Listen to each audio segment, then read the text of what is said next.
Let's see. What's that? I think Chris has just gone to get you some water. Okay. So like I explained to you, your conversation there was private. I'm still recording this. I'm going to switch this off in a minute when I'm done. This interview room is being audio and video recorded. Okay. Okay. So first things first, you just spoke on the phone there with Ron Dumonceau, is his last name. And, you spoke to him, yeah? Yep. Yeah. And do you feel you had adequate opportunity to access counsel? That mean, were you given the opportunity to speak with a lawyer? Yes. Yes. I know you asked about me writing your responses down. It's the same thing. It's the same thing. And is your lawyer attending the police station? Well, what? Is Ron, is he coming to the police station? Do you know if he's coming? No, I don't think he's coming. Okay.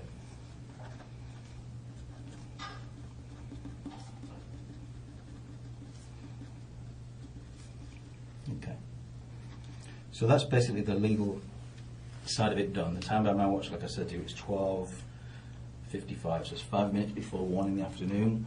It's still November the 6th, 2017. I just switched that recorder off while you were in the room. So again, to explain, you're here in relation to police file 2017-199228, and for the benefit of my little recorder there, what's your date of birth, Rocky? 1992, August 2nd. 82. 92. 2nd of August, 92. Yeah. Okay, and your full name, Rocky Rambo Wei Nam Kam. Yes. Yeah, you're laughing. Why are you laughing? I don't like that. Oh. You don't like all of the names or some of the names? Rocky Rambo. Do you know Rocky Rambo? Well, I know a Rocky Rambo, yeah. You look like Rocky Rambo, do you? Not much, no. No. Is that but that's obviously the name that your parents gave you? Yeah. Yeah. Kids, I mean. Huh? Kids, I mean.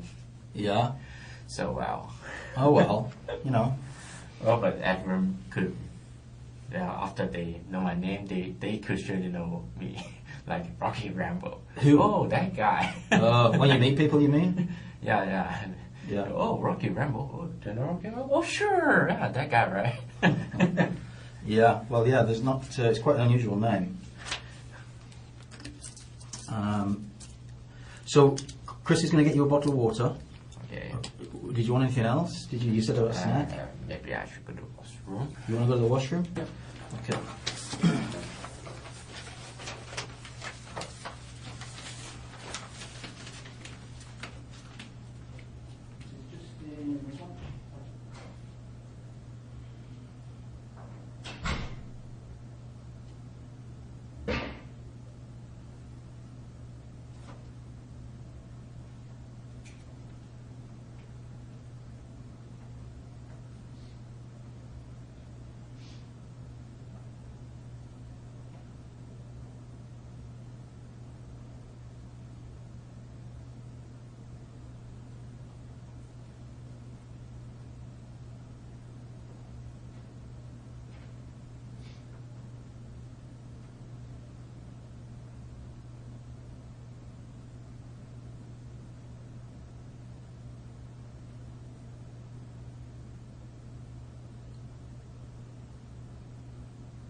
Rocky.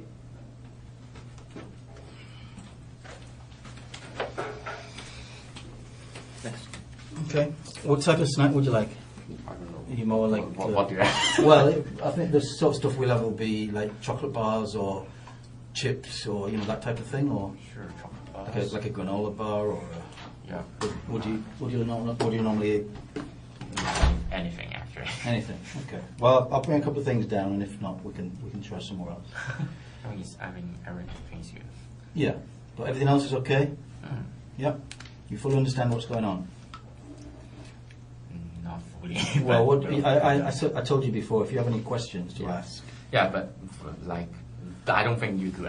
No, and like I said, Chris and I, our job is to make sure that this is taken care of. And any questions you've got along the way of any of the police officers that might speak to you today, you can ask those questions, okay? Yeah. Okay? Okay. I'm going to switch this little recorder off then. And it's 12:59.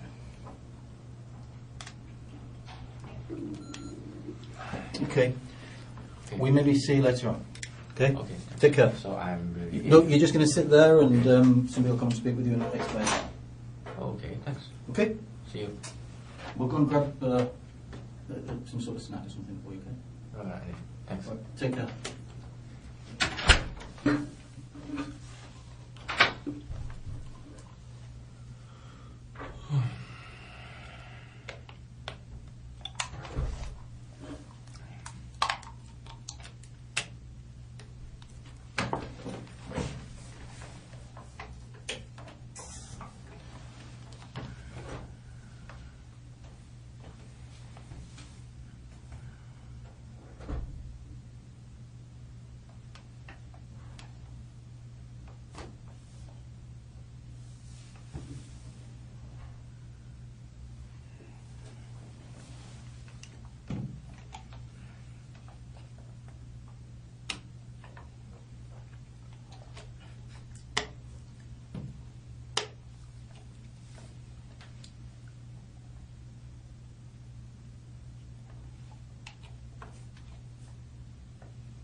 you? Good. I'm Sergeant Leah Terpsma. It's good to meet you. How are you today? I guess you've had better days. Yeah, sure. Yeah, sure. Well, you're Rocky, are you? What should I call you? Is that the name you like? Rocky. Yeah, okay, I'll call you that. Call me Leah, of course. I've come in to talk to you about what's going on because I'm sure you're wondering what's happening. And there's a lot happening, of course, in an investigation like this. Pretty often there's a lot of people that we need to talk to, and we need to clarify their involvement, if any, and move through some of these things. So let me ask you first off, we've got coffee en route, so how do you like your coffee? No, thanks. You don't like coffee? No, thanks. Oh my God, you are not a millennial. Would you like something else? I want some snack, please. Some food? What would you like to eat? Something that I can eat. Like what? Like a sandwich? If I can, sure. Sure you can. What would you like? Anything. Sandwich is fine. A sandwich? Like a chicken sandwich? Sure. Okay. We can arrange that. Yeah, make sure you let me know, Rocky, if there's anything you need for your comfort today. Like the bathroom or something to eat, or how's your health? Do you need medication at all, or? No. No? You're good? Good. Good. Yeah, sometimes people are, they're sick people and they need their medicine from home, so we've got to get that for them. So thought I'd ask you that. You're under audio and video recording now. Yeah. Yeah. And I understand you had a chance to talk to a lawyer. Yes. That's good. Good. Tell me, when you were dealt with this morning by the police, or this afternoon, I guess, how did they treat you? What do you mean? Well, how were you treated? Were you treated well? Do you feel... Surprise, of course. Yeah, you're surprised. Okay. That makes sense to me. But did anybody do anything that you thought was kind of rough, or said anything to you like you had to talk with the police today, or something bad would happen? No. Did somebody say something good would happen if you cooperated with the police today? No. Yeah, that's good. Because if someone did or said something like that, that is not in effect, and we don't operate like that. So it's entirely up to you to, cooperate. And I appreciate how pleasant you've been, and it makes it a lot nicer for me when I have to come and talk to somebody and they're not a beast about it, So I'm going to get some sandwiches going. So do you have any understanding of why you're here today? Yeah. Yeah? What's your understanding of the reason you're here today? They said I'm under arrest for 2 counts of murder. Yeah, do you know anything about that? The name of it. Do you know those people? No, you don't know them. Okay, good. Well, that's good to know. Have you heard about anything about this in the news or anything like that? I don't watch news. Oh, you know. That's smart, because the news will get you depressed for sure. So then, yeah, the reason that you're here, Rocky, is that, you're one of many people that we've talked to, and there's been times when we've seen you in the neighborhood, so we knew that you lived nearby, and so that's one of the reasons why we're talking to you here, among a few other things as well. But it's helpful to me to learn that you didn't know those people. Here they are here. Do you recognize those folks? I have nothing to say. Yeah, go ahead. I have nothing to say. Okay. All right. So with regard to these people, are they familiar or neighborly with you? I don't want to talk about it. Okay. So obviously this brings up something emotional for you, Rocky. You seem... I have nothing to say. Okay. Well, of course that's your prerogative, for sure. Do you know what I mean? I don't know prerogative means it's your choice. That's your druthers to do that. I just want to make sure that if there is something that you want to talk about, that I give you every opportunity to do that. You seem confused by all this, so yeah, I just wanted to make sure that we came in and gave you any opportunity. If you did know those people, then it might explain some of the the video that we have in the neighborhood and stuff, that that you're there, or maybe your friends are theirs. I don't know. Maybe you're upset because your friends are no longer with us. I don't know. But it's my duty to make sure that I give you an opportunity to talk about that if you want to. You know what I mean? Mm-hmm. Mm-hmm. So yeah, I mean, these things, you understand how police investigations work, I'm sure, and that you don't. Have you ever been arrested before, Rocky? No.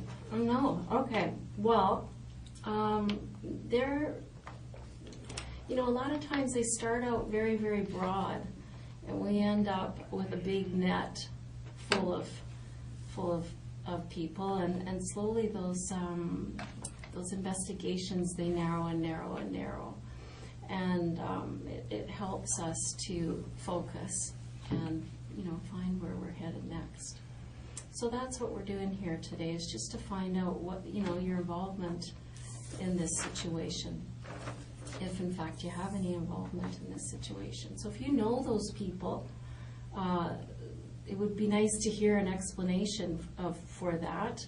If you don't know them, that's fine too. I just would like to know what your position is on that.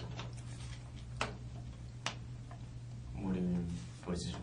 Well, just about these people, like I'm unclear. Like I would like to clear that up. If you know them, then great. I would love to hear it. I have nothing to say. Okay. So from that, I'm kind of assuming that you don't know them. No. Okay. Well, thanks. Yeah, that's just basically what I wanted to know. So is there anything that you need right now, Rocky? Sandwich? Yeah, okay. So those guys will get that for us right away. And they've got coffee on the route, but I know you don't want any coffee. So, Rocky, you're kind of new to BC, aren't you? Yeah. Yeah, what are you doing here? Finding jobs. Oh, okay. Somebody told me that, actually, Simon, who arrested you, he told me that you were saying that jobs were kind of hard to come by back in Alberta. What kind of work do you do? I have no specific job that I know. At this point, I don't know. You don't know? You're still searching? I'm willing to do many things, but, well, not much I can do. Normally what? Not much I can do. How come? Because I I think was Simon told me that you also had been educated in, was it economics? Yep. Yeah. So that's kind of important job, isn't it? No. How come? What does that get you? What kind of job would that mean? Like accounting, or what would that be? What? Economics. Yeah. What kind of job would that give you? Work in bank, companies. Oh, but, okay. well, so far, like purchasing the company, but, well, we want to know. Oh, just I'm interested to know what brings you out west, and I thought maybe it was our mountains and lakes. No. Or you're not an outdoorsman? No. No, okay. Well, sometimes people come here for that stuff, right? Because we are pretty full of the outdoors life. No, so you're not working at all now? No. A few months back, I worked some moving. Moving company? No, I don't know if it's a company, but, well, a friend, a roommate, Okay. asked me to, do you want to do some moving? I need some cash, kind of thing. Just Okay. something like that. Good. Are you finding it less expensive, more expensive out in Vancouver here, or what? More expensive. Yeah, I for sure. I saw an orange like $7. What? Really? Yeah, Geez, where are you shopping? Safeway. Near your place? Yep. Geez, that's it. For one orange. What? What did you say that was Yeah, $7? $7, one orange. That's- Wow. I don't know. Maybe it's special, but I don't know. That is special. I think you could probably find something cheaper than that. That seems crazy to me. Yeah. Wow. And so, are you close with your family? I don't know how to say close or not, but we communicate. Oh, that's good. Well, some people are, estranged. They're not close with their family, and it causes issues, in our lives. You're making a face, maybe it doesn't for you, but it certainly did for me when I was about your age. How old are you, 25. 25? So around that time in my life, it was, it was kind of, there was pressure on to get doing something important, What? There's pressure to get a better job and to do better and do stuff, and there was a lot of pressure. I don't know if it's true for you, but maybe not. I think so. What? I don't think so. No, you're fine. Okay, that's good. I still have money, but You still need money? I still have money. Oh, that's good. How do you have money? Sadly saying, it's my parents' money. Oh, okay. What do your folks do? What do your parents do? My mom is retired. My dad is an engineer. Oh, yeah, okay. What I kind of don't know engineer? what kind of engineer. No? I don't know. I don't know much about his job. He doesn't tell you? No, I'm just not interested in engineer. Oh, yeah. Did he want you to be an engineer? He said he don't like engineering, actually. Oh, really? But, well, Made him a nice living, though, huh? Not bad. not bad, not bad. What'd your mom do? What did your mom do? She was a teacher, but she's retired now.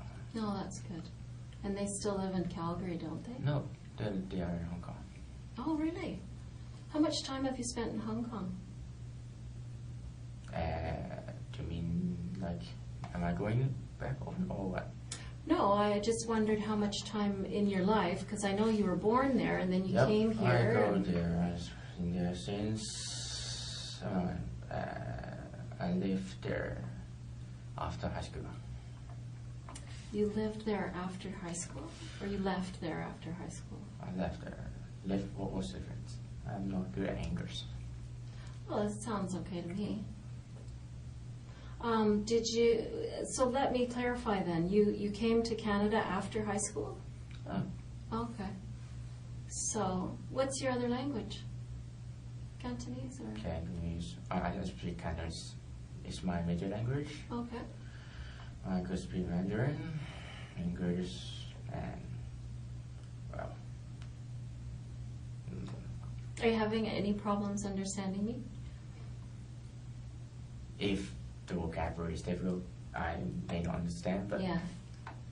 mostly You yes. You seem able to function well. Good for you to be so fluent in so many languages. That must make you valuable to employers. Well, I try.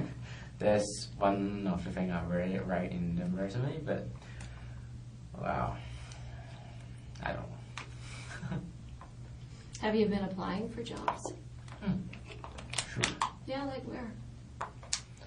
What do you mean where? Where? Where did you apply for a job? Everywhere. You didn't get a job. Still waiting my news. Oh, okay. So where did you apply? Through internet. Through the internet? Yeah. Like what kinds of companies? Companies I know? I've basically go to the job searching website. So to banks or to who? To banks, some about purchasing, any jobs that require economics major. Okay. And no luck? Yeah, some luck, but, well, nothing super great. It takes time, doesn't it? Well, it takes time. I heard some people spend like 2 years to find a job they could do, and well, my work experience is not very good. So, and my English is not super. So, well, it takes some time. So, well, I'm still waiting. I think your English is excellent. No, I don't think so. It is. I'll tell you, it's quite a bit better than my Cantonese. Of course. don't speak Cantonese. No, Please. I did take a Cantonese course a few years ago, and I found it so hard. Well, it's necessary to learn English in Hong Kong, but it's not necessary to learn Cantonese. Well, it's getting that way. No, I don't think so. It's Mandarin, right? Oh, is it mostly Mandarin? Yeah. Oh. There's more people speak Mandarin. We have a lot of kids applying to the police department of Chinese descent, and most of them, I think, speak Cantonese before Mandarin. You don't agree, eh? I don't know, but, well, more people speak Mandarin than Cantonese, that's Okay. for sure. All right. Well, maybe that's just my anecdotal information. Okay, so you're applying for jobs and haven't had any luck yet. Well, some, but wow, I'm still good. You're still good for money and everything? Yeah, so well, I could wait. You can wait? Well, that's good. Sometimes those things is other pressures, right?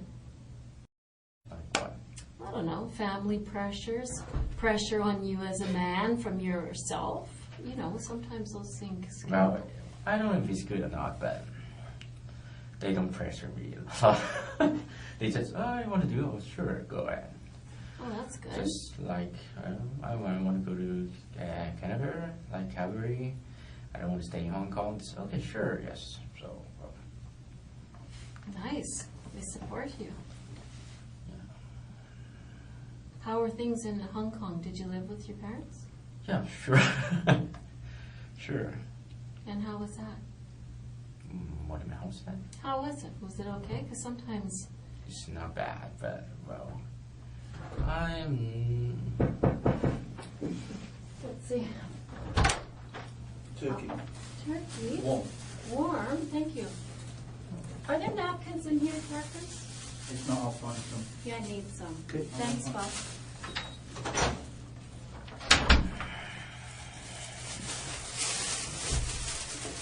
There you go, my friend.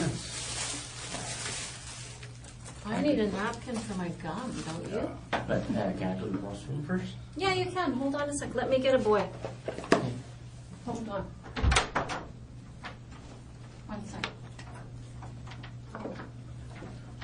I'm going to write that down.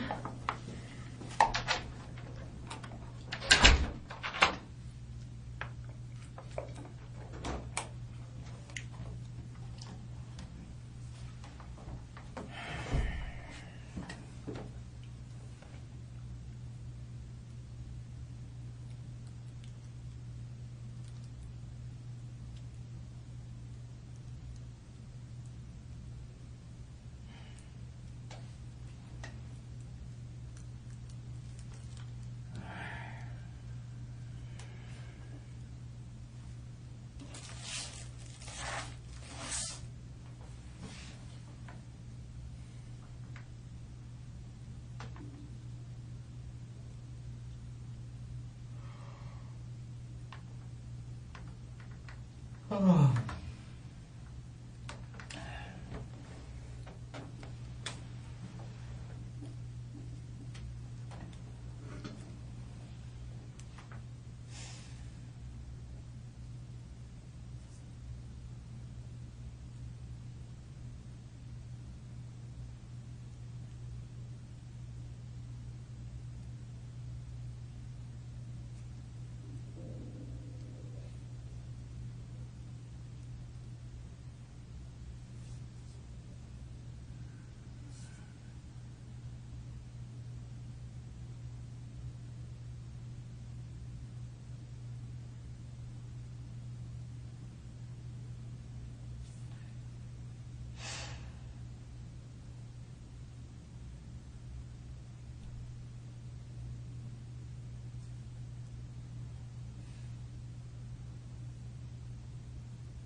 What?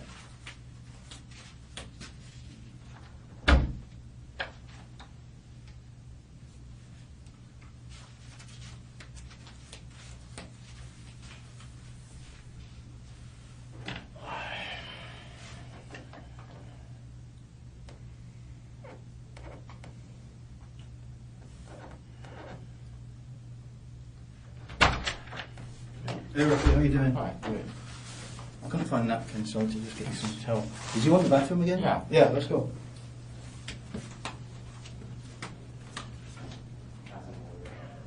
Huh? You've got water. Oh, you had some water, yeah.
Thank you. All right, no problem. See you later. See you.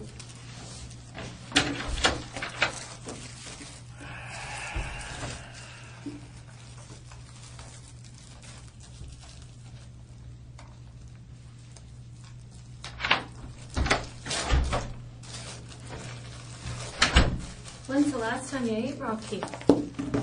Breakfast? Breakfast? Yep. Oh, geez. Like 8 o'clock? 8 o'clock? That's not bad. Yeah, but it's just soup, so. Soup. Yeah. You're an early riser? Are you an early riser? No. No? Me neither.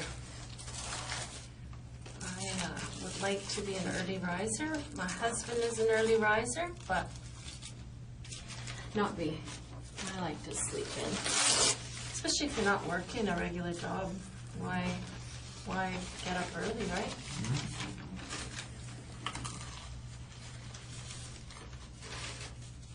Boy, that's good.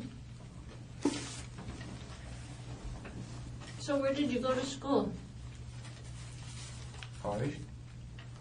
Where? College? Where? You mean university? Calgary? Was it hard? No. It's too easy. Too easy? Well, I took some economics way back in the day. And it wasn't easy for me. So you're pretty smart? No. So, it was easy for you, but you're not smart. That'd be just. It's just easy in the university, maybe. My high school economics is difficult than the economics in university. I don't know why. That's interesting. Maybe you just caught on. Sometimes it takes a while to catch on, and Yeah, maybe. then you had it. Well, that's good. And so what degree do you have, or do you have a degree? Well, Like a economics. BA? Hmm? What do you have? Just an economics Yeah, degree? just economics.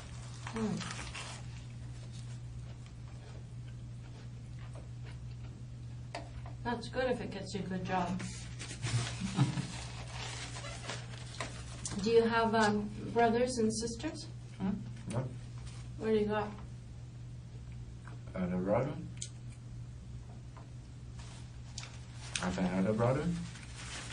A younger sister. Wow, full pack. And That's a full house. Just 3 boys and a girl? No. One elder sister. No. One elder brother, one younger sister. Oh, so 3 of you Yeah. all together. Okay, that's a lot of kids still.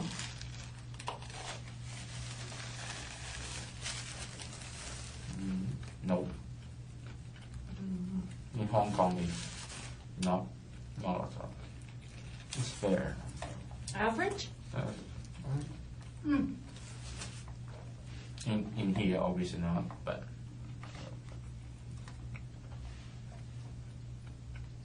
Well, 3 isn't unusual here, but it is a lot of kids. How are they doing, your brother and sister? good. Are they doing good? What are they doing? I don't know what my brother do, but he seems doing pretty good. He have 2 children already, so well, I think he's doing very good. Yeah, that's nice. My sister is still in university. Okay. She's she's not very good, but Not doing well? not very good in studying, but Oh, well, she's not doing as well as you did. no, Okay. How old is your brother? Is he older than you? 7 years. So he's in his 30s already. Hmm. So he's a little ahead of you. He should have a little more than you. He's Yeah. 7 years older than me. Yeah. Do you want to have children one day?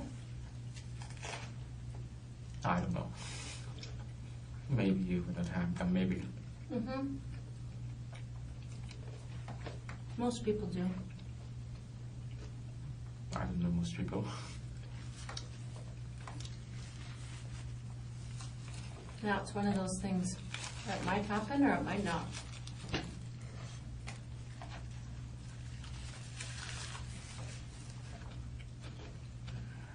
What do you wish we knew about you? What?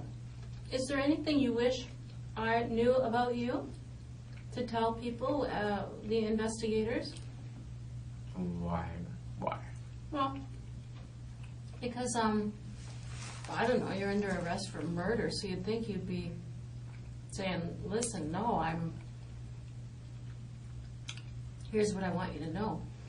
Like, for instance, I'd be super interested in your, what you were doing on the 26th of September. Because if I can get an alibi, do you know what an alibi is? Yeah. Okay, so, you know, if there's an alibi, I can go and, I don't think I have anything to say. okay. Well, you know, Rocky, that's not uncommon. Because I sit with a lot of people in this room in your shoes. Most people feel that way at the beginning. Well, I have to say, most people, once they see what they're facing and what's going on, they change their mind because they realize that there's benefit in talking about. Alright? They realize that there's a benefit to them emotionally to talk about what happened. So we'll go through some things for sure, but I totally respect your position that you at this point you don't want to talk about it. But you might change your mind, and I'm going to suggest you probably will. I don't think so. No, I've done this more times than you. Yeah, I know. Trust Sure. me. Yeah. Trust me. It's a lot of work. How long are you gonna hold me? I don't know. I'm not in charge of the investigation, but I have a lot of things that I'd like to talk with you about. So, for my part, I have a lot of material. So, I think you're going to want to see it. I think you're going to want to see the material I have. I don't think so.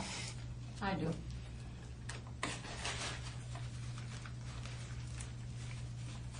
How are you doing? How are you feeling these days? Right now, not so good. No. How are you sleeping at night? Hmm? How are you sleeping at night? Good. What? Like what? Just asking. Nothing special. Sleep. Mm-hmm. Oh. If you're gonna hold me, I'm gonna sleep in a cell, right? Mm-hmm. And I assume they don't have mattress, right? Hmm? They don't have mattress, right? Mm-hmm. They do. Why? Just asking. What's your biggest concern?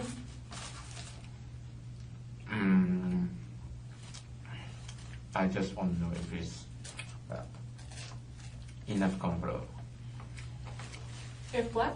Comfortable or not.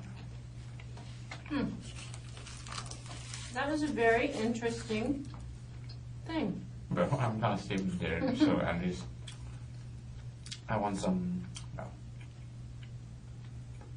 At least I won't be very. How can I say? I don't know. Crying. Right? Wow, what the bed is that? I don't know. What kind of bed is that? I don't know. You feel sad and you think you might be crying later? Maybe. Okay.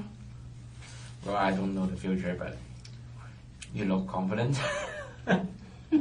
So I may be crying, I don't know. Have you been crying? For what? In the last few weeks, have you been crying? No. Why?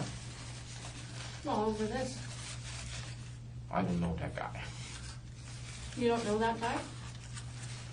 Well, that's good to know, Rocky, because if I don't hear from you, then I don't know what you're thinking, and I don't know what's right or wrong, and, I have lots of things, and I'm just, you're the one that has to guide me through it, right? And so if there's something wrong, I'd like to hear from you.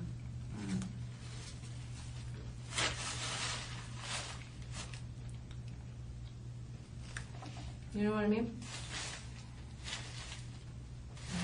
No. Okay, But, I'll say it again. I'll say it differently.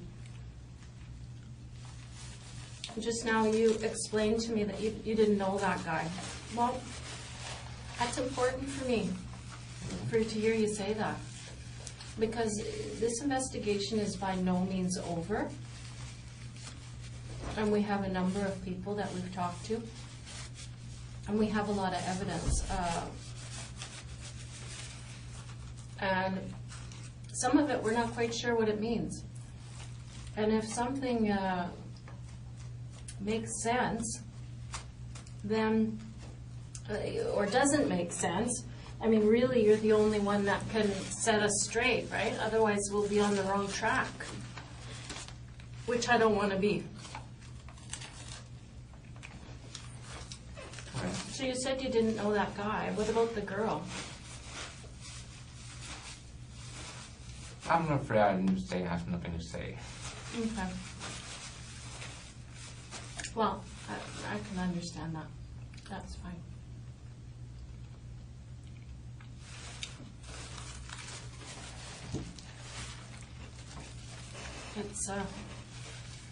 It takes a while, so don't worry.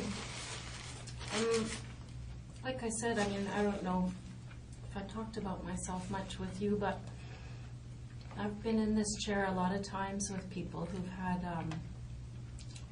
a difficult spell in their lives. Spell? It's a difficult period in their lives, time in their lives. And it takes a while to walk through it. Definitely people start out with one opinion about what they should do, and then they change their mind.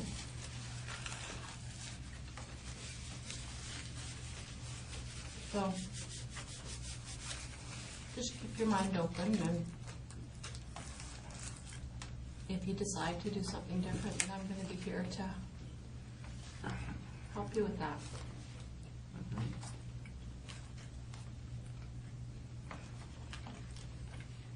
How is that sandwich? It's pretty good. We have a place right across the street. It's Italian, and it's good. I don't like the sauce, but Oh. not bad.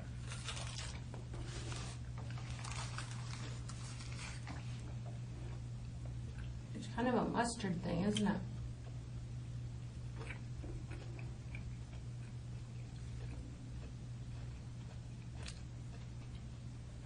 I'm okay with it. It's good.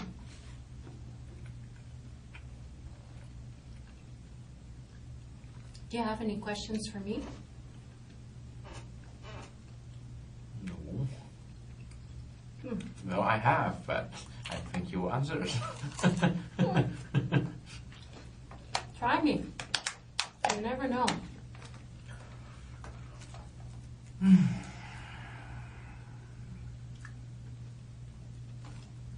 Well,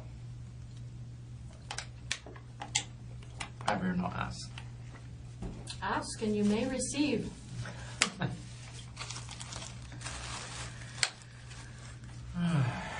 Is there anybody that you'd like us to contact? Let them know where you are? No.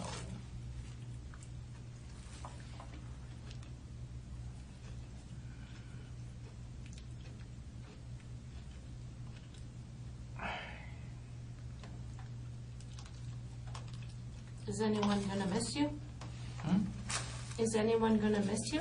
For what? I don't know, out in the world. Maybe. Do you have a woman on the go or a No. partner on the go? No. Why did you laugh at that? What? When I suggested if you had a partner, why did you laugh? Because I don't have one. And my parents keep asking.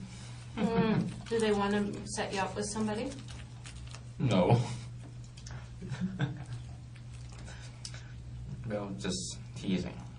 They want you to have a baby, maybe. No. I don't think I want a baby because they want it. That's not very good.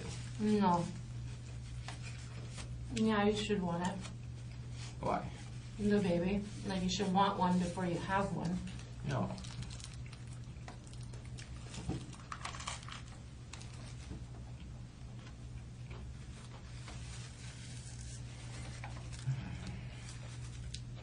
So if you reconsider that question What? you have for me, don't be shy about it.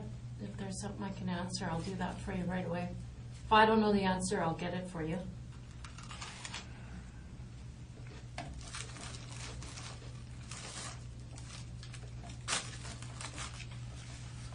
No, I don't think so. Okay. Well, just not important. Well, then ask it if it's not important. It'll be easy to answer. Well, it's your job to hold me here. But I have many things to do, but just not that important. I do the laundry. I want to buy the new pants, new shoes. But, well, you're gonna hold me for a while. A long time, so. Well. You said it was my job to hold you here. Maybe. I don't know. No, it's I don't really know not. before. Yeah. But, well, I'm gonna be here anyway. Someone's gonna hold me. Police? I don't know. Well, I mean, one thing you should know, Rocky, is that I'm not here to hold you. I'm here to make sure that if you have something to say about this, whether it's to tell me that you didn't have anything to do with it, I'm here to receive that information from you. Yeah, but Whatever even it is. if I tell you that, you wouldn't release me because of that. You still need to do things, other people do their things, and I need to wait for a long time. until I can get home. Is that what you wanted? Wonderful. Like you seem like you have a set idea about what is going to happen. What do you mean wanted? What do you mean idea? I don't know. It just seems I like don't this know. is a The set lawyers idea. told me that you're gonna hold me until I don't know when, but he said it's gonna be a long time. I need to wait.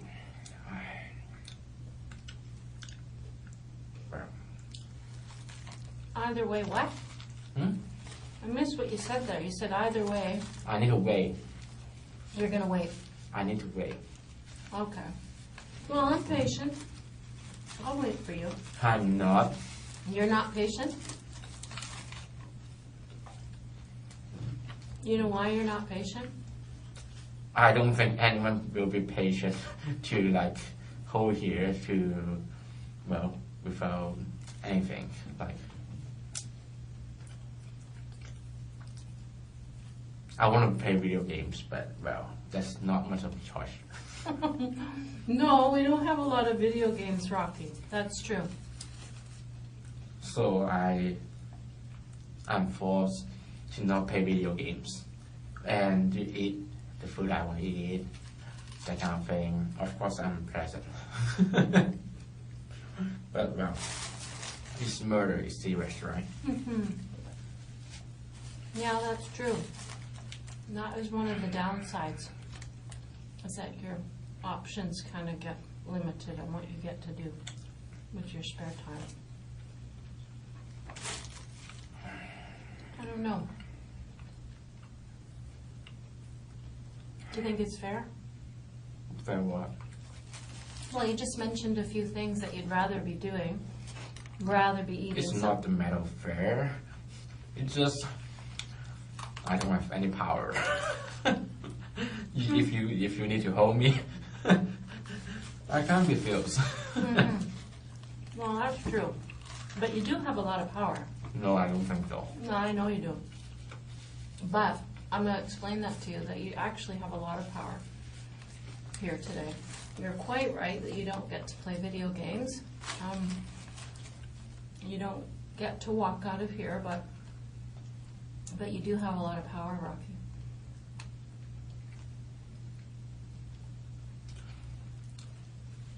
I'm sensing some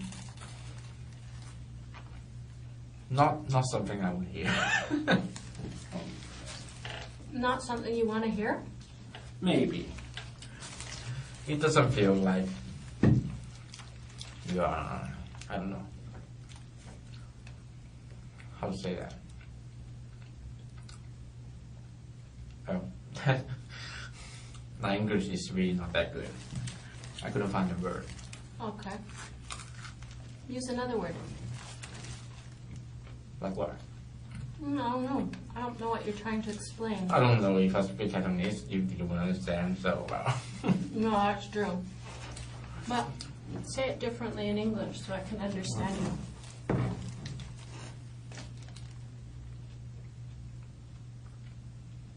How to say that? Feel like a trap. Okay. Well,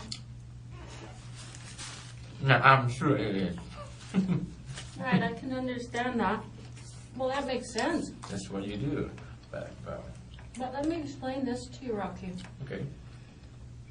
The trap, if it's set, Mm-hmm. it was set by you. Mm-hmm. What do you mean?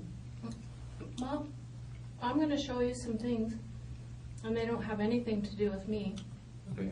And they have everything to do with you. Uh-huh. So, if you feel trapped, or there's a trap, I mean, it is, I don't know. I don't know how I would feel in your shoes. I mean, I'm not trying to say that your feelings aren't valid, because I think they obviously are. But I'm going to be 100% truthful with you today. I don't know if that assuages or helps to eliminate fears. Of me? Fears that you think that I'm setting a trap or that I'm trying to trap you. I'm going to tell you, Rocky, I'm going to be honest with you today. Well, I'm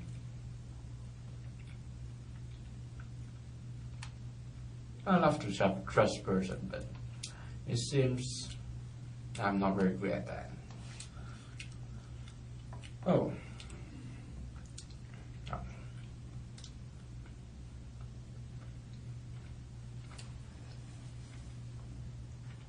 What did you just say? You said you're a trusting person and you've regretted that? But well, a few months ago, when I was first in Vancouver,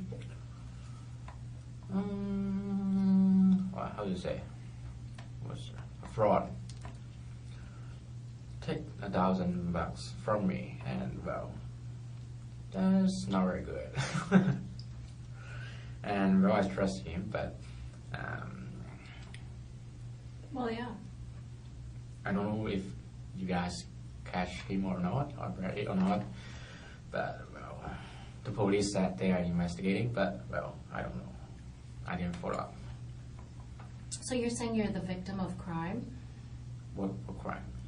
You're saying Yeah, someone defrauded you for $1,000? Yeah, I'm looking for a place to live. He said, yeah, sure, but yeah. Oh. If you say I'm a victim of crime, I don't know. Sounds like it to me. Just $1,000. That's a lot of money. You must be rich if you don't think that's a lot of money. Well, not that rich, but it's experience and you pay. Mm-hmm. Well, that makes sense. Well, did you phone the police? No, I didn't, but the guy gave me the address that about the place, and I go there, and the owner said that the fraud using her address to, I don't know, do lots of things, terrible things, and she said she already phoned the police, and I just give her my information, that kind of thing, and well, that's it. And well, I don't know if someone caught him or not. But where did that happen, Rocky? what do you mean where? Where? Where in Vancouver? You mean the house or where at the? Mm-hmm. Well, I live in a hostel at first here, looking for a place to live. And well, that's when he came here. So what you're saying, I think, is that you tried to rent a place and you gave the guy $1,000, Yeah. and then what happened? He took away. He took away. He took it away? How did he do that? I spent it. I should have seen the place first. That's what I should do. But I'm not that smart. But well, anyway. Well, when did that happen? On the first day I came to Vancouver. I'm not very good at dates, so. Okay. Well, I'm sorry that happened. Why? Well, because I don't like crime. That sounds like you were ripped off to me.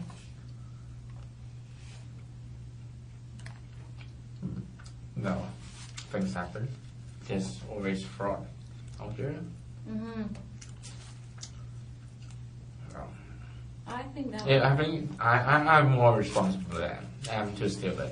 you learned something from that. I don't even see the place, and if I think back, it's not very good at it actually. I'm just not too. I should be more cautious. If I have a little bit of that, but I won't. But well, it happens already. But Did it happen more than once? just once. One time? That's enough. Because, I mean, I still think that's a lot of money, and that would make me quite mad, actually. Yeah, sure, man. Yeah. But it's months ago, and well, I can't catch that guy.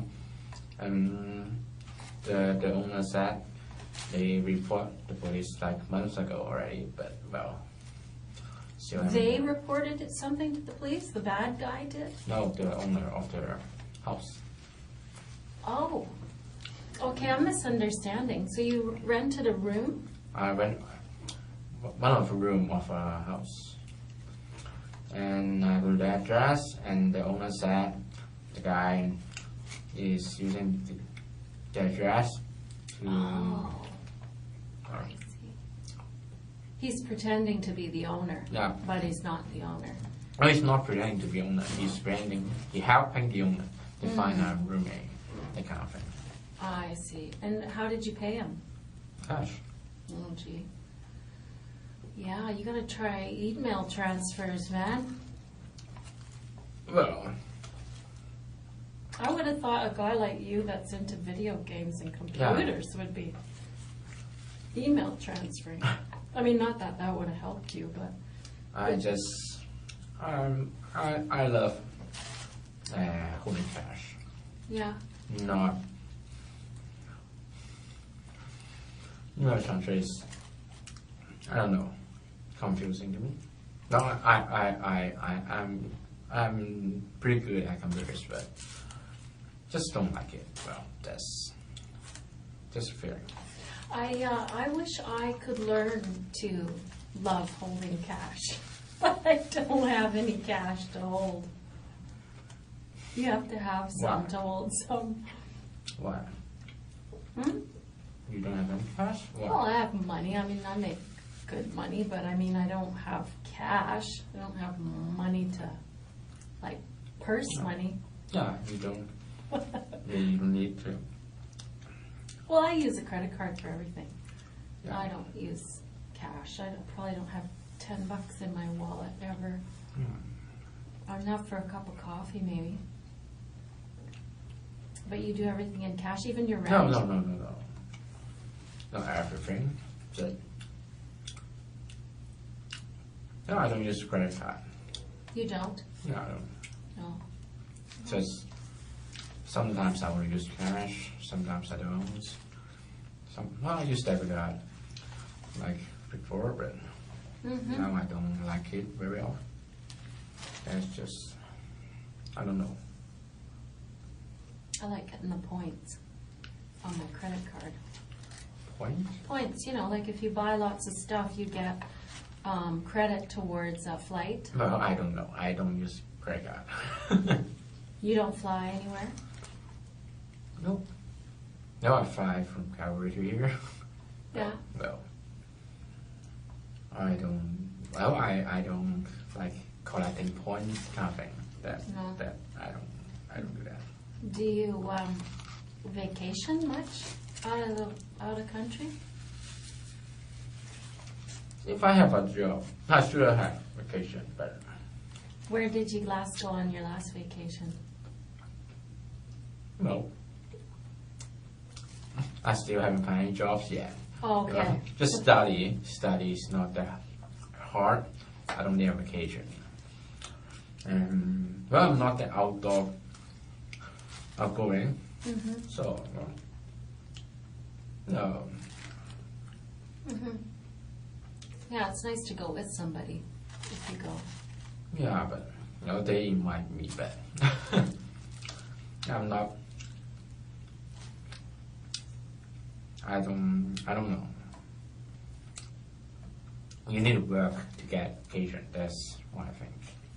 Yeah, that's true. It's a good idea. If you don't work, you're already on vacation. That's right. Do you Well. find you get bored though? What? Do you find you get bored being off work all the time? No, I can't. Not bored? There are different what? Like habits, interests, Mm-hmm. Like what? video games, comics. Oh, you're one of those guys. Do you like, do you ever watch The Big Bang Theory? Yeah. It's a TV show. I like that show. You remind me of those guys. No, I'm not that smart. You're not a genius? Of course not. No? Have you ever had your IQ tested? No. No? No, maybe no. I don't know. Well, no, I don't think so. How did you do in elementary school?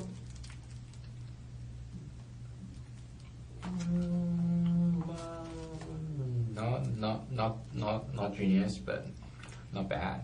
Good. Were your parents proud of you with your work at school?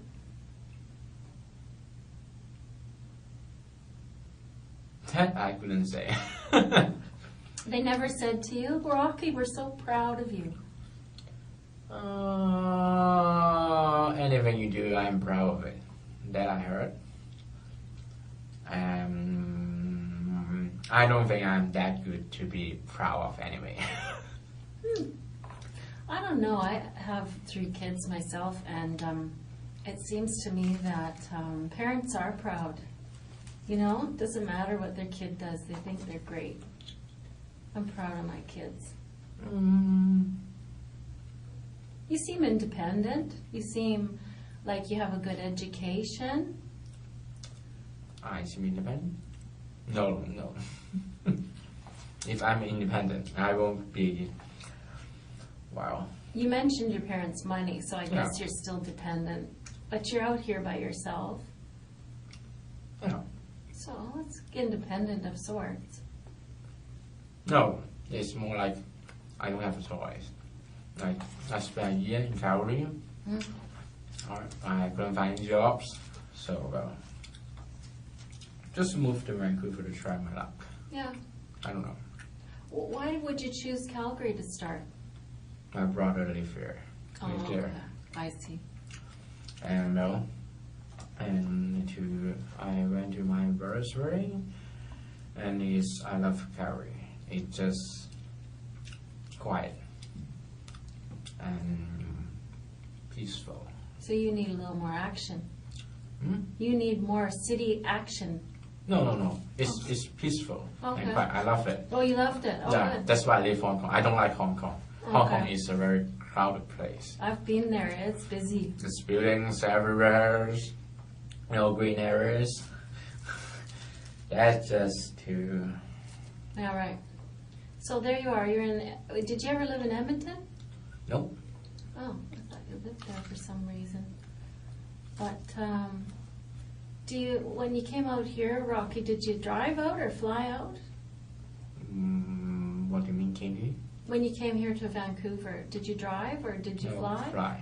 Oh, yeah. I don't have a car. You don't have a car? Actually,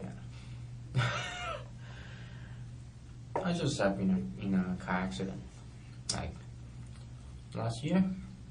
Mm-hmm. Like I don't remember when. It's like summer. So I don't think I would drive. Was it serious? Yes, it was. Tell me about it. Like what? Well, how was it serious? Was somebody hurt?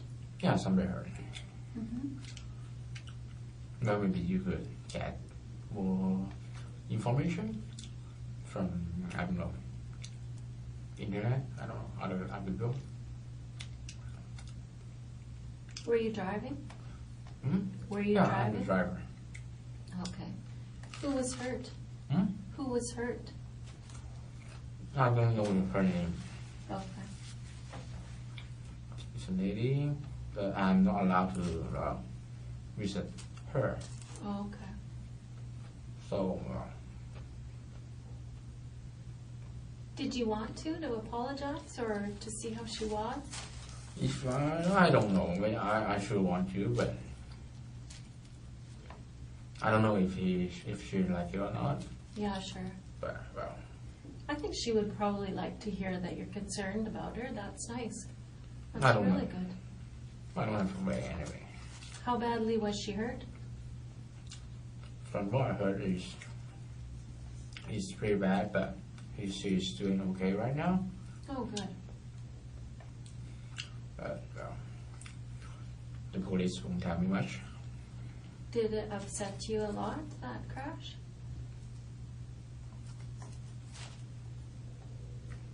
Well, I don't know how to say. I don't know how to explain that, but sure it's upset. Accident and everything, but well. What upset you the most about it?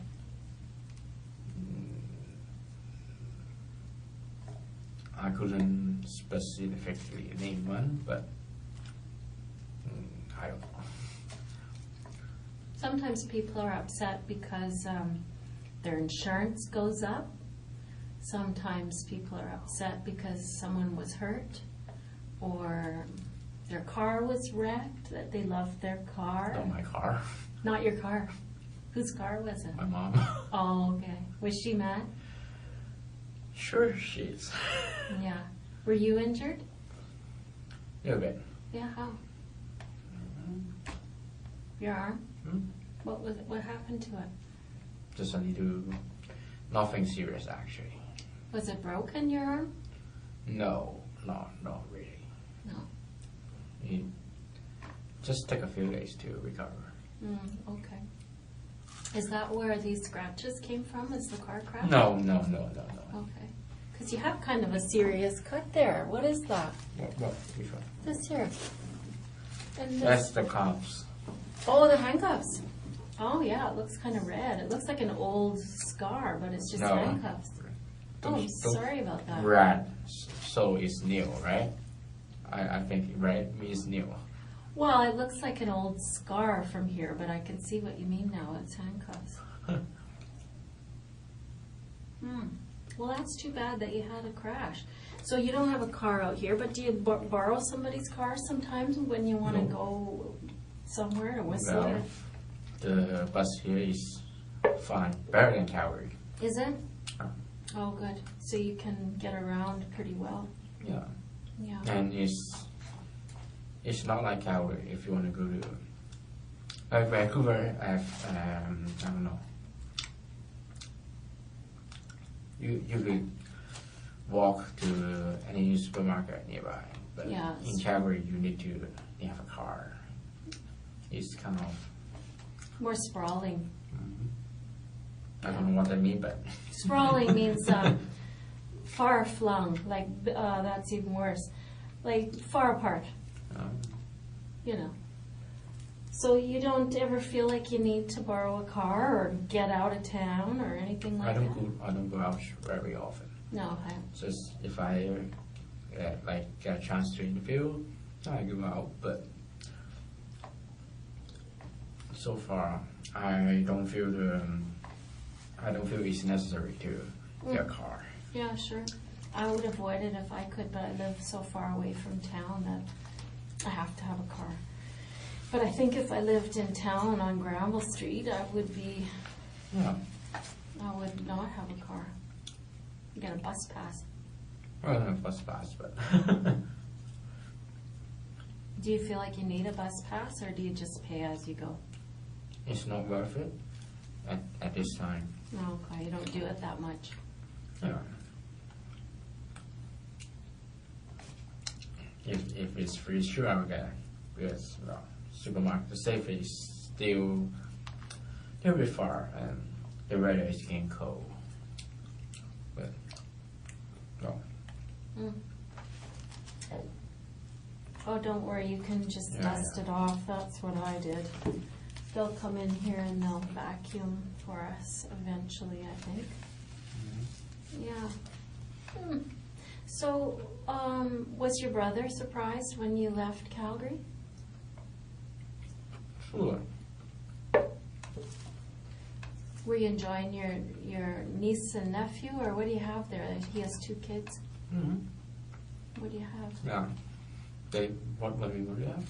Are they niece or nephew or 2 boys? Yeah, one boy, one girl. Oh, okay. How old are they? I'm bad at numbers.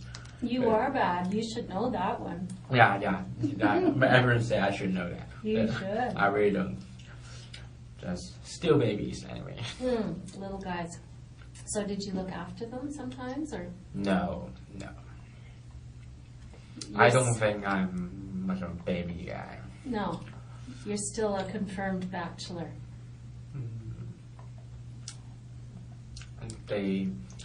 I don't know. My brother's wife got their parents to look after the kid.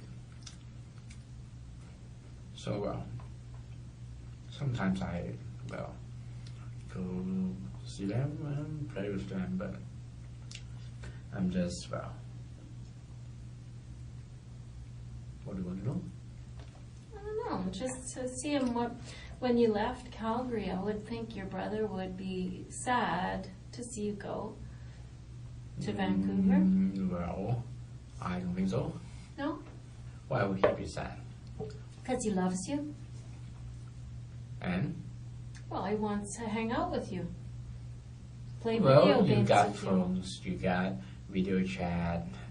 It's not like in real person, but I'm not leaving because I'm going to, I don't know, I don't know.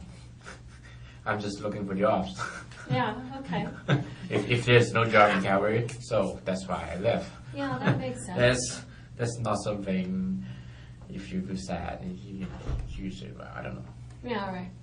Well, I don't know. I think if my sister was leaving me for another city, whatever the reason would be, I think I'd be sad. Like I have a kid. It's not like you're never gonna see her again, anyway. No, I know, but if you are close and you tend to eat together and be together a lot, then Oh, he got his own family. yeah, that's sort of. So, You didn't share much. hmm? You didn't share much, like meals and things.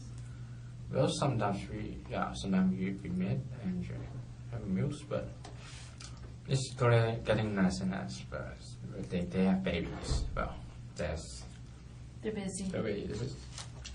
Yeah. How did you get along with your sister-in-law?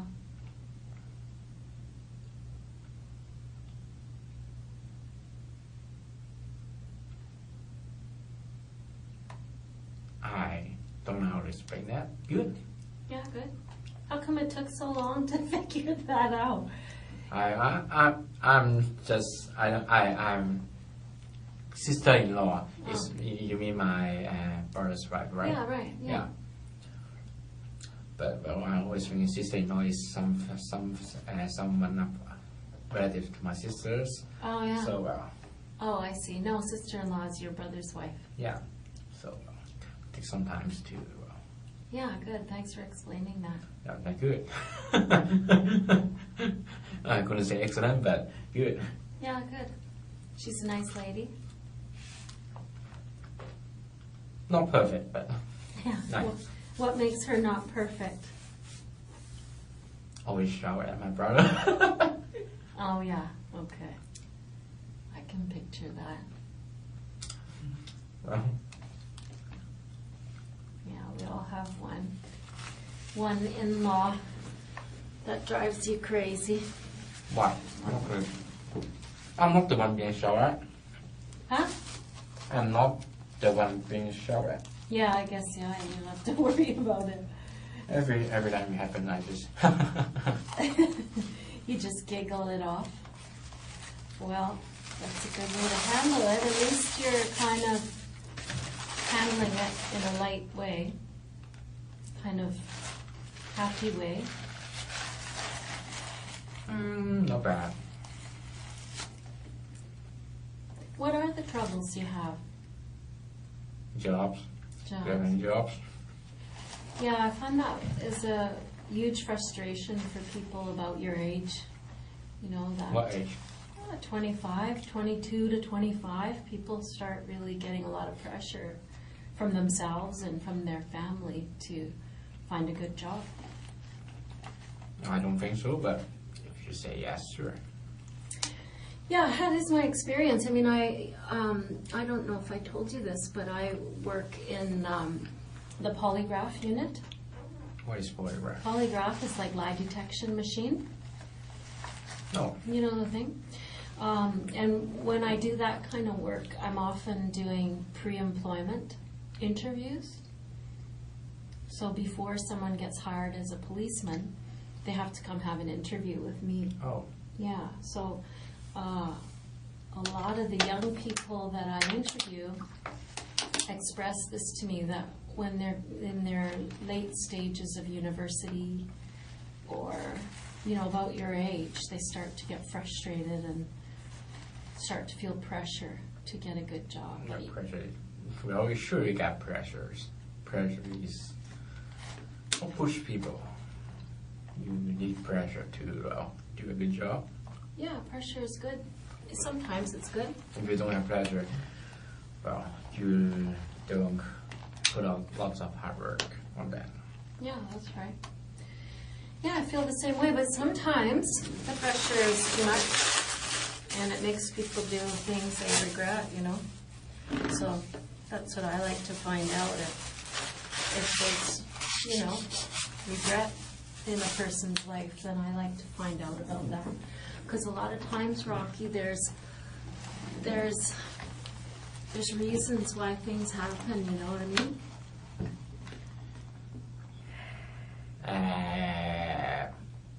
I know, but I have nothing to say. Yeah. Well, like I said, those things take a while, so fair enough, take your time. It's one of those things that you have to take your own time at. Yeah. It's when I think about this particular case, it's a lot of people don't even want to talk to somebody that they suspect of this crime. They don't want to.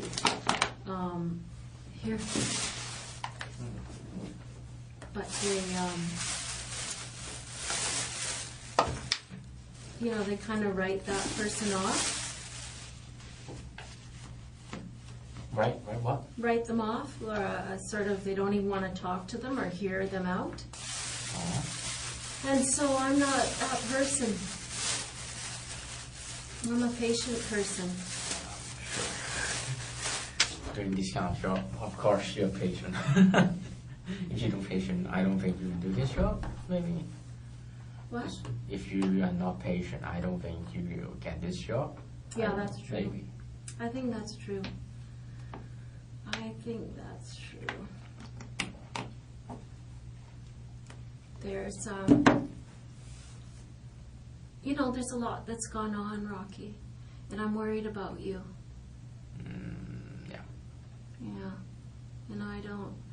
And there's a lot of people, like you've seen half of them already, that are working on this case, but, they're worried about what happened and the people and the house and all that stuff, and I'm worried about you.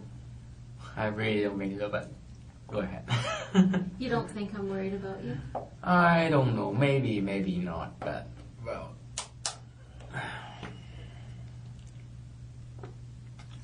I just shouldn't have said anything.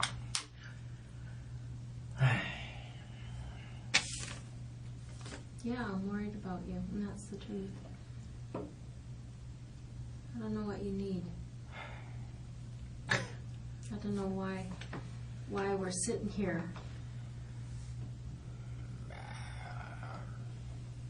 Because I'm under arrest. But why are you under arrest? Because you think I killed those people? Maybe. But why do you think I think that? I hope I know.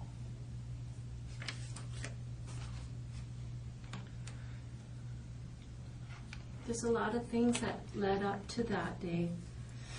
And I'm worried about all that.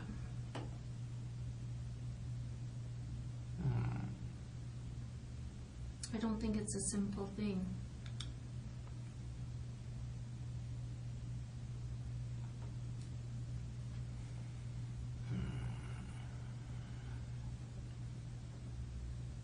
It's very complicated.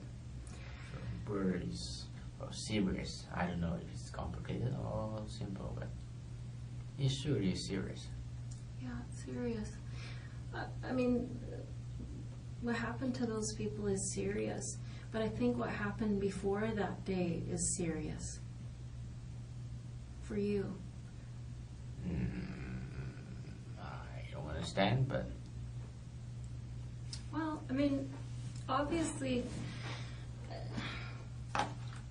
I can understand that it's hard to, I don't know, for myself, Rocky, I find it hard when I've screwed up or when I'm having a hard time.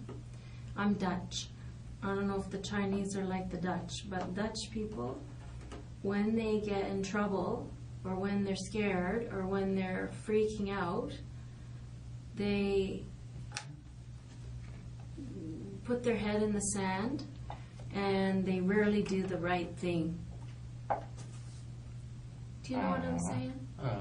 They don't do the right thing. I don't do the right thing when I've screwed up and I'm under pressure and I start to go a little, and I just think that let's forget about that day that we're talking here today. I'm worried about what happened before that day. Because I think that's the complicated part. Because I think that day was simple. But I think the days before it were very complicated.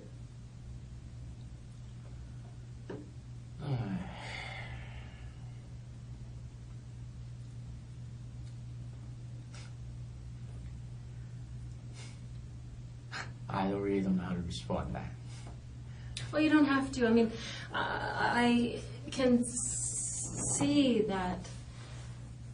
I can see clearly a lot of things, and I feel pretty confident. I don't need you to respond to it. I think that I understand human beings enough to know that there's something very complicated in you, and I don't know how you feel about it. I mean, if you're good, I mean, that's one thing, but I kind of doubt that. Especially when you tell me you're in a car crash and you feel bad for that lady and you know. Anyone will feel bad for the lady. Right.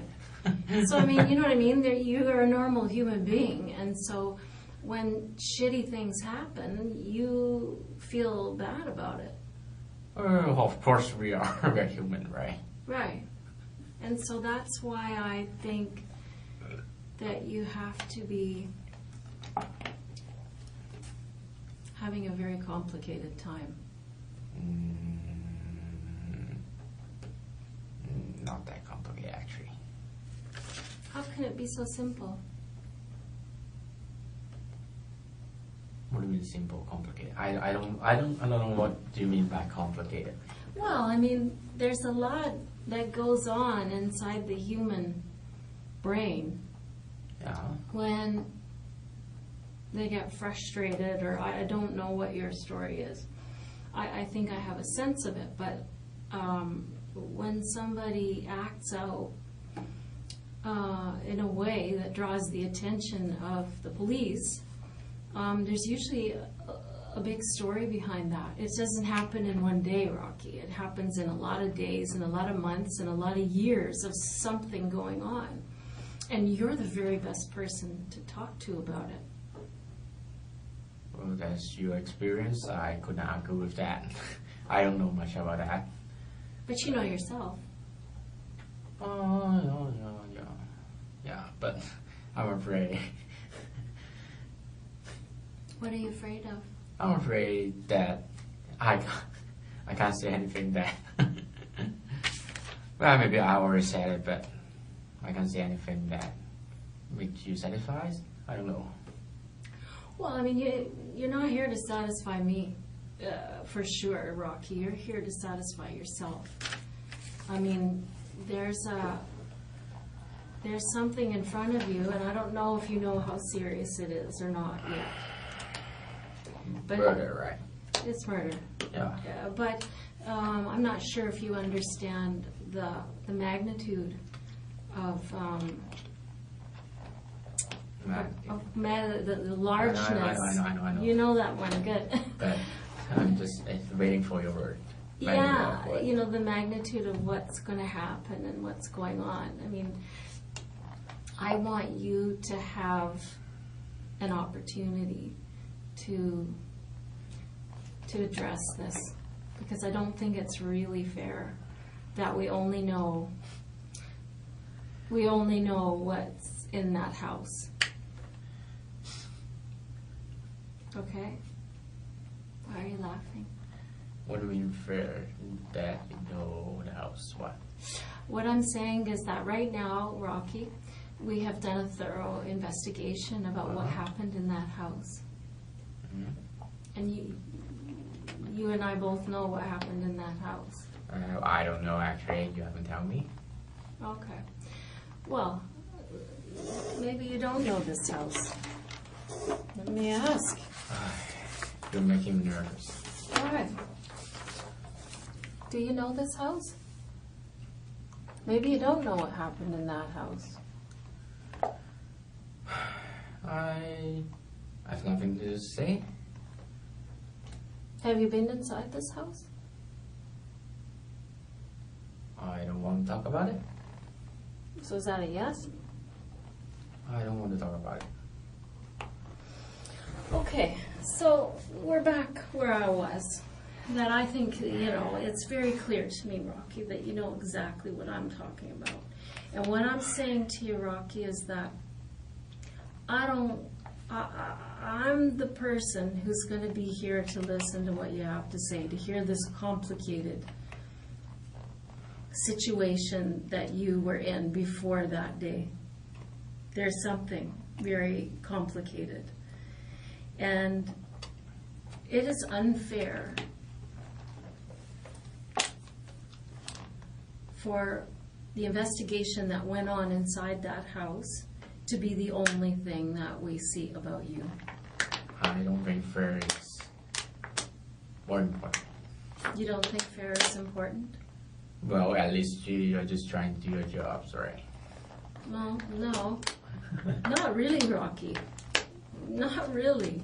So you're misunderstanding something. You're watching too much TV, Rocky. No.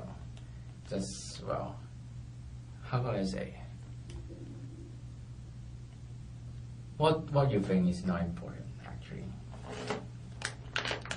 Just, well, you got evidence, you think. I don't know. Why do you think that's what's happened to you before that night isn't important? I don't know what night you're talking about, actually. I'm talking about September 26th of this year. So about 5 weeks ago. I'm bad in days. Okay, well, I believe I already said that. So, well. And I really have nothing to say. Okay. So, Rocky, this wouldn't happen to be the house where you rented a room and the guy took your money, is it? No, of course not. No? If you want to know, I could tell the name of the fraud. Okay. I Yes. just wondered if that was involved here because it was on my mind. Yeah, if you want to know, I could also give you the name of the. I don't remember the address. I don't remember the name of the owner, actually. It's on my phone. But, Okay. well, it sure isn't the two people that in the person. They showed you the picture of, Yeah. yeah.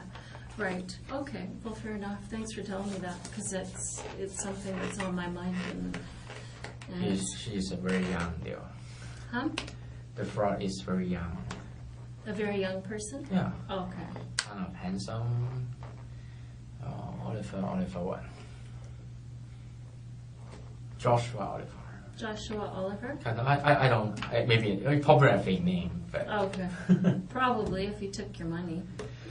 yeah, he got Facebook that named that, but And did you phone the police or did the owners phone the yeah, police? the owner said he will phone the police that in charge of that case. Did the police ever come and talk to you? No, because I left my phone numbers and my name, but well, there isn't any calls, but well,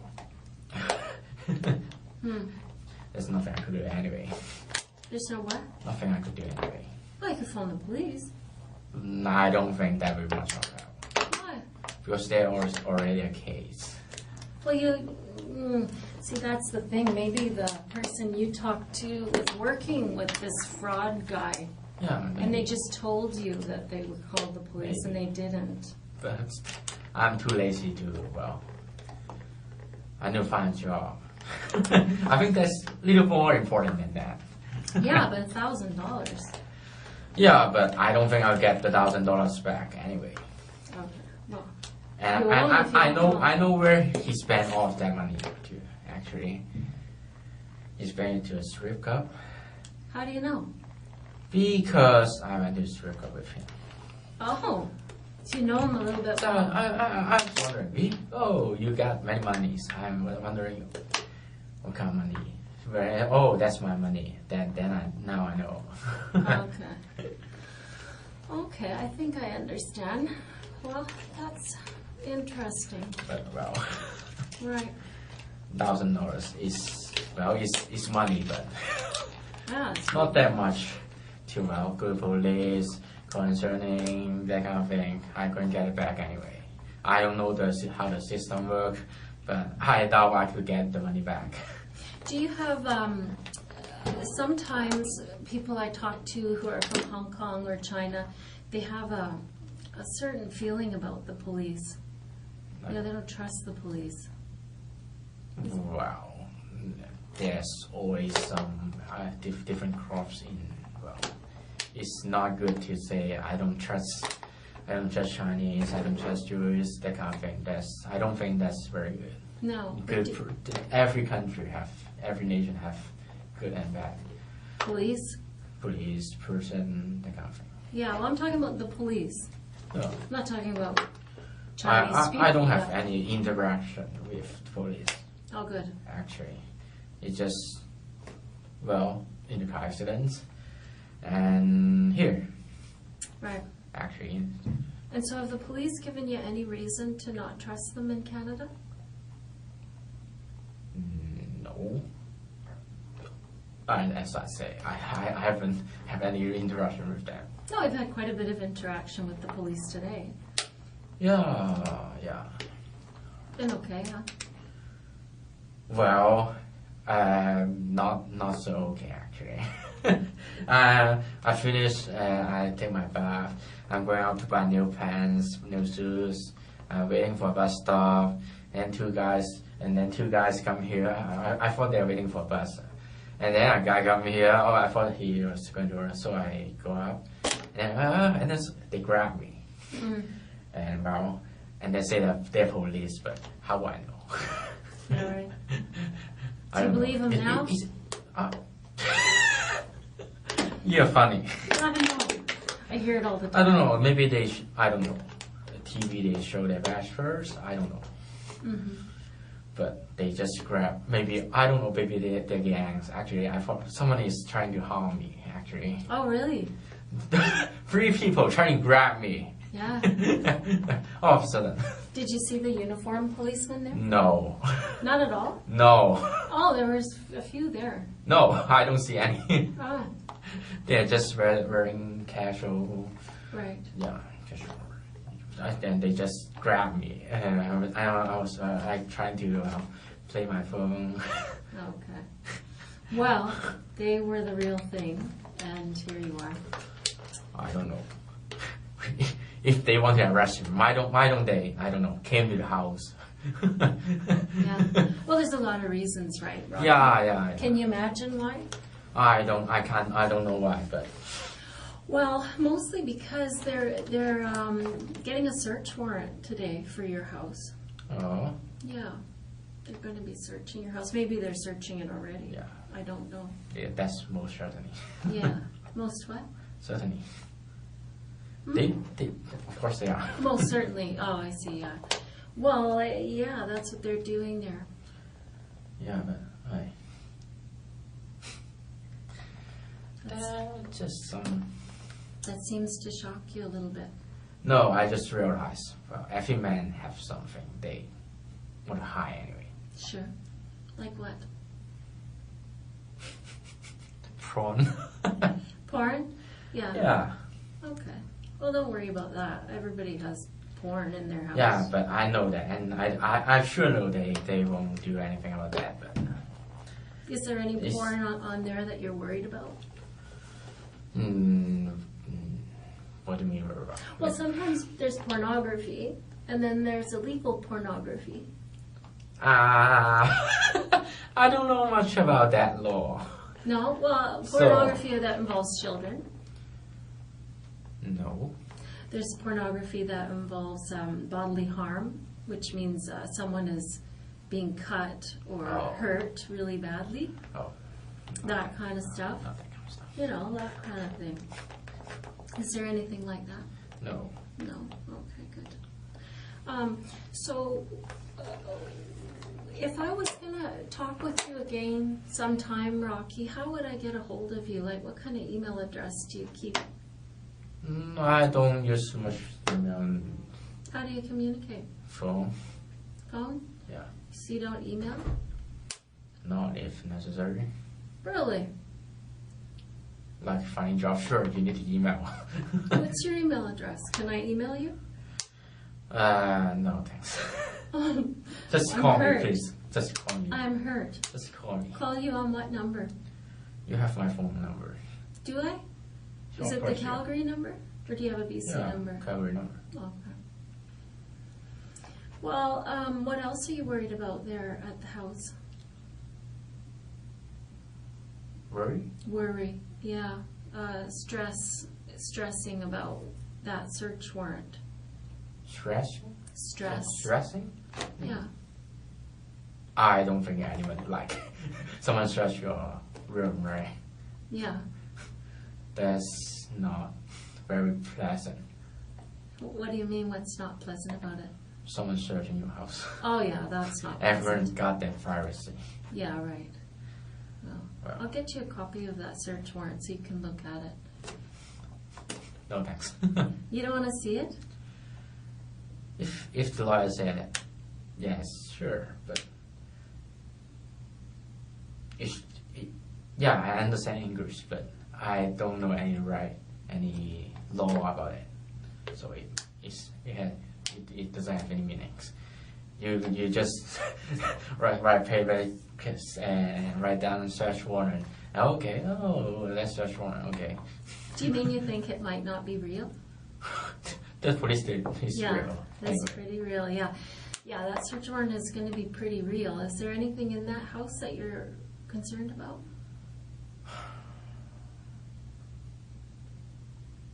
No. Is there any reason why we'll find anything in your house with regard to these people? No, I don't think so. No? That I could be sure. Okay.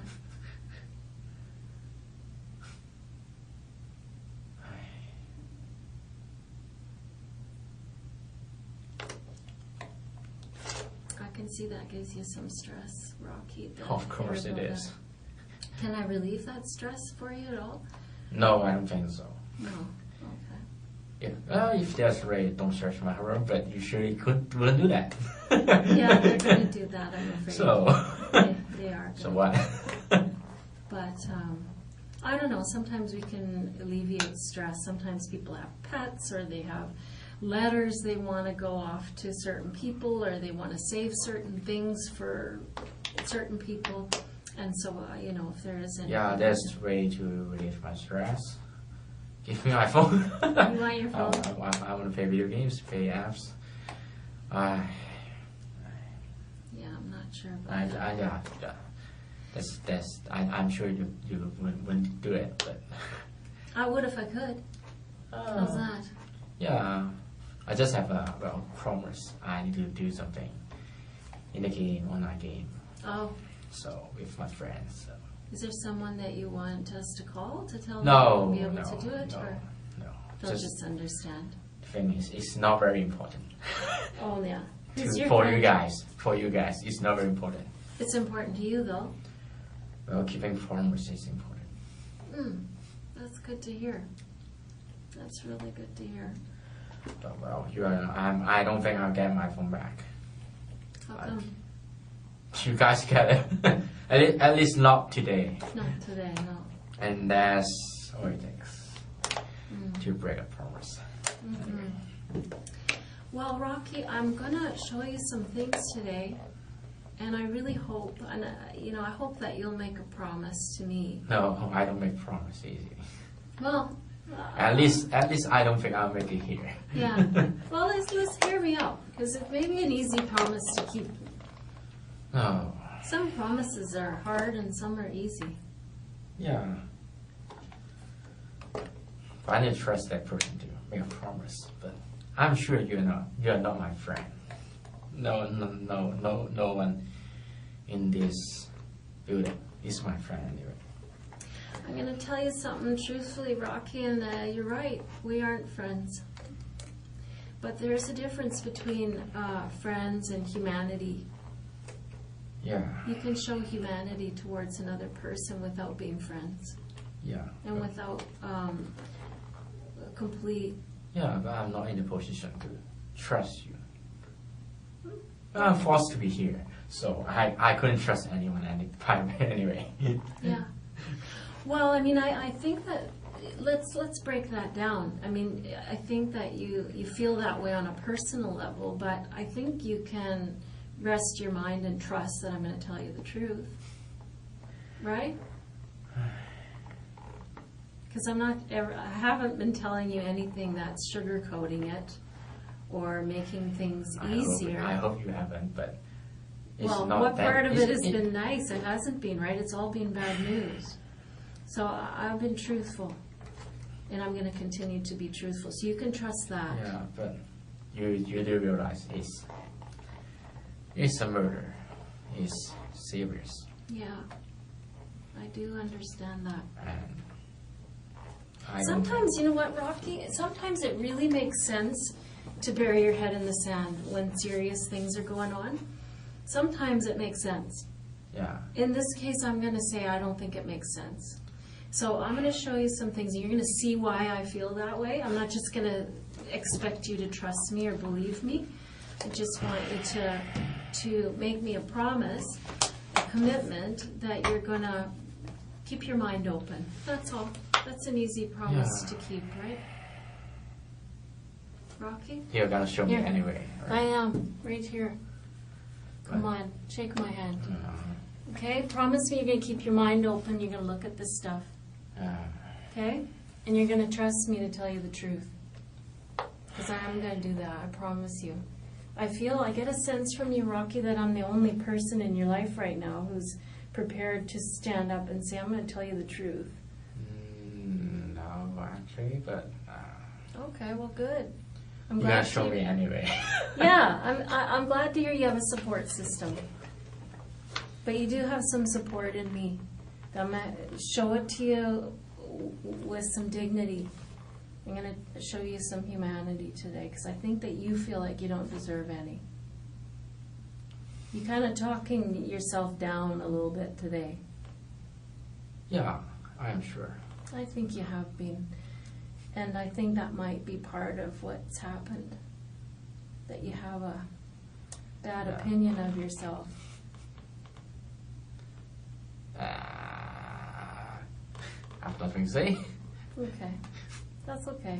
That's a difficult thing to face, right? Well, not difficult, but not in this room actually. Yeah. Yeah, it's probably right in front of you. See, it's easy to face. I don't know. I don't know. Well, at least, how do I say? People often look down to themselves. I don't know.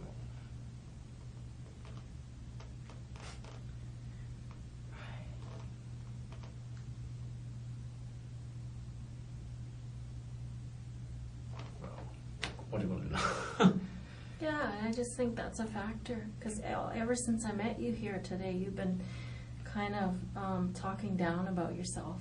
I don't think I am, but No, you are. You're minimizing your successes at school, and you're minimizing yourself. Because I am not very successful. Well, I mean, That's a fact, actually. it is, but sometimes those things become a self-fulfilled prophecy. Well, I wouldn't lie about that, actually. I'm not that successful that I will lie, and you could check that. I don't always get A. That you could check. Why would I lie about that? Yeah, but you know what I think? I think it goes deeper than that, Rocky. But you know what? We don't have to debate that. Here, do you want me to take that garbage? Thanks, honey. I'm going to go get some more water, and I'm going to get some materials to show you. Sure. Okay?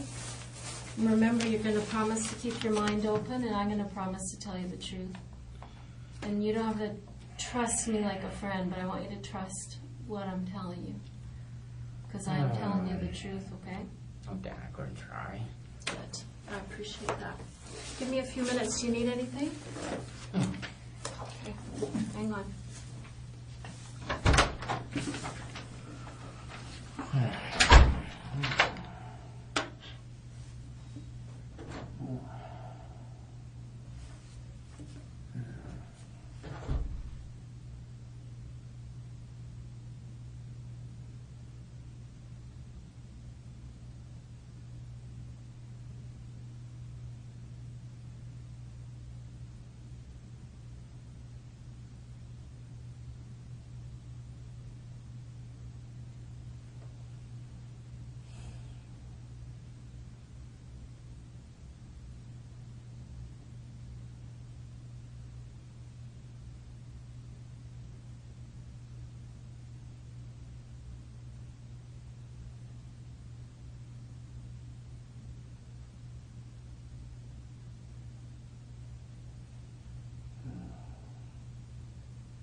How are you doing? Alright.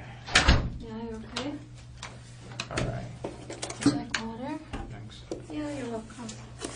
How are you doing? Not bad, not bad. Yeah, good. Of course it's boring. It's But- boring? Of course it is. Oh, you hurt my feelings. I don't think you're boring. Why? Oh, because I think you're interesting. No. Yeah, It's totally boring. I guess it's all a matter of perspective.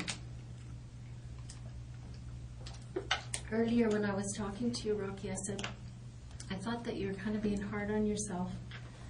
And you just did it again. Why? You just said you were boring. Locking this room. Oh, you're bored. Yeah, I'm bored. Sorry. Bored. Okay, Sorry. that's different. That's my fault. Sorry. No, that's not anybody's fault. It's just one of those things. It's good to talk things through, right? Yeah, it's important that we spend time to clarify what we mean and what our issues are, because sometimes when I do these things, I have a certain idea in my head about what the problem is or what the complication is, and sometimes I'm wrong. When I talk to the person, they tell me what the issues are, I think, oh, I was off on that. I needed to clarify that. So that's something you and me, we need to do over certain issues, right? If you have a question, make sure you ask, and I'll do my best to answer the question for you. Okay? Mm-hmm. Is there anything you need? No. It's gonna take long. Yeah, I think so. I'll take a bath. I'll go to the bathroom. Bathroom? Hold on, let me get a boy. Oh, sure. Because, the bathroom is for boys. Hold on.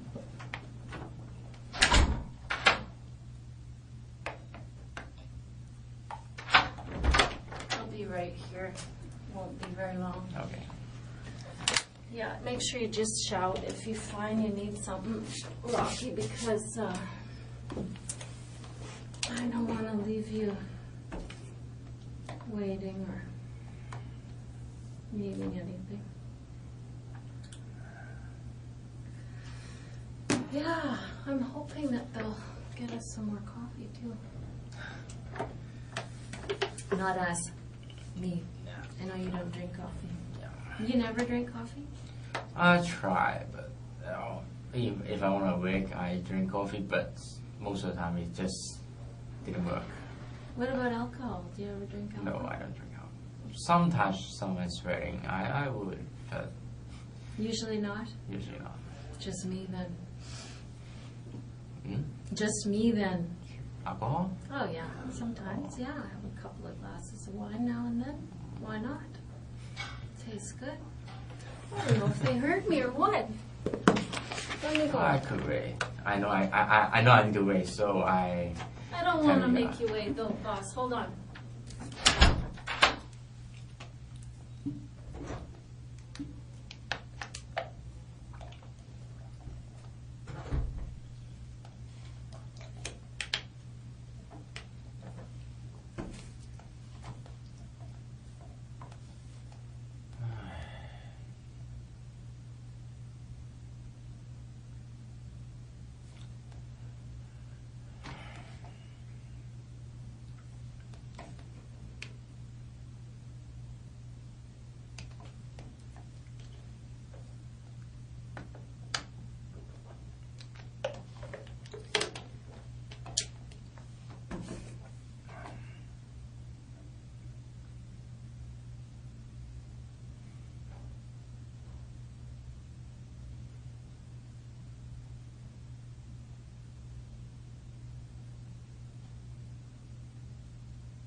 Here you go. Back.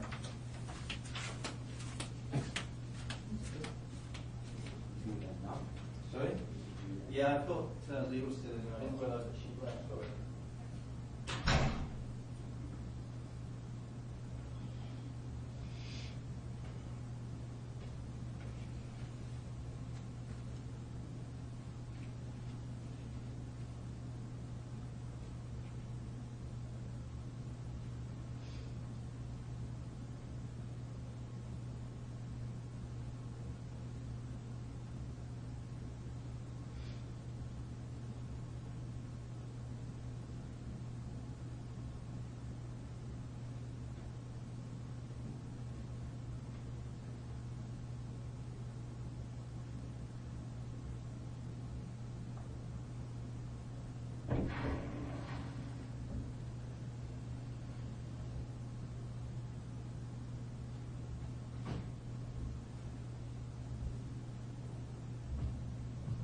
Do you need another one, or have you got enough? I think it's good.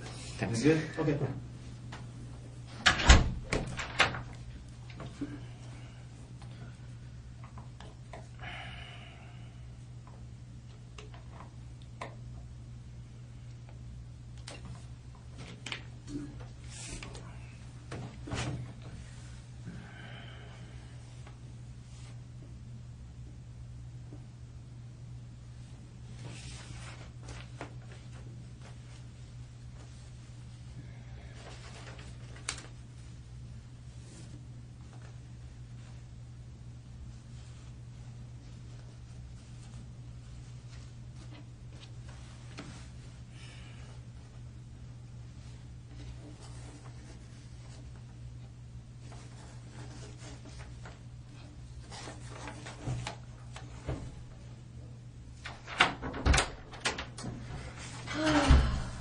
You okay? I'm alright. Good. That matters to me. So, Rocky, we talked earlier, we were just talking about you again, when I came back in, you were kind of talking about that this was boring and whatnot, but I hope it doesn't mean that you're not paying attention, because there's quite a bit of complicated evidence that I want to show you, and I want you to make sure that you're engaged and paying attention to it. I'm going to see it anyway, right? You're going to what? I'm going to see it anyway, right? You're going to what? You're going to show me anyway, right? Oh, I'm going to show you, yeah. Yeah. Yeah, So, for sure. I think you want to see it, because, I think you're an intelligent No, I person. doubt and- that. It's a murder case, so, well, I doubt that. Well, we'll see. I think you'll find it interesting anyway. And one thing I wanted to reiterate with you too, Rocky, is that we talked about my role here, and I don't think I went into detail about what I tend to be in these things. But have you heard of a devil's advocate? No. You don't know what that means? It's kind of an expression, and it means that someone is assigned to be the person who looks from another perspective. Okay. Okay, so if, for instance, there's a whole team of people that is investigating something like this, all the evidence might point a certain direction, but we always assign somebody to take another look at things from another perspective. Uh-huh. And so many times that person is assigned to analyze evidence from a different perspective, and sometimes that person is assigned to try to see another perspective of the person that we're dealing with. Okay. And that's me. Okay. So what I tried to say it earlier, but I don't know if I said it very well. But we're going to go through it, and you're going to see that there's a big mountain in front of you. Uh-huh. There's a lot for you to have to deal with today. Yeah. And there's a lot of people who feel a certain way about this case. Uh-huh. That's very serious. And my focus is on you. Uh-huh. Like, I want to make sure that, I'm worried about you. And I'm worried about what caused this and what is going to happen for you within yourself. Uh-huh. Okay? I want you to understand my role here, because the investigation is, while it's not complete, it's quite complete. And my role is separate. My role is you. And I'm worried about that. And so I just want you to understand what I'm doing here, because I think you've kind of lumped me in with a bunch of other cops. Do you know what I'm saying? I understand that, but sure. Okay. Yeah, I just want you to realize that I'm not here to, more than anything, I'm here to empower you. And I know that you're feeling, like you said earlier, you don't have any power. but that's not true. There's a lot of decisions to be made yet. Yeah, there is. And I'm going to show you what they are, okay? Because you don't see it, because you just see this room and no video games and boredom. But there's a lot that you can do and a lot of decisions to make. Okay? Okay. Okay. Yeah, I just want to make sure that you feel, that you understand that there's a lot at stake for yourself in terms of your future, about how you feel about yourself. Okay? Okay. Okay. Okay. So, one thing that I was going to show you.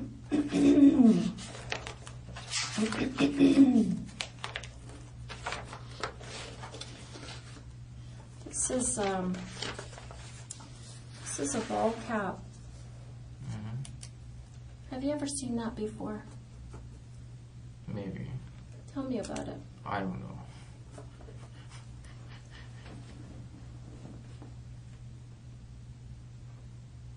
What do you want to know? Yeah, I want to know, do you own that hat? It's a ball cap. Yeah, it is a ball cap. Have you ever owned a hat like that? I have nothing to say. Well, I mean, it's an important thing. If you have owned a hat like that, I'd love to know about that.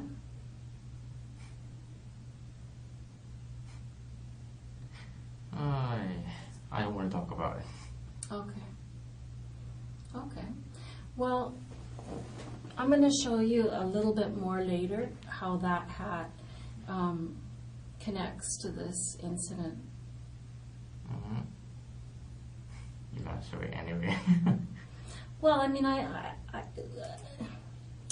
what I don't want to do is pretend between each other. I know that when you see that hat, that it has an impact on you, and your mind is going about that hat. And so I don't want to pretend that that hat isn't important to the investigation. I'm going to tell you that hat is very important to the investigation. And if you have something to do with that hat, let me explain it to you this way, Rocky. When something like this happens, and it happens pretty often in Vancouver, actually, you know, the person in your shoes, they have a lot of decisions to make, as I explained to you earlier, right? And they have there's a continuum of time frame when I sit with them, when they decide to start making good decisions for themselves and good decisions for their family. And so what I tend to like to do for people is I like to lay things out for them slowly so that you can demonstrate your willingness to be forthright and truthful. Sometimes people, it takes them right to the end. They have to see it all before they can face the facts and face the truth. And that's okay. I'm willing to sit with you as long as it takes, for you, for your comfort level. But this is the beginning, and I just want you to know that this hat is important to the investigation, and I know that you understand why.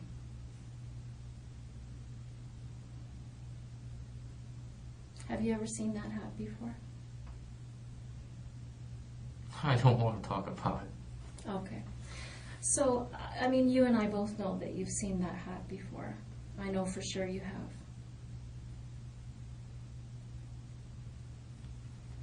And remember what I said to you earlier, that I'm not going to bluff ever today. And I'm not going to lie to you, Rocky. But I'm going to tell you with 100% certainty that I know you've seen that hat before. And I'm going to show you how I know that in a little while. But I'm going to do this slowly because I want you to show your humanity to this case and to yourself. Do you know what I'm trying to say? I'm trying to say this, that people who have done bad things in their lives, we don't just, I know me, when I've screwed up and I've done something bad, really bad, and I've done really bad things in my life, we can't just say, oh shit, I'm sorry, I apologize, you know, right? You can't do it. It's too hard. There's a process, there's a grieving process that has to go on with somebody like you. And today's the first day that you've realized, holy cow, I'm going to have to face this now. I have to deal with this. How am I going to deal with this? And it takes people some time to say, okay, I'm going to do this. I'm not going to do that. I'm going to make some decisions here. And so that's why I am here, because I like to be that person, that conduit that helps people to take the step towards doing the right thing. Because you've done some wrong things here. There's no doubt about that, Rocky. Very wrong things. But I'm not judging you for those things. I'm not. I'm judging you about what you do about it today.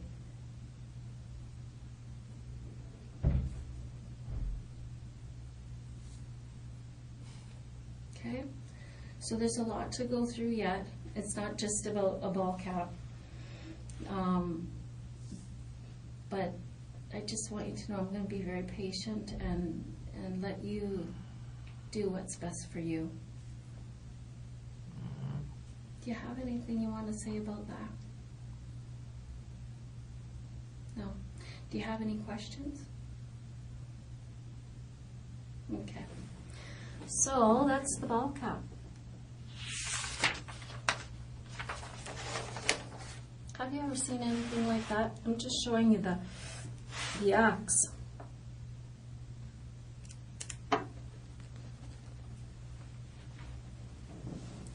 It's just the time I'm putting there. Yeah, I heard that. Because some people don't take, because they don't understand the 24-hour clock, but you do. That's good. I'm impressed by that. Why do you understand the 24-hour clock? Why not? I think, why don't people understand that? They don't. I don't know. I don't think before I was a policeman I would understand that. I understand that. I don't know why, but sure I do. Good. That's cool. Let's talk about that axe. I don't want to talk about it. I think I know why. I think I know why you don't want to talk about that. Rocky, this isn't going to go away, just so you know.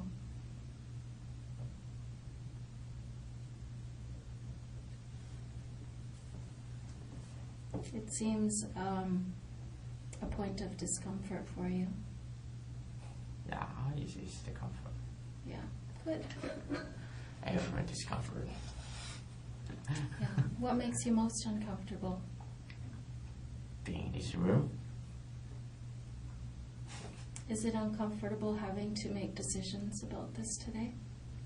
No, it's difficult to stay here. Yeah. Did it not occur to you that this might be the ultimate result of what happened? That someday it might culminate like this? I don't know what you're talking about. So then, Rocky, if you're telling me that you don't know what I'm talking about, then you don't know those people. You never went to that house. Is that what you're saying? I have nothing to say. Okay. Yeah, I can understand that position. I think you're trying to make things disappear. Or I think if you think that if you don't face it, that it'll go away. I think you have a very youthful approach. Things don't go away. No. Did they for you in the last few weeks? I don't know what you're talking about. Well, I think that you were bothered by this, Rocky, because, we talked to your landlord. Uh-huh. Yeah, and you know what he told us? Mm-hmm. He said that in the last few weeks, last 5 weeks, in fact, that you used to be kind of a social guy and you'd sit out in the common areas of the house and use your computer and talk with the other tenants and things. Not exactly. Yeah, I can see you're not a super social guy, but he said Yeah. you were, I go to the camera because the Wi-Fi connection is better. Okay, I see. And after the lady, what's his name? Lisa? Yeah, Lisa. Okay. Move out. And I found a way to, I changed it to 5G to not 5G, and the reception is better in the room, even in the room. Okay. So I go to the room. Oh, okay. So when did that 5G change thing happen? The date where the Lisa lady moved out. The Lisa lady moved out. And I think it says 5 weeks early is September 26th, right? Mm-hmm. I think she moved out like before it, Okay. like at the beginning of the month. Okay. And the landlord don't see me very much. Actually, I see. They live in the basement. Oh, okay. And I doubt he see me very much. Right. Well, I guess he's talking to other people there who are saying that there was a change in your behavior after this incident occurred. I don't remember the dates, but I have something to say about that. Yeah, I think that would be quite a normal reaction, Rocky. If something like what occurred happened and a person was part of it, whatever the things that happened before it, I think it would be quite have an impact on a person's mood. I already said I didn't change the behavior. I don't remember dates, but probably not dates here. Okay, so you're saying that your behavior changed because the connection to your computer got better. Basically, I just use the computer outside, Right. and the connection is better, so I moved it inside. Okay. Oh, well, fair enough. It's a coincidence. And most of the time, using the computer outside is not very good Okay. because I have some personal stuff I need to deal with. Okay. Well, I'm glad I asked because, it seems like a clue, right? If somebody says to us, this guy's behavior changed a lot right at this time, and you're Or you could telling say me- I'm back to normal. Over in this house, in the house I live, Okay. like 1, 2, 3, 4, 5, totally including me, 5 people. Okay.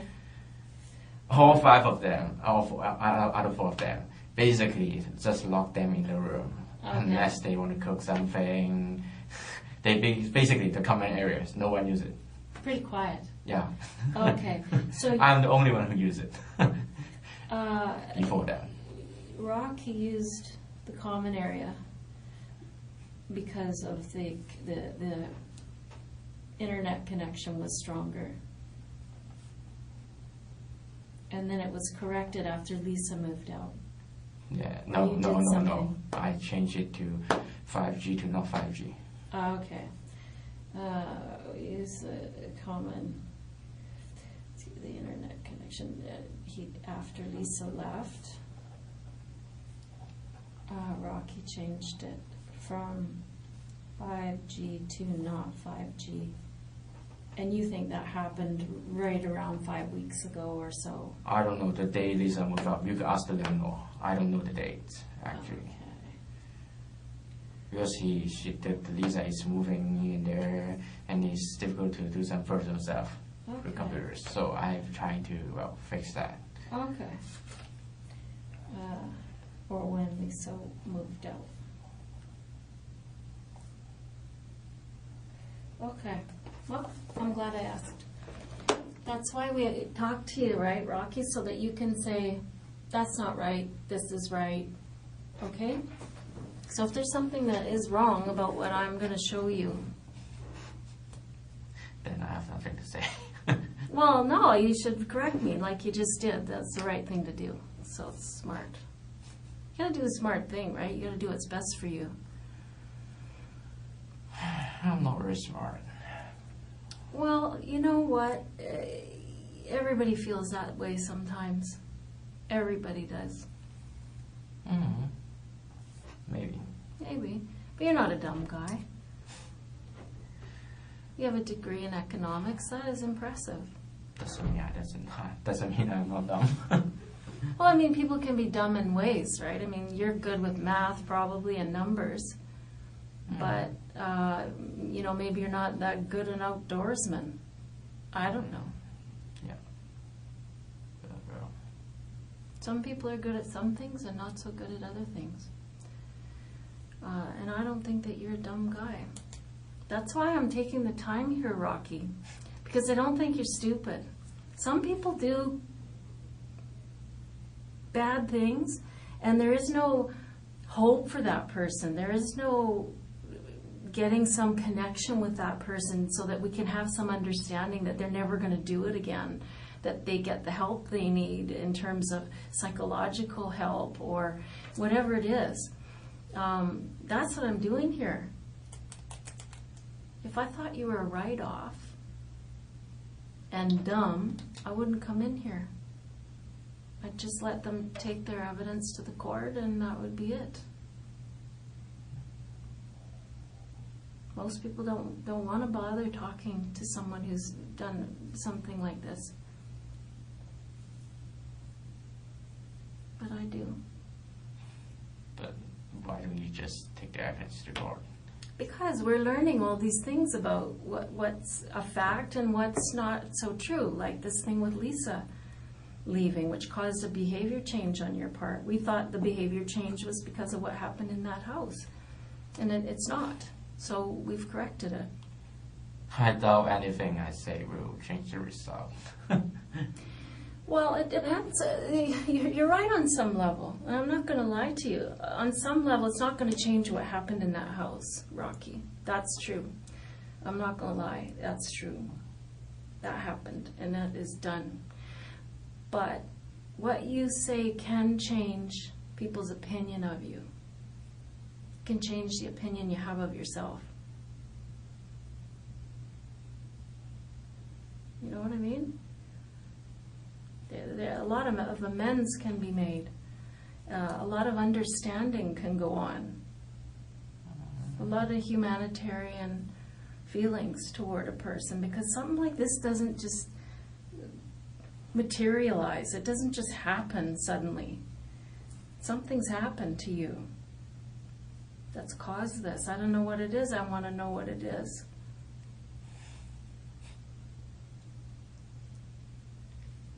I know you're not laughing because you don't think that, because you think this is funny. I know it's because you're uncomfortable.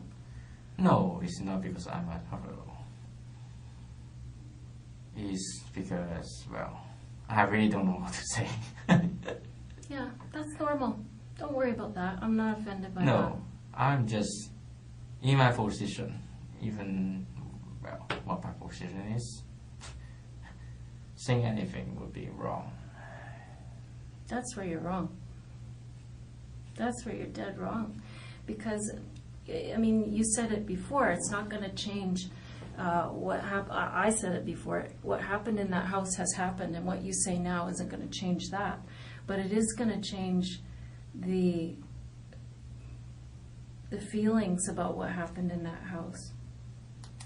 People act out and they do bad things. Usually, well, every single time I've sat in this room with somebody, Rocky, and I'm telling you the God's honest truth, when I go back and I talk to that person, and it takes longer with some people, right? Some people are very upfront about their mistakes very quickly, and some people take a little longer. But the truth is, they all share. At the end of the day, they all share. And I always find out what sometimes it's 100 things or 1,000 things that caused a night like this. And when I hear it, I always end up with a very sad heart, because I know that if that person had had the right friendships or the right parents or the right connections or the right luck, they wouldn't be here. And so I feel sad, and I feel like people should see something like this so that they know when they see their friends in distress or they see their family in distress, they should reach out and take care of that person, because we don't want to have happen what happened to you. I always feel a sense of sadness and empathy for you, your person in your shoes. And I think that you don't believe that because you know what went on, and you think, geez, do I deserve empathy? Right? Is that, I mean, I think that's probably what you're thinking. Do I deserve empathy? And many people don't think you do. But I do. And that's the truth. I want to know what those 1,000 things were that led up to this. I really do. Because I don't think you're a bad guy. You don't seem inherently wicked. I appreciate you say that, but I don't think the price of believing you is too high for me. And well, Oh, you don't have to believe me. I mean, I'm not trying to convince you of something, Rocky. Believe me. What you have to do is believe in making decisions for yourself and in believe in yourself. I know you you take a hard line with yourself. You're hard on yourself a lot. But today I think that, you know, you have to sit back and believe in yourself and believe in what's best for you. So you don't have to trust me or believe in me. All you have to know, and you're already committed to this, is that you would keep your mind open and you'd believe I won't lie to you.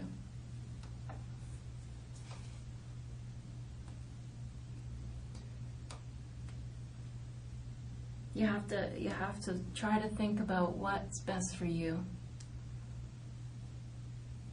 And I know you're thinking, what is the upside here for me to talk about this? Wow, that doesn't make any sense. But really, Rocky, as we go through this, and you're going to notice, I'm starting small here with the evidence that the investigators have gathered, because I want you to come in with me early. I want you to show your empathy for those people and their family early, to show your humanity. So that's why I'm doing this slowly. If it takes longer, that's okay too, brother. But I'd like you to come in with me early so that we can go together and say, here it is. It's a ball of shit and we feel bad about it. You know, but you don't have to have any faith in me. I'm just here to be the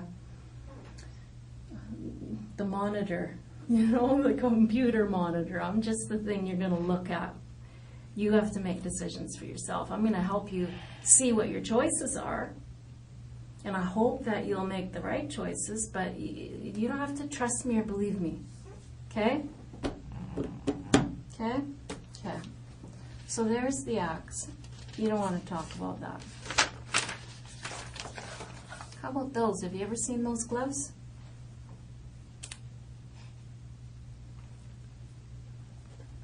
I have nothing to say about that. Where are those gloves now, Rocky? Gloves? Mm-hmm. What gloves? These, not these ones. These are some we bought after to compare to the gloves that we, the markings that we saw on the walls at the house. So we bought these afterwards too, because we know that these are the gloves that were used.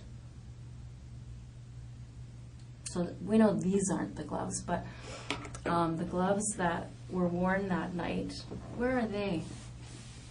Are they in your apartment? They haven't finished searching, so I don't know. You probably threw them in the I garbage. got nothing to say. Okay.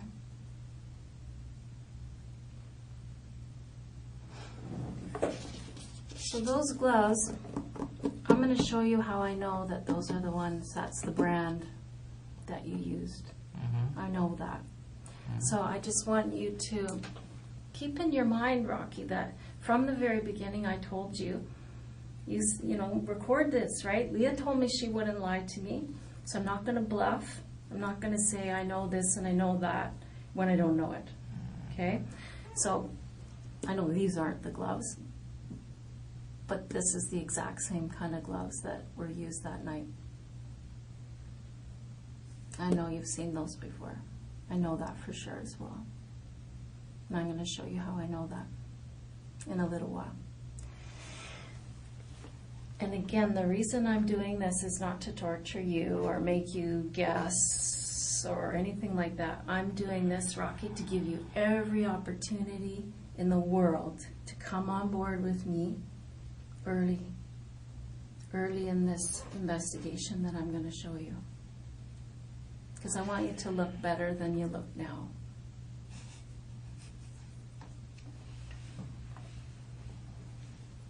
Why are you laughing? I don't look bad. I don't look good. No, I mean, you don't look good. I promise you, you don't. Yeah. It looks terrible. So there's absolutely no downside to taking a step towards something that doesn't make you look so bad. I don't know why this happened, Rocky. I really don't. But I'd sure like to know why. I'm going to tell you something about that guy. That man. He isn't a very nice guy. Hmm? That man that died.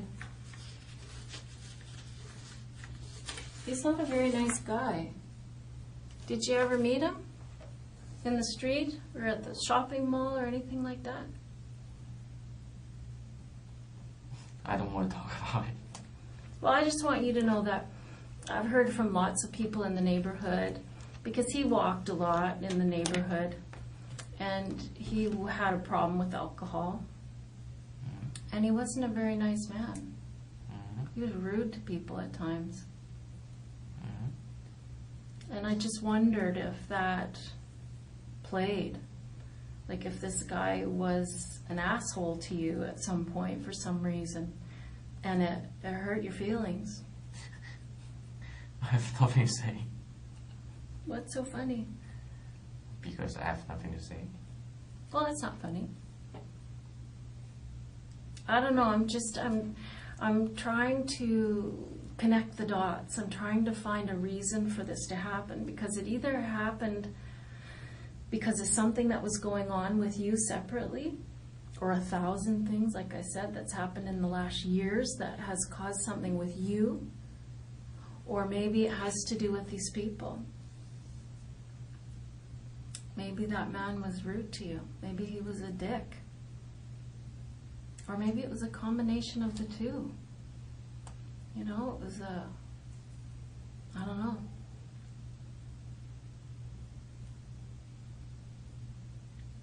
I do know that whatever it was that happened, or why it happened, it wasn't funny. Well, forgive me for, he's my, I'm going to stop it anyway. It's just, It's a habit.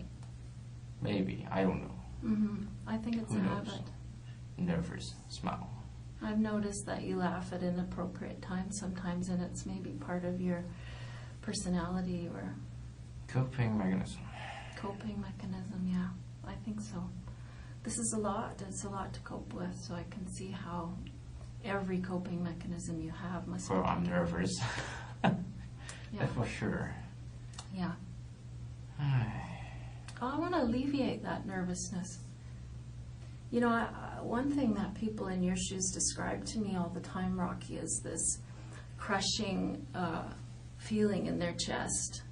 this fear, and it's a physical feeling of being unable to breathe and feeling nervous to the point where you can feel it in your chest. And one thing that people have told me in the past is that once they get through this process and they make some good decisions and they come out the other side, that kind of eases up a bit. It relieves some of that anxiety and that nervousness, if you will. Okay, so it's something you can look forward to.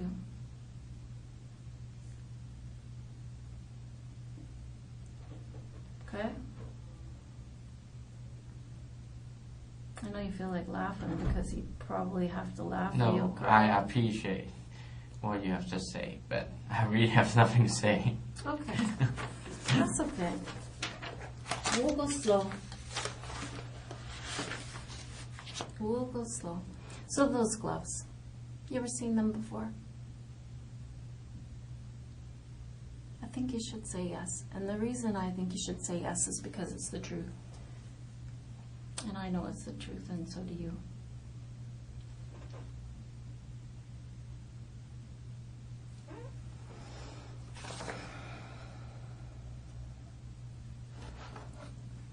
These are some footprints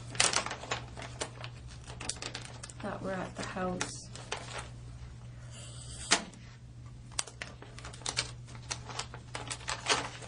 Have a close look at those, Rocky. You'll notice that there's a definite pattern to those shoes. Do you notice that?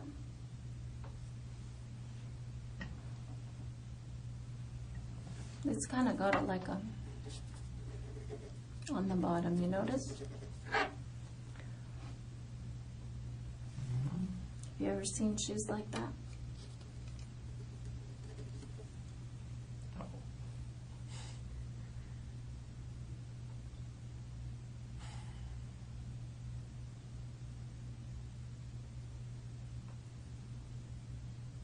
Are those your shoes?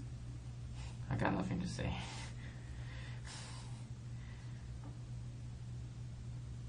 How long will it gonna last? How long will it gonna last? Like how much longer do you?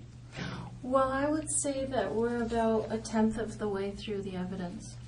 And I haven't shown you any evidence yet, actually. I mean, these are things that I'm trying to bring you along with me so that you'll talk to me about this sooner than later.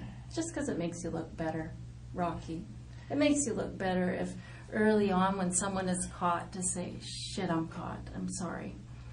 But I mean, that's why I'm doing this slowly, but there's a lot to go through. I have some video to show you. Do you understand how police investigations work? No. Okay. Well, let's back up and do that. Shall we? Let's do that, Rocky, because I feel like you're thinking to yourself, I'm not sure. I don't know if this lady's telling me the truth. I don't know if I trust her yet, or if she's really gonna try to bluff me or lie to me or whatever. But let's talk about police investigations. When something happens, like in this case where this couple has been murdered, the police show up, and one of the first things that they do is they do a canvass. Do you know what that means, a canvass? Yeah, search the nearby area. Yeah, they search the neighborhood area. They search the immediate area of the house. They'll interview people in the neighborhood.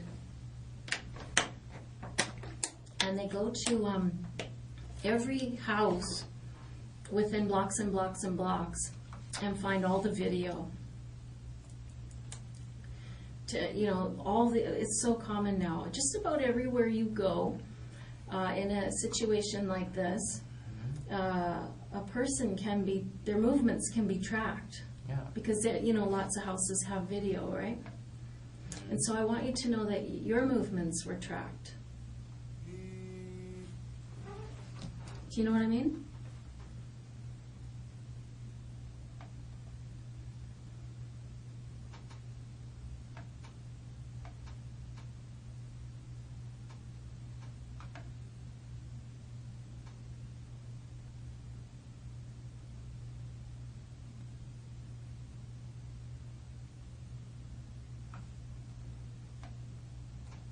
Sorry about that. No worries. So, yeah, that's what happened, is that your movements were tracked. And they weren't just tracked that night. They were tracked for a long time. Before that, actually, because what they can do is they can go backwards, right? Once they identify someone in their video surveillance, that they've gathered up all this video after an incident happens, then they can say, oh, that person is interesting to me. Let's find them in other places and times. And so we were able to go back to September 13th. Do you know what happened September 13th? I got nothing to say. I know you're not laughing because it's funny. I know you're laughing because you're scared. I will try to make it more. I know you're trying to cope. It's okay. I'm not offended, but I'm just trying to point out to you that... No, it's just funny that I just keep saying I have nothing to say. But I must. I want you to think about that. As we talk here, as I talk, you don't have to say anything. That's your prerogative. That's your choice, Yeah, but for it sure. will be impolite. Although it's very impolite already, but it's very impolite to respond. Well, it's up to you about your own personal ethic, if you are okay being impolite or not. I mean, I'm not offended, hun. I'm not. I've been sitting in this room with lots of different kinds of people, and you seem very polite to me. No. You do. No. You're okay. You just be yourself.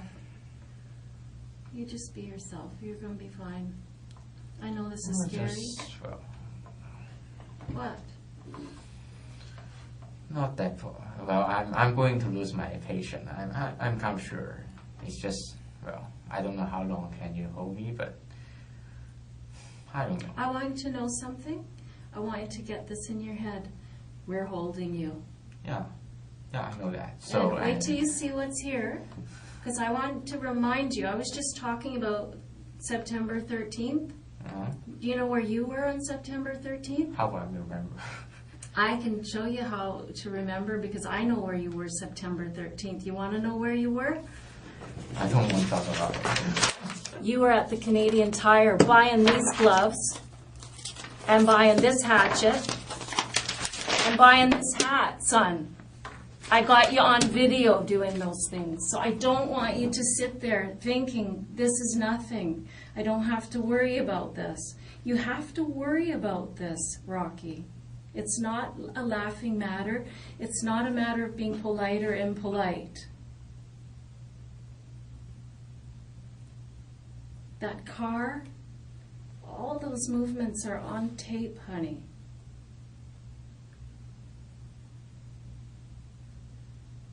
Now I'll show you that stuff. Sorry. That's okay. I know as I reveal these things to you, it's going to become scarier and scarier. No, because it's just impolite too. Well, just what's using my impolite? shoulder. Using my shoulder to respond you. Just Pardon me? using my shoulder to respond you. That's not very good.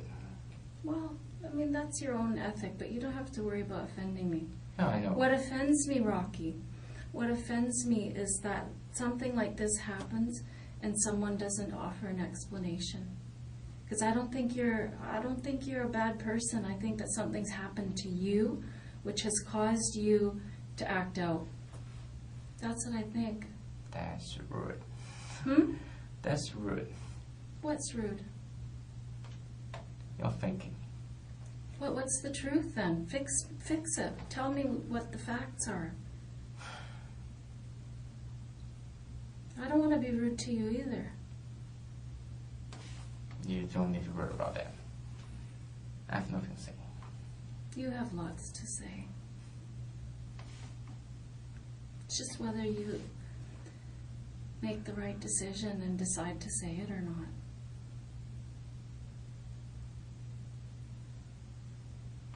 You know, it's about decision making.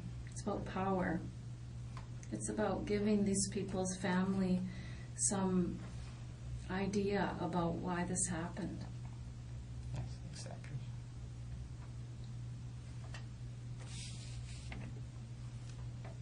Don't you think they're owed a little something?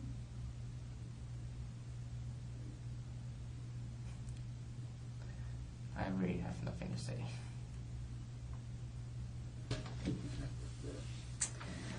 Okay, Rocky, well, we're going to carry on. These, by the way, are not the, this isn't the one that was at the scene. We went and bought another one. What's covered up here, I can show you in another photograph.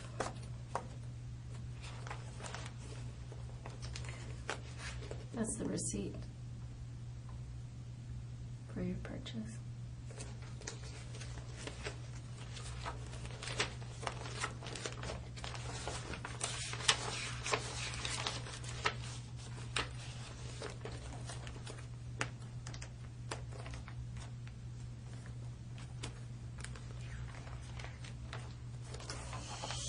Well, I'm going to have to dig around for it somehow.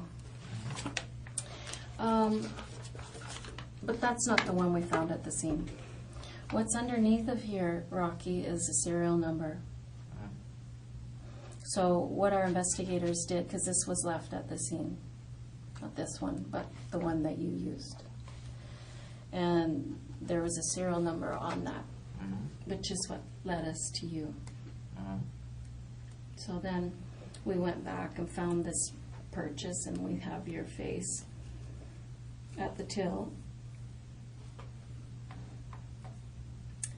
buying that hatchet and that hat and those gloves. Mean anything to you? Why did you buy those things? I'll tell you what I'd like to know is that these things were purchased on the 13th of September. You didn't use them for 2 weeks later. How come you bought those things?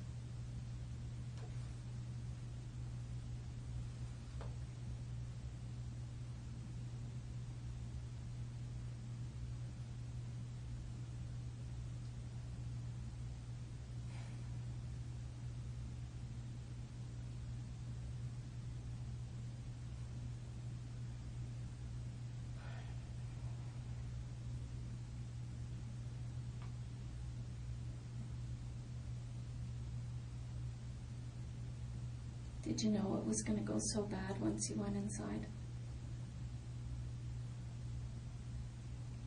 Maybe you didn't intend to have happen what happened. I don't know.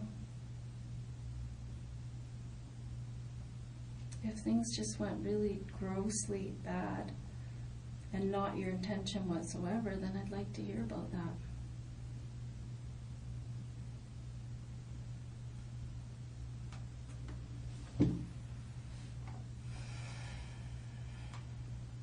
What did you want out of there? I don't want to talk about it. Painful. Without the lawyer. Pardon me?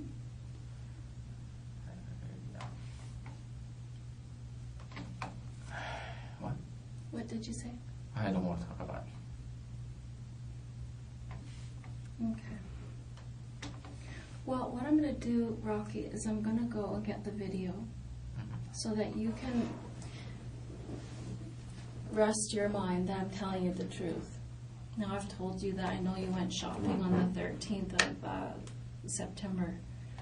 and that I have your image, your face, buying these things. And I have the receipt to prove that. And I'm going to show you that video so that you can start trusting that what I'm saying is true. Okay? Do you believe what I'm telling you? You're gonna show me anyway. Yeah, I am, but I want to know how you feel about it. Do you believe me? Because, I mean, sometimes people don't talk about their mistakes because they think, you know, I'm not really caught. That's what they think. They tell me this later. I didn't really think you had the evidence, so I thought I would hold out.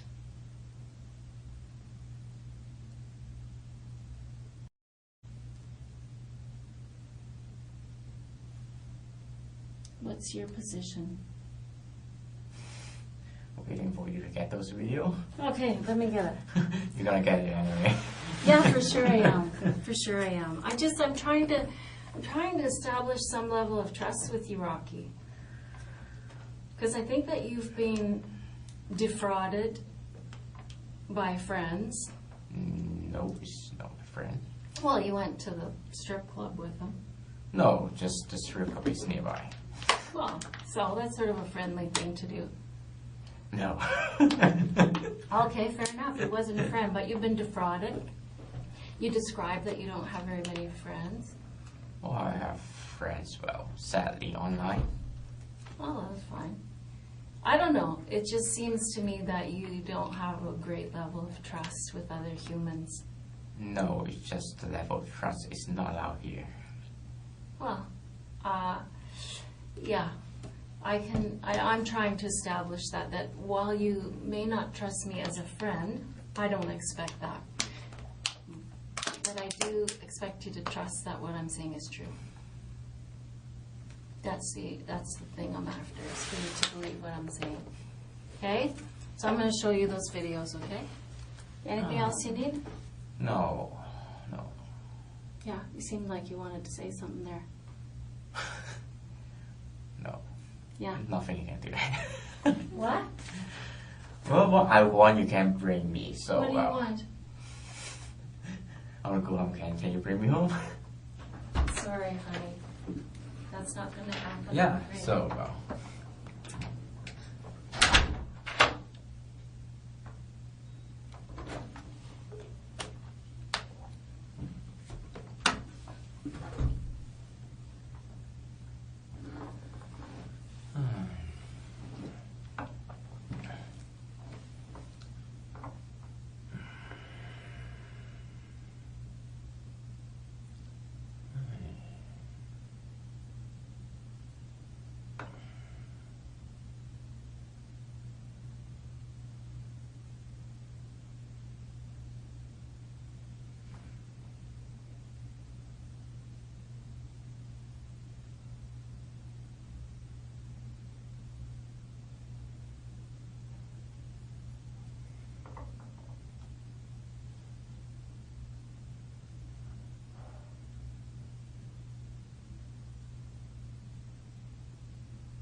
good? Yeah, good. I know you're not good. Yeah. What else? Well, I don't know. It's the polite thing to do, I guess. Maybe you have to go. I should go. You don't drink Coke? Sorry. What, would you like something else? Oh, what is fine? You guys need water? Okay. All right. So, when I left last, Rocky, I was I'm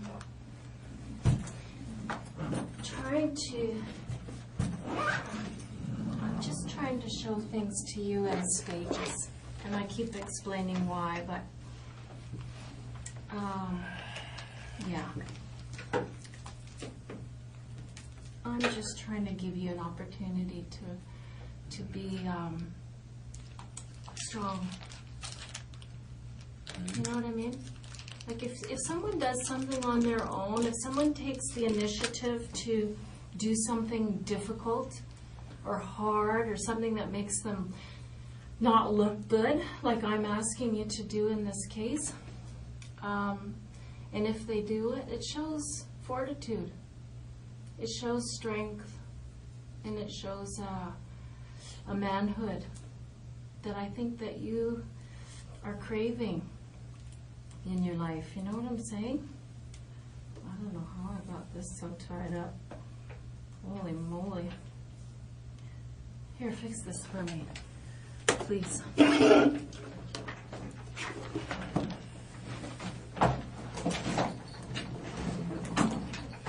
you understand what I just meant, Rocky? Understand? Yeah, did you understand what Sure. I meant by that? Sure. I don't agree though. You don't agree? Okay. But that's Well, not what's important here. it's not important? Thank you. Okay. Well, I mean, we don't agree about that, but anyways, sometimes people, they do the right thing because it's the right thing to do, and some people do the right thing because it makes them look better. I don't know why you're going to do the right thing, but let's see.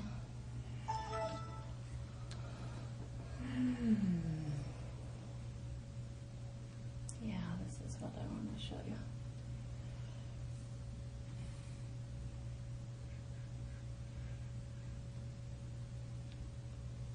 So let me just pause this.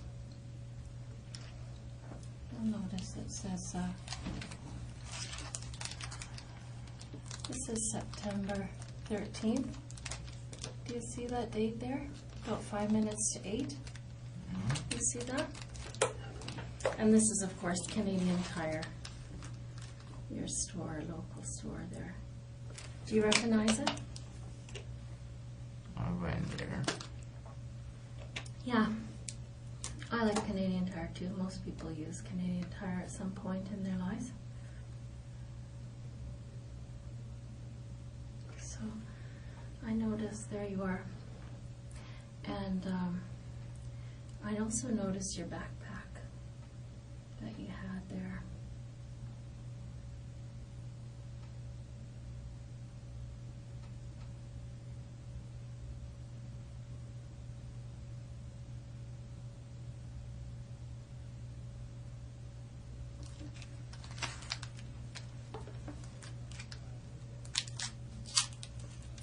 So did you notice all that? So I want you to know, Rocky, this is a key thing for us. Because once we had that hatchet and it had that serial number, this is an interesting bit of video here too, because here you're looking at the knives, right? Were you looking at knives for some other reason, for cooking or something?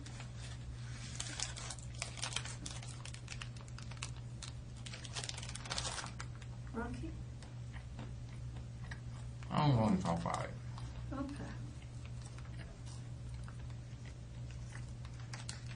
So, once we we're able to find this purchase of these things, for which we either find in the house or we find near the scene or we find evidence of these things. It caused us to fixate on you.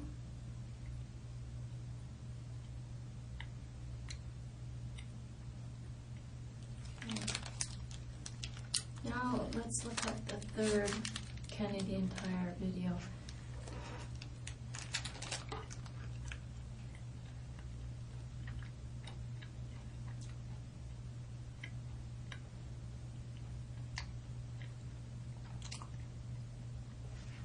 Hatchet, gloves,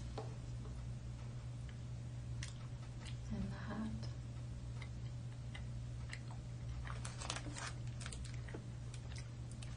You know that hat, we found it underneath the table at the house where all this happened. Here comes the fourth Canadian Tire video.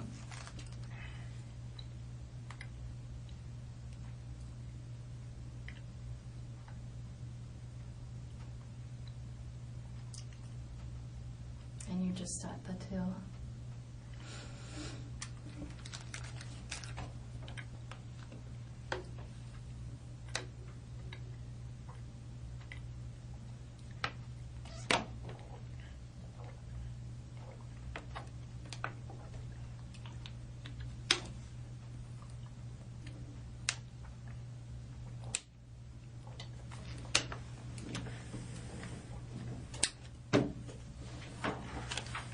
Yeah, Canadian Tire was quite helpful to us because they,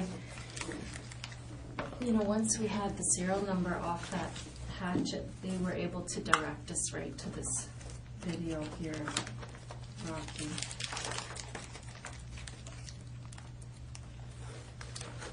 And they gave us the transaction right here that was related to that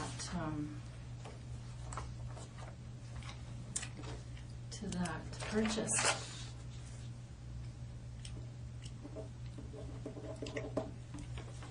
Do you have anything you want to say about that? Do you want to tell us why you bought those things? I'll tell you something about policemen, Rocky.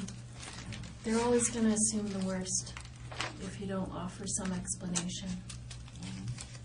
You know what I mean? So, even you as an intelligent person, well, you keep saying you're not, but you are, you know, you're not a dumb guy. I don't know. Policemen are always going to assume the worst, unless you offer some explanation. This is 2 weeks before the murder. So, something has to be going on here in Rocky Cam's mind, right? Something's going on with you. I'd sure like to know what it is.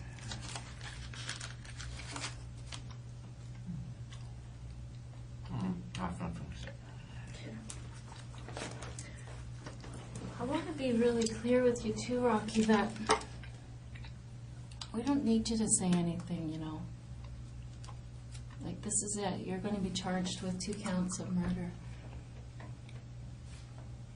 Okay? Here's the 5th video. This one's interesting because of this right here. Do you see that? Do you see what it is?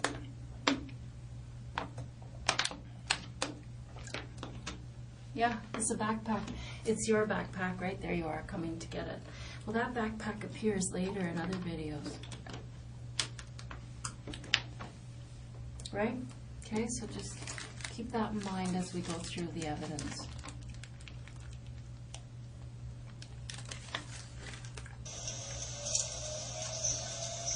Here's some video from earlier in the evening, the night that those people died.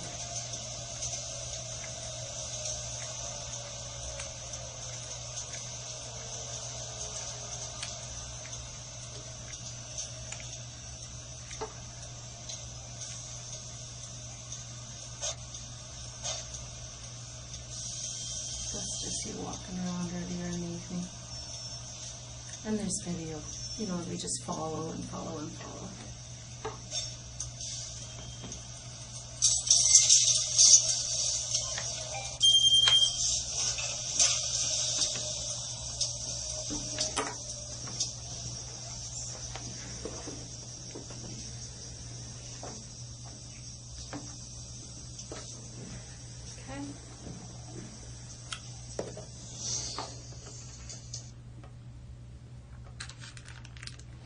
So you can understand this part of the police investigation, Rocky, right, where the police,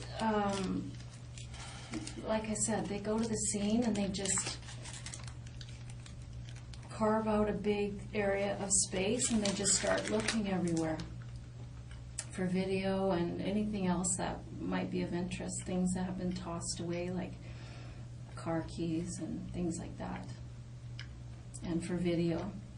Like when the car left the scene of the house and drove around the neighborhood, and right? Rummaging around in the car. All that's captured on video. Lock in the car and the headlights light up. All that's captured on video, Rocky. Don't worry about that, Rocky. I want you to focus here because it's important. It's way more important than a dirty carpet. Okay? Is there any reason why you'd be driving that woman's car? I have nothing to say. Well, I'd sure like an explanation for it, Rocky, because it's obvious what's happened, and there's just no reason why. And this is obviously something that you'd thought about for a while, and I don't know why it happened. And I'm super interested in that.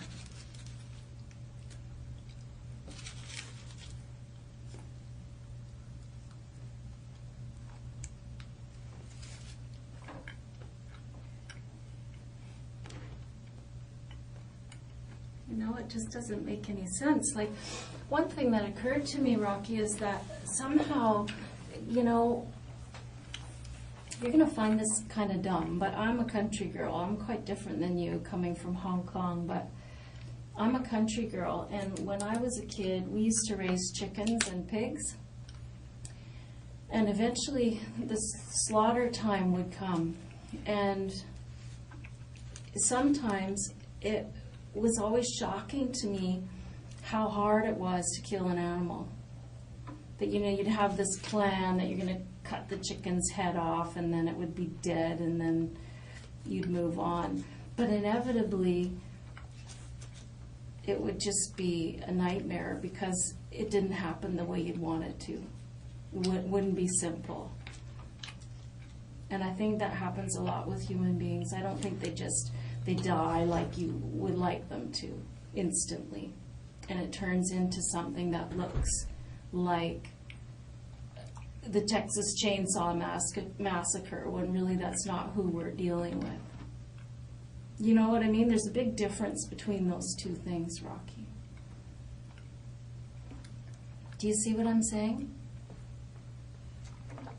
How something that's intended to be one way becomes something that looks much, much, much worse. And in an absence of an explanation that things went terribly wrong because of X, Y, Z, it looks so bad.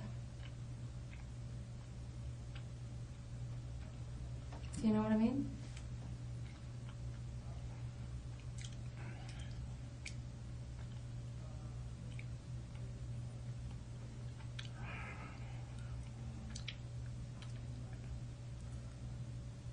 Do you know what I mean?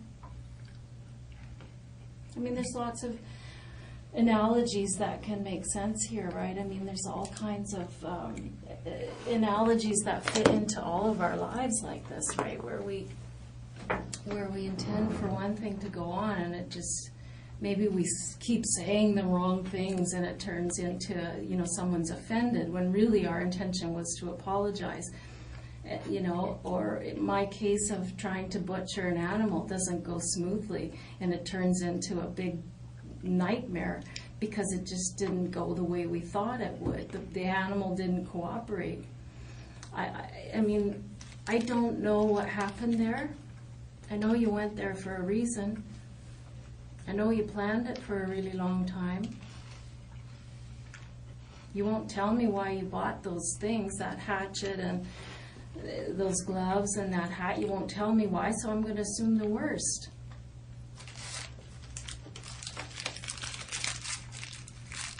I'd like an explanation for those things.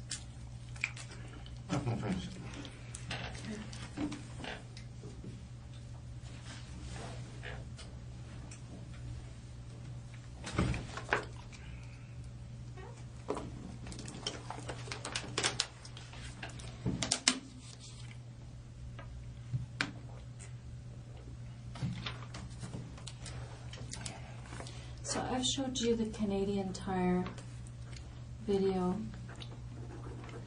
as well as the bus video, which is just really basically earlier in the day. I've told you about the vehicle, right? Coming out of the vehicle, walking up the street, throwing the keys in the garden, doubling back, up French Street, through the houses. I mean, that stuff's irrefutable. And you have nothing to say to that.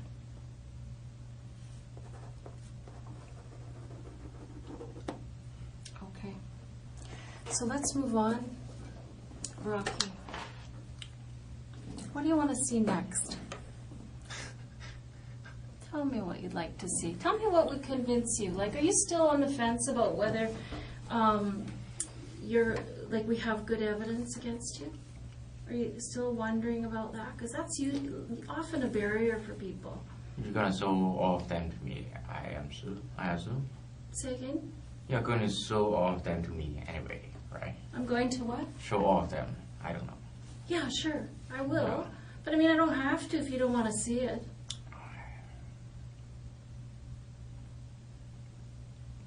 You know, I want to give you every opportunity to take some power and control here. I don't have to if I don't want to see it. But I'm forced to stay here, so I really don't have a choice anyway. Yeah, you do have to stay here. Yeah. But it's not about that. That's the stuff you already know exists. You already know that stuff. You knew that long before I did or any of these investigators did. You don't need me to show it. You know what's there. But what you don't seem to be believing me about, Rocky, is that you have a great deal of power here to take control of how this happens now. I'm going to tell you, you're going to be charged, and this is very serious, and we have a lot of evidence. And none of that's going to change. What happened in that house isn't going to change, hon. What's going to change, what could change for you, is if you be independent here and take control of the situation, and you control the pace at which it goes now and what happens now. You know, you pointed out to me earlier, I was saying, how independent of you? You've come to Vancouver and you're looking for work, and you said, no, I'm not independent. My parents are paying my rent. And I thought, okay, well, that shows some honesty, you know, about who you are and exactly how independent you are or are not. So you're not independent. And I'm going to suggest from some of the things that you've said to me here today that you're not smart, you know, you're not independent, you know, you've been saying things that are really negative about yourself. I could say something positive. Yeah, like what? But, well, one don't say. I don't say something positive, just to, well. But here, I want to say something positive about you. I want to be able to say something positive about you, Rocky. And that would be that you face this like a man. That's nothing to say. And you help me understand why this happened. I really want to know why this happened. I mean, I don't know if that man was ignorant to you, or if this was entirely about getting some attention for yourself. I don't know. I don't know what...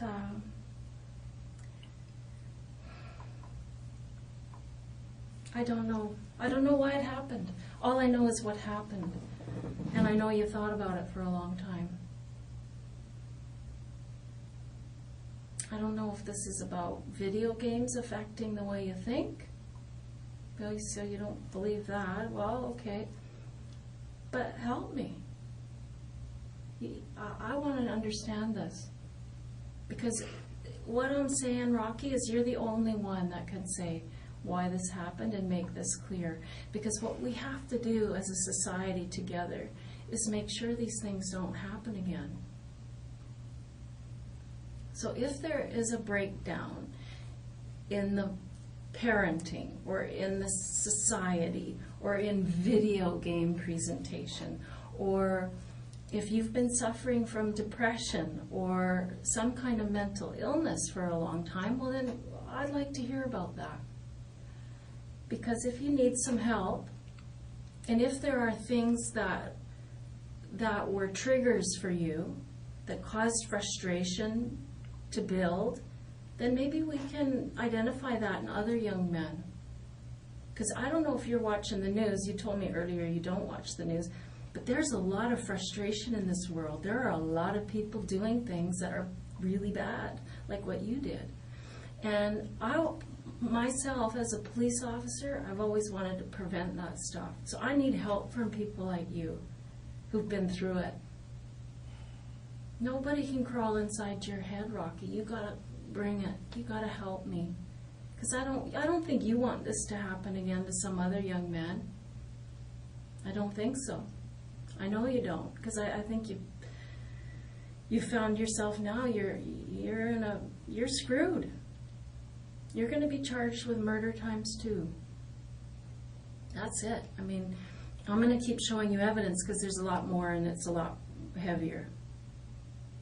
But what I'm saying is that you have an opportunity here to be independent and be a man and to take responsibility like a man. And I don't think you've done that in your life, ever. I don't think so. You know, your parents are still paying your rent, bro. Right? I mean, and I think that's what this is about. What is it about?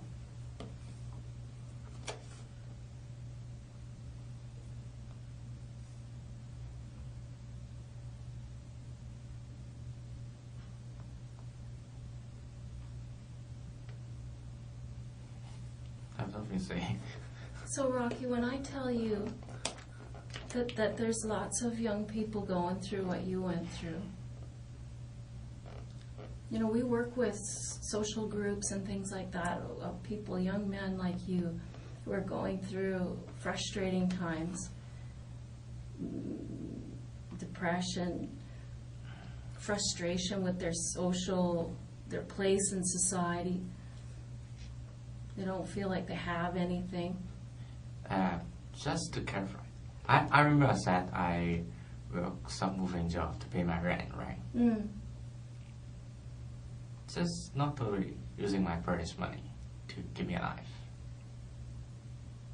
So, well, I don't know. Maybe... Well, that doesn't change your point of view anyway. No, I'm not telling you that's my point of view, Rocky. I'm telling you this is an idea. I'm wondering if this, and that's why I'm asking. Remember last time when I said, here, your attitude changed 5 weeks ago. Mr. Norton told us that. And you said, no, wait a minute. That was because of the internet. The 5G, the no G. I believe you. Whatever you tell me, I believe you at face value. And I'm going to write it down and I'm going to bring it back to the investigators. So I'm putting it to you. Is this the problem, that you feel emasculated or feel like you're not independent? You're telling me that's not the case. But I don't know what it is, Rocky. I'm just putting ideas out there so that you can help me understand this. Because I don't understand it. I'm afraid I don't want to talk about it. I'm sure you don't. You know what? When I screw up, I sure don't want to talk about it. Let me change it. I have nothing to say. Well, that's not true. I know you have a lot to say. It's just that you don't want to say it. And that's fair enough. That's your choice. That's your choice. But I'm giving you the choice. I'm giving you the option. Because this option isn't going to be here forever, Rocky. Right? That's something that you have to understand, is that eventually this, what we call a disclosure package, is going to go to the Crown Counsel, which is the lawyer who is going to prosecute you. And that's the story that's going to go forward. I don't know. Is that what you want?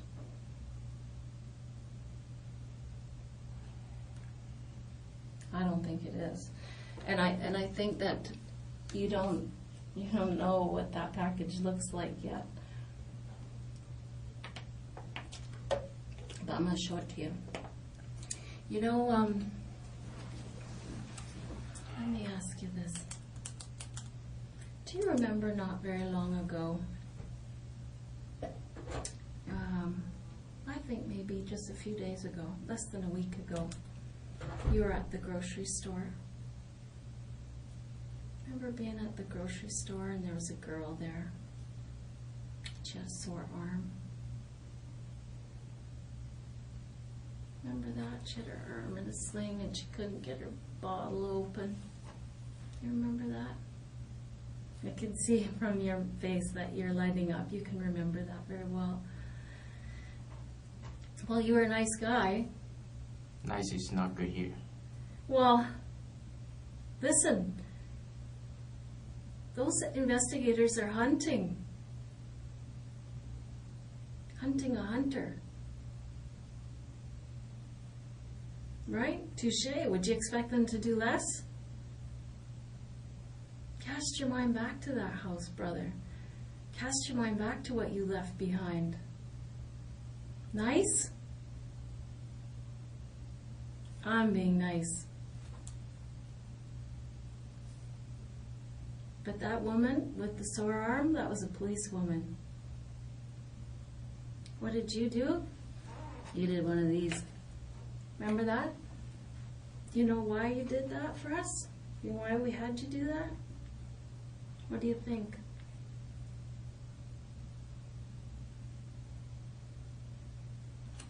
Nothing to say.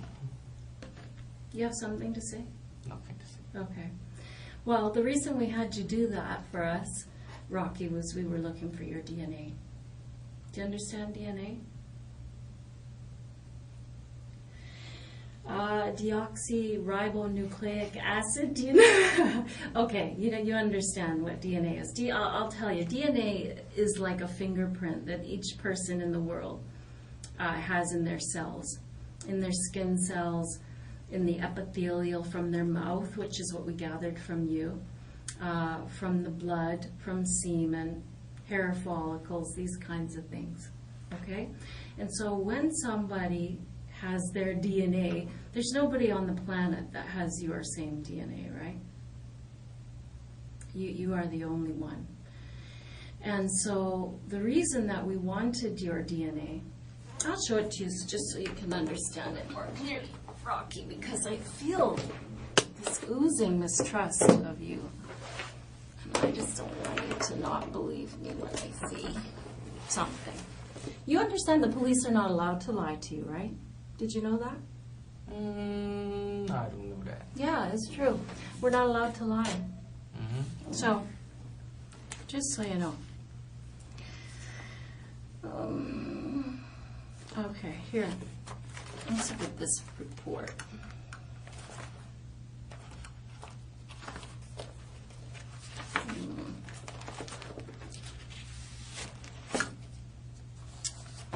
You need glasses, man.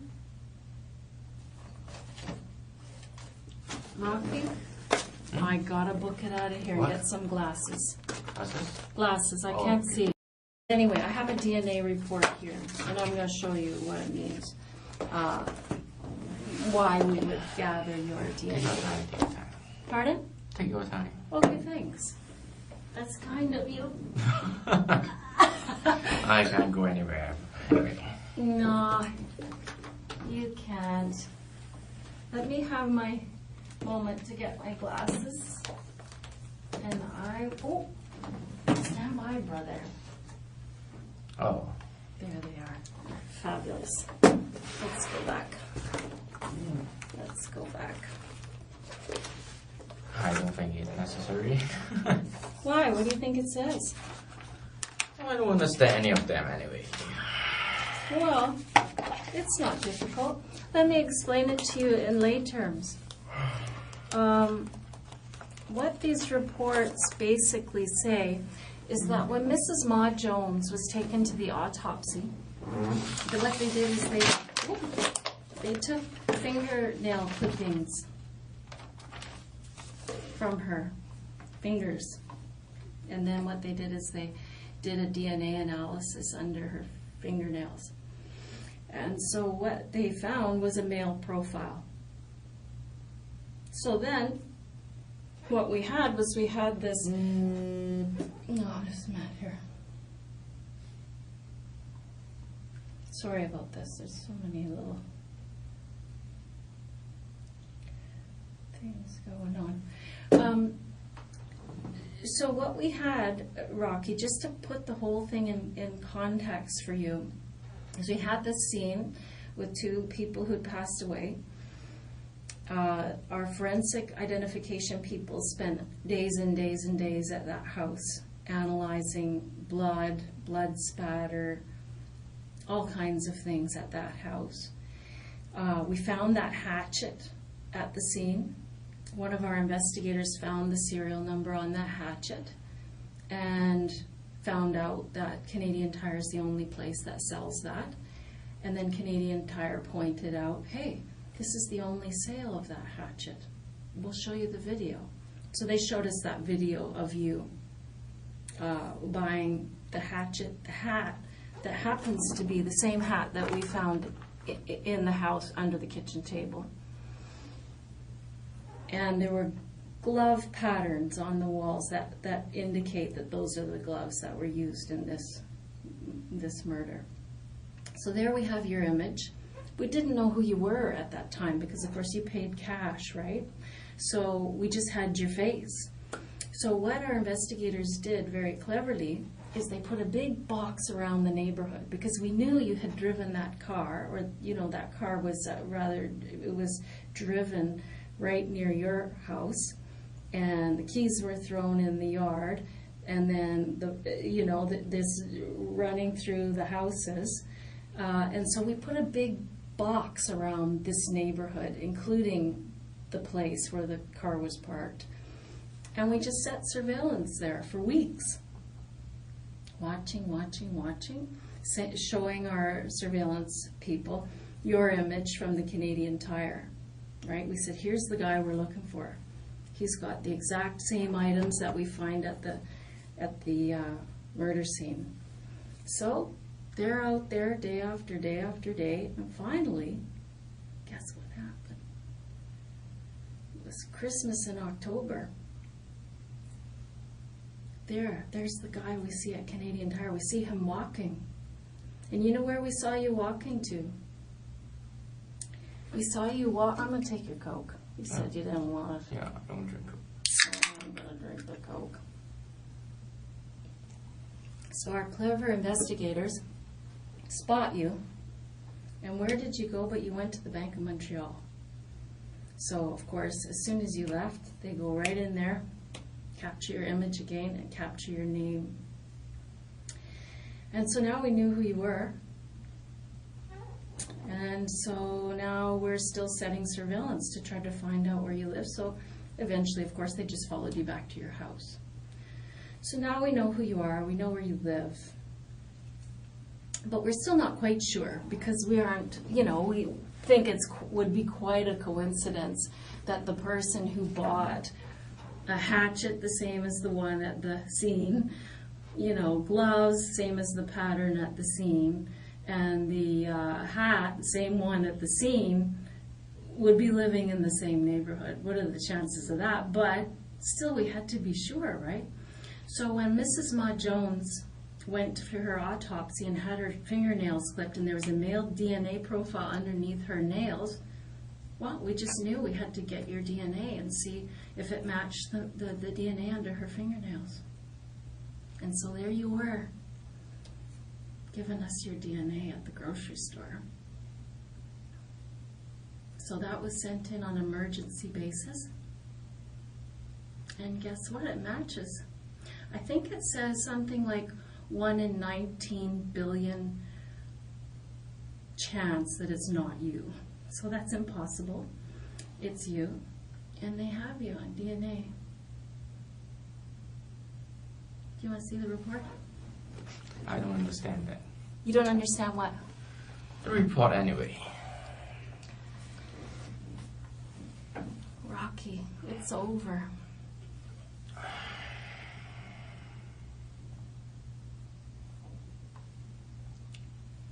Don't forget, that's just part of the DNA. That's just the emergency DNA that we had. There are pools of blood outside that house trailing down. We have to analyze all that yet. But your DNA is underneath her fingernails.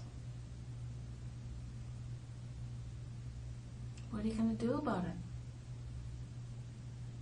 Rocky, this is awful. It's awful for you.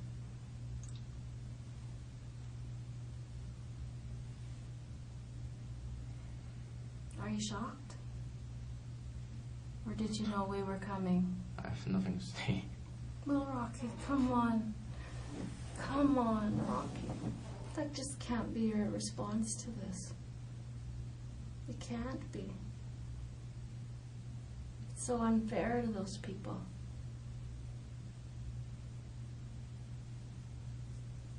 An explanation is really required for you to maintain your humanity.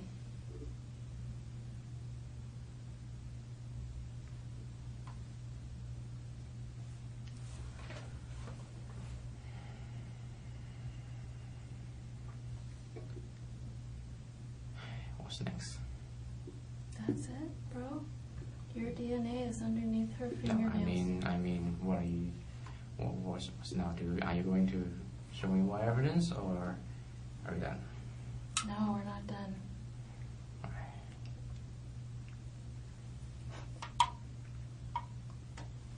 What are we gonna do here? You are you you hope you're holding me. You should say, what are we gonna do here? So, Rocky, I've asked you for an explanation why you bought those things 2 weeks before these people died. And what's your explanation? That's nothing to say. I've told you that your image is seen after this incident with that backpack on in the neighborhood. Your DNA is under the victim's fingernails. This really requires an explanation because I don't know why. I mean, I wondered if it was because you felt powerless in the world, or I wondered if it was because you had an axe to grind with that man. There's a reason why this happened, Rocky. Why is it? It can't be just that you said, you know what, I'm going to kill some people today, and it's going to be that guy. Is it? That doesn't make a lot of sense.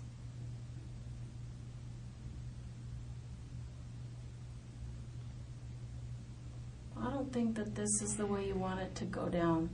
I don't think this is what would be right if you let this be the only thing that people see, is all of this evidence leading up to your capture, and it is culminated in a DNA hit that is irrefutable. It's irrefutable that your DNA is underneath that woman's fingernails. I just want to know why. But what's your biggest fear, Rocky? What are you most afraid of?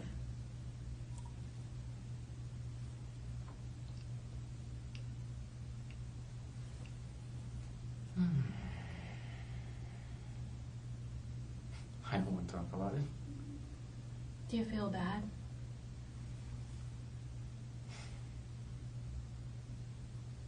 Are you scared what your parents are going to think?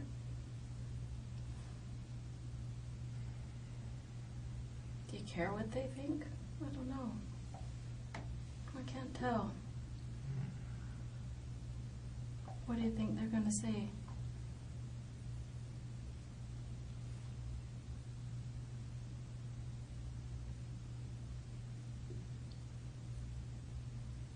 What do you think they're going to say?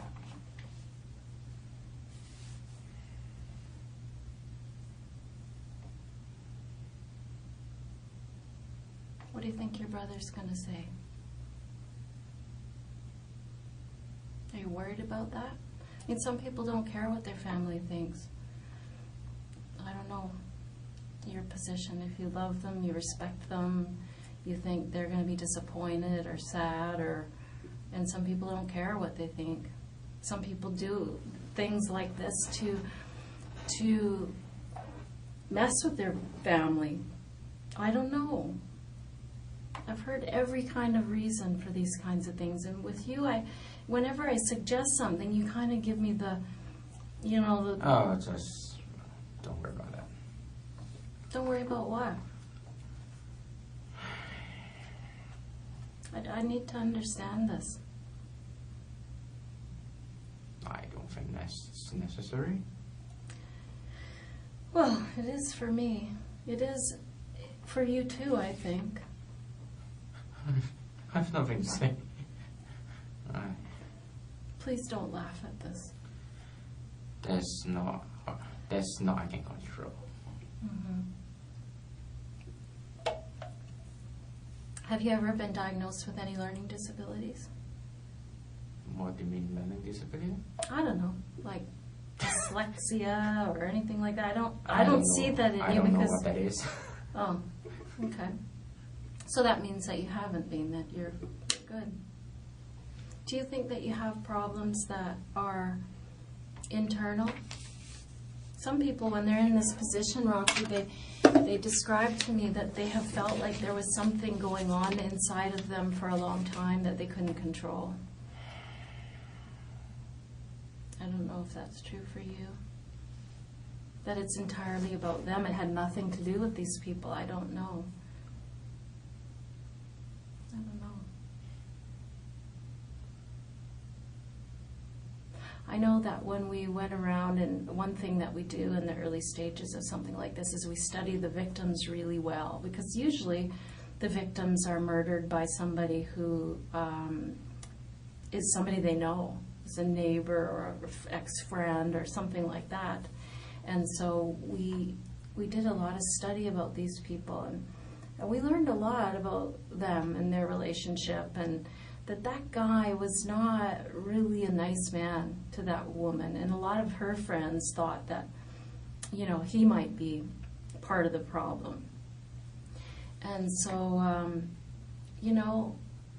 I just keep, in my mind, keep going back to the fact that if he offended the lady at the grocery store and he offended the lady at the liquor store where he went twice a day, because he had a liquor problem.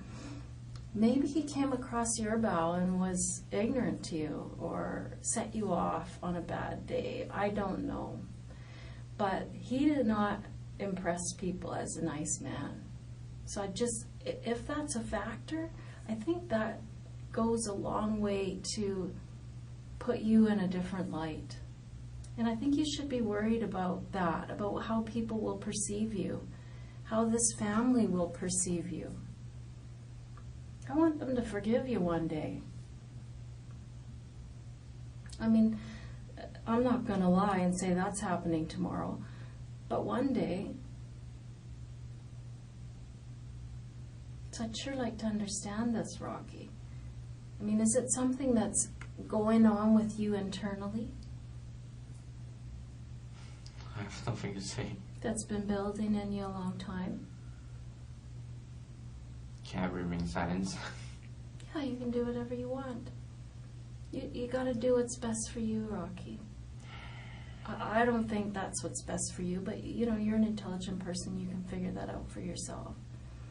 I think what's best for you is to regret it. Tell me you regret it. Tell me you wish you could go back 6 weeks. Go see, I don't know, fly home, go see your brother, do anything but this. I mean, don't you think you wish you could turn back time? I think we all do. I know I wish I could in my life at times. I mean, that kind of talk goes a long way to help people heal. And it helps people relax in their neighborhoods, right? If they understand what the impetus was, what caused things to happen, they can move on. I mean, you don't seem like a scary guy to me, Rocky. I mean, are you a scary guy? That's not. That's not. That's not for me to decide. Well, you can decide that. That's another thing that you have a lot of power in. You have a lot of power in deciding what other people see. And so far, this is all they see.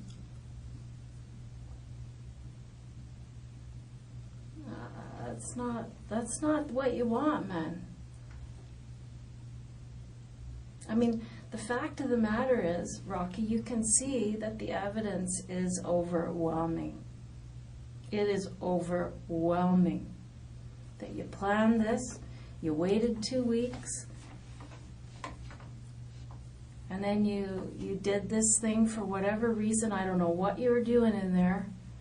I don't know if you intended it to go this gruesomely. I want to hope and say you didn't. I want to hope you went in there to take something, and it just went grossly wrong.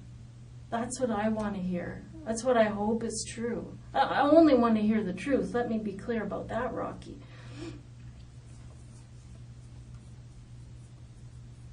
But I just can't put it to rest in my own head. I need to sleep at night too, you know. And you just don't seem like a scary guy to me. How did this happen?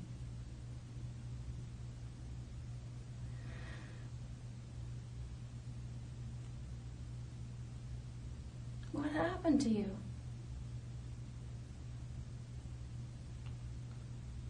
I have nothing to say. Sure you do. You have a lot to say. Like I said to you earlier, I said, these things, they just don't happen. And inevitably, I mean, I've talked with dozens of people like you who are in this position, Rocky, and the reasons are always so different and so... I can't believe the impact that that the person in your shoes has at this stage of the game on healing for the victims, family, healing for the community. I'm not kidding. I talked with a guy once who he'd stabbed somebody to death, and you know, in court, the whole thing went on, and he pleaded guilty, and he had told us what happened, and he was very contrite, meaning he felt bad about what he did. And he did a lot for that family to help them heal and sleep at night. Because when something like this happens to your family, you don't sleep at night. Maybe forever. So you have a lot of power to give people some comfort. I think you owe it to them even. You know what I'm saying? Do you get what I mean? When somebody tries to make amends, that it definitely helps people.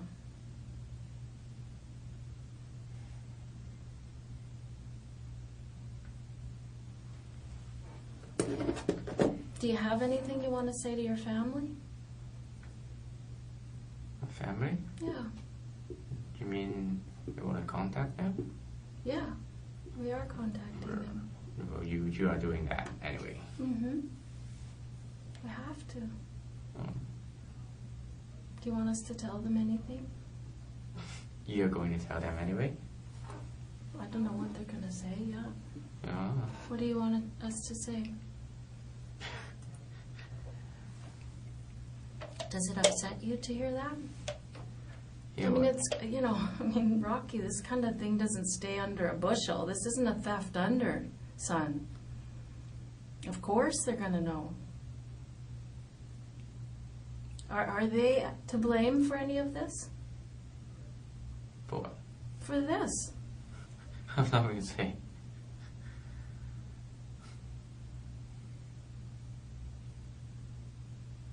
Rocky, everybody's going to know what happened, and everybody's going to know what your reaction has been in this room tonight.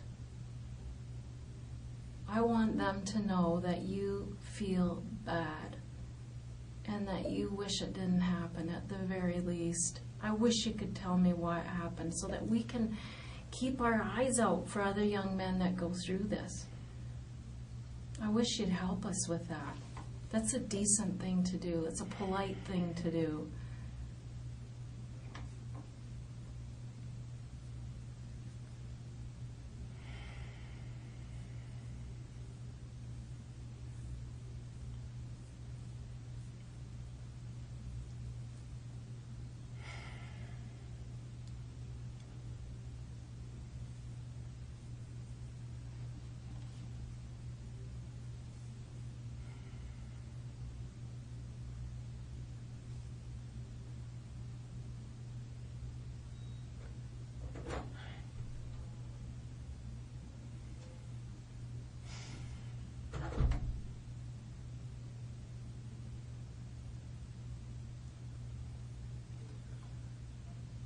How's this gonna end? Like, when? It's never going to be over. No, I mean this I don't know. today.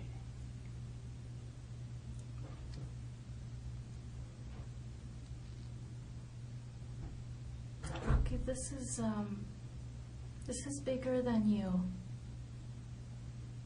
I want you to consider what the world needs from you. Once you've done something like this, Rocky, you owe a big debt to this world. Do you understand that? When something like this happens and somebody screws up, they owe the world. 2 people have died. And you can begin to make that up to your karma, to the world, and to this family if you start today. This opportunity isn't going to be here forever. That's what you have to think about, is that this here is very clear. None of that's going away. There's nothing any of us can do about it to erase it or to make you less guilty in it. There's all of this evidence. And I'm not even talking about it all. I'm just really showing you the highlights to show you how we got, where we went.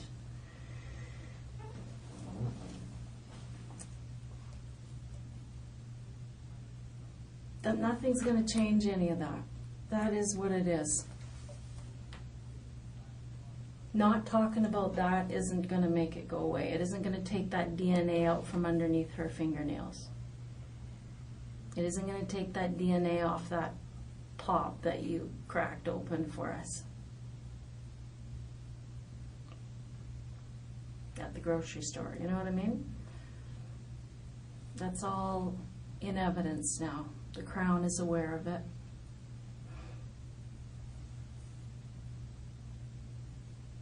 But now it's just the second half of the story. Well, let me say this. This is only a third of the story.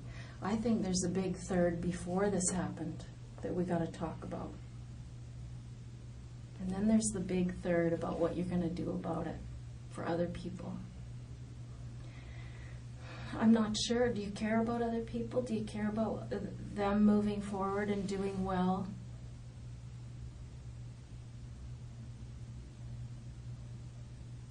No.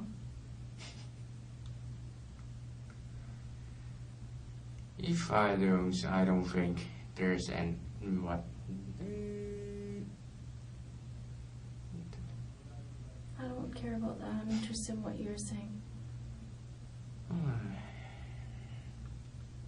I haven't said anything. I I have think- nothing to say. I think that what you're on the verge of saying, and correct me if I'm wrong, is that there's nothing that you could do or say that would erase this. And you're right about that to an extent, Rocky. But one thing that I'm always part of is the aftermath of these things. What goes on with families afterwards and what goes on with people like you afterwards. About how you heal yourself and become somebody who'd never do something like this again. I mean, that's a big part of the question here. Is this going to happen again? And that's part of the question.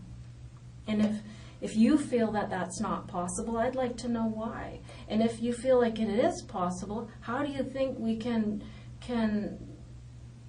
deal with it so that it doesn't happen again? I have nothing to say. Just answer the phone. You're sorry for what? Just answer the phone. I have nothing to say.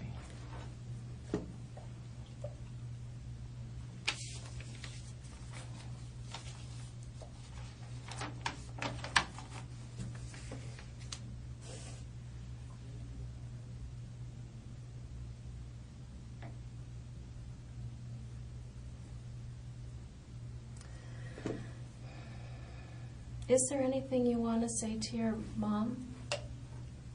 What? Is there anything you want to say to your mom? Nothing specifically. No. You already told that, right? They're going to, yeah. Yeah. Do you love your mom? Yeah. Well, just so you know, this is going to be in the media tomorrow. I don't understand media. What? Oh, media. Oh. The media. Oh. So they're going to hear all that. Okay. Is there a message you want to get to them? I have nothing to say.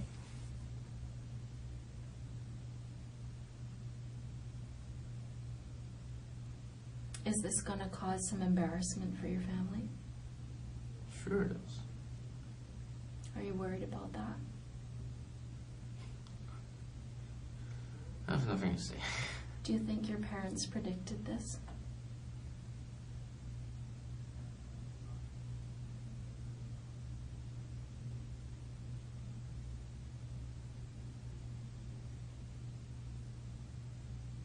Because I think when kids have troubles socially or however, the parents sometimes, they know there's something wrong. Did your parents notice there was something wrong? when you were young? Hon, I don't know what you think that you're guarding. I don't know what it is. I know you think, I don't know if you, I think you think if you're mute that this isn't going to go forward or that this doesn't exist. But that's just not true. It is. Period. What's the procedure? Well, procedure is easy, you know. We talk. We figure out what happened. We figure out why it happened. And then we can study that and learn from it and help other people. No, I mean, what's the procedure? You're gonna submit to the court, like when, or and that they will go, this thing will go to the media, or when? I don't know. Yeah, it's gonna be. I just want to know the. I want to make sure that everybody sees the whole picture, Rocky, not just this. Can you understand my position? Like, I want to be a humanitarian to you. I want to give you the power to not just have people look at this.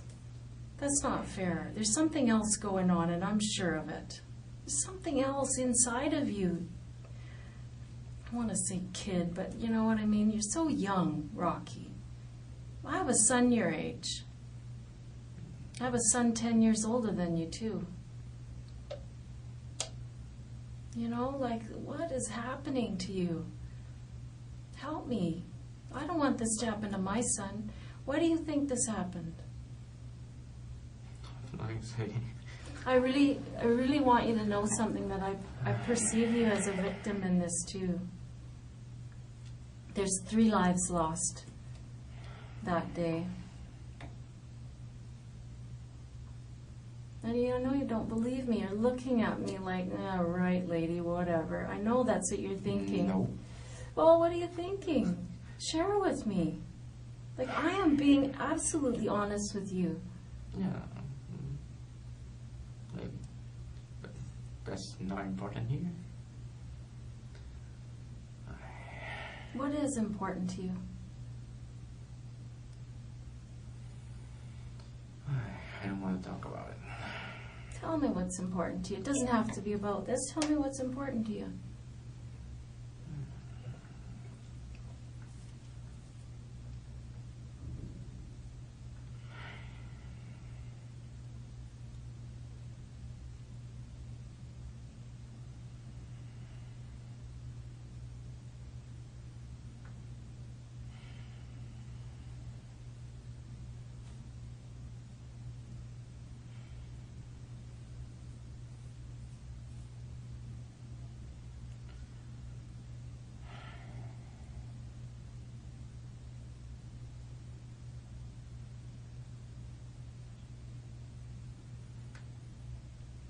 You can't do it all night, right? I'm here for you, whatever you need. Honey, you can't keep this bottled up. It's not good for you.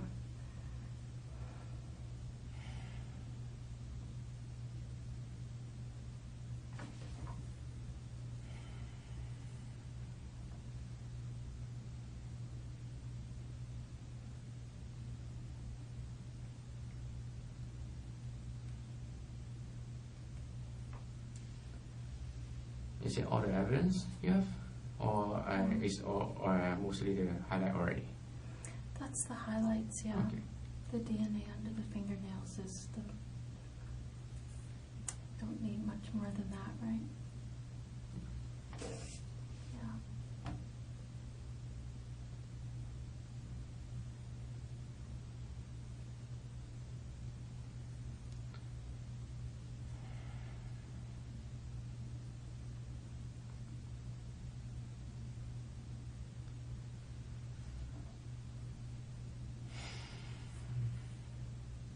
Take some rest. Have a dinner. No. I'm gonna sit with you. I think you need company. No, no thanks. Husband? Children? Oh, colleagues. Oh, information. Contacting my relatives. No.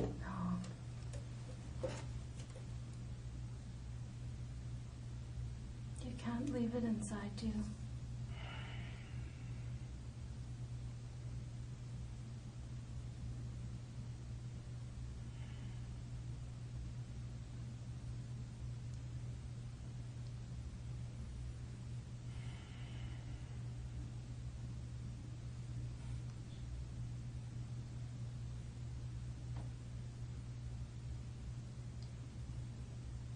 Anyway, I could make this end. You know, it's not going away. It's not going to end anytime. I mean, this is going to be your life for a little while. But I'll tell you, there's one way to make the anxiety lessen and the guilt lessen, the feelings about it lessen. That you can do a lot to make yourself feel better. Well, I didn't ask about that. I just you stare at me is kind of boring. Well, I guess if I hadn't heard that before, I would be offended, but Yeah. Heard that a lot, and you're still doing it. Okay. It well, works you know, anyway. Rocky, it's just these things. This is very important to me. This is what I do, and those guys are doing all the gathering of this evidence. They're the ones that are hunting to capture the person responsible, and they've done that. They've done their part. And now I'm here more on the social side of things. Okay. There's been something terrible in the universe has happened, right? I mean, some kind of stars didn't line up, right? I mean, you have to admit that something has gone terribly wrong. Of course it is. Someone is being murdered. Why? I have nothing to say.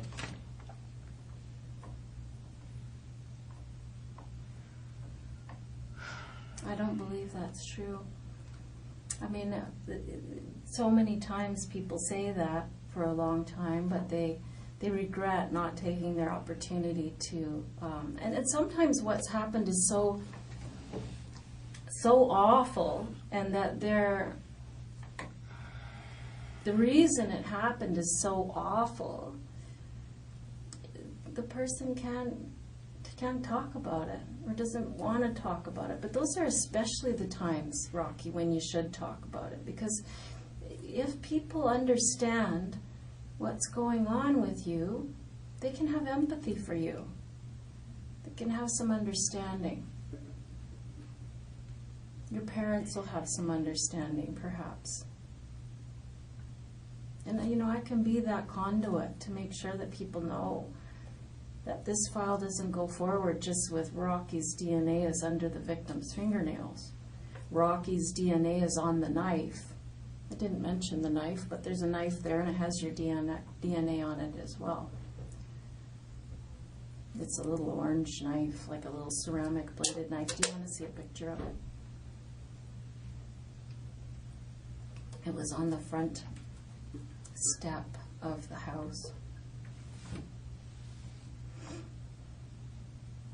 There's lots of little things like that that I haven't mentioned because they're penultimate to the DNA under the fingernails, right? It's not as compelling to anybody looking at it.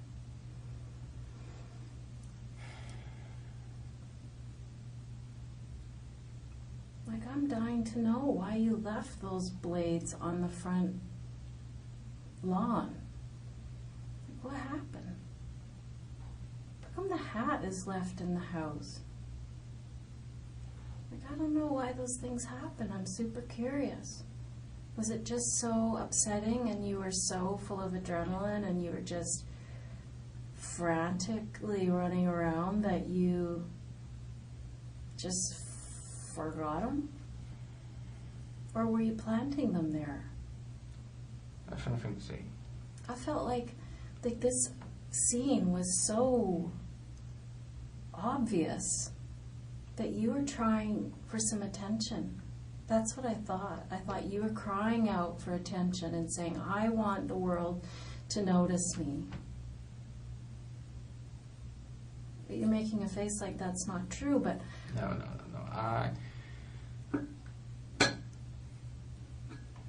Never mind.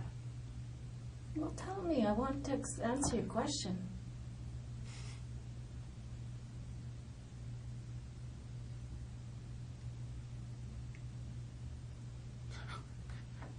I don't know what you say. Ask the question, Rocky. It's okay. If I can answer, I will. Yeah, I want to ask you a question. Yeah. Is there really the next to kill people to draw attention? Yeah, there's lots of people who do it. There's like 2 sets of people this week. One in New York and one in, Alabama or down south. They do it just for attention.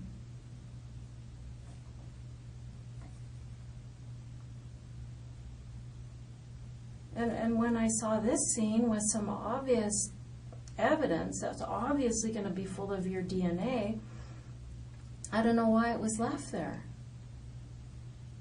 I have nothing to say.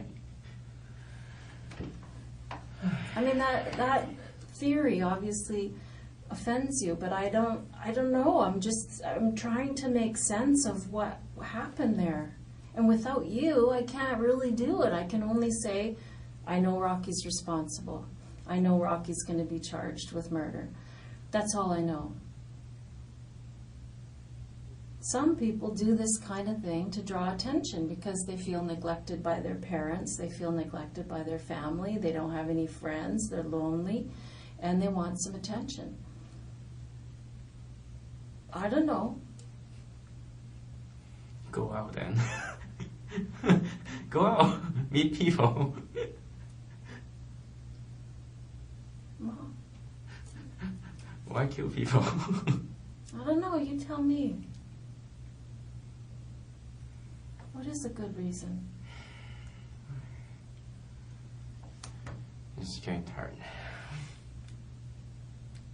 What is a good reason, Rocky? Excuse me. Because there are good reasons to kill people. Is there? Yeah, there is. I mean, it doesn't make them lawful, but there are good reasons to kill people, right? There's war, and there's revenge, and somebody's sleeping with your wife, and somebody insults somebody else on a very serious level. I don't know. Robbery sometimes is why people do it. I mean, those aren't lawful reasons, but they are reasons.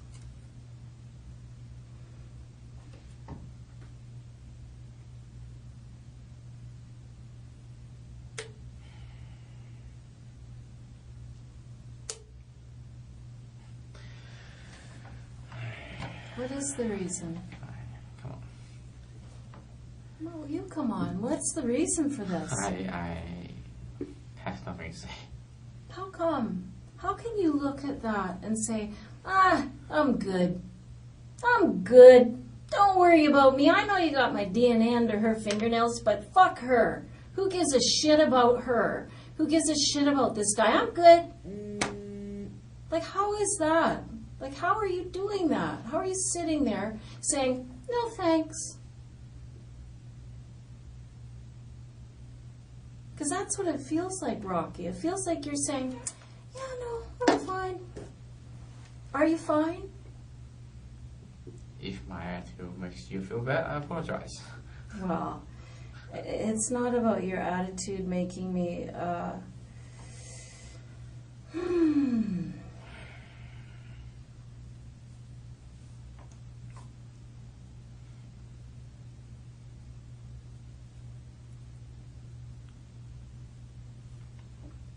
I don't know. I don't know if your family is going to be able to shed some light on this, Rocky.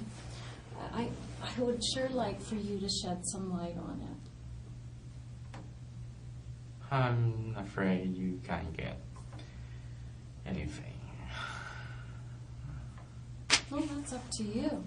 I mean, it is entirely up to you. Do you visit with your grandmother much? What? Do you visit with your grandmother much? Grandmother? Not often, but not very much. Toronto? Is that No, where? Toronto.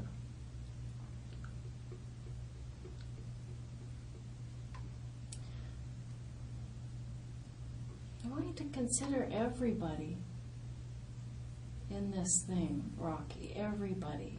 Mm-hmm. You know, you have a family that cares about you. Imagine the impact of this on them, and knowing that you opted to say, no, I'm good. Nothing to see here. I'm fine. Do you think that, I mean, there's this, which is bad enough, that's done. There's nothing that can be done about that. But now to know that your son sits mute in the face of all this, what kind of boy did they raise? Are you worried about the impact on them that will have? I don't know what your relationship is with them. I mean, some people hate their parents, and so they don't really give a shit if it makes their parents look bad or if it makes their parents look like they raised someone who doesn't care about anybody else. I don't know, but I'm not sure where you're at on that. Mm-hmm.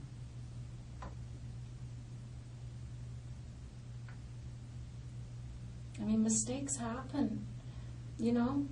Even mistakes as awful as this happen. Like I said before, these things, they start out as one thing and they spiral into a big mess. And they're not intended to go like that. That's what I want to believe. I really do want to believe that, Rocky.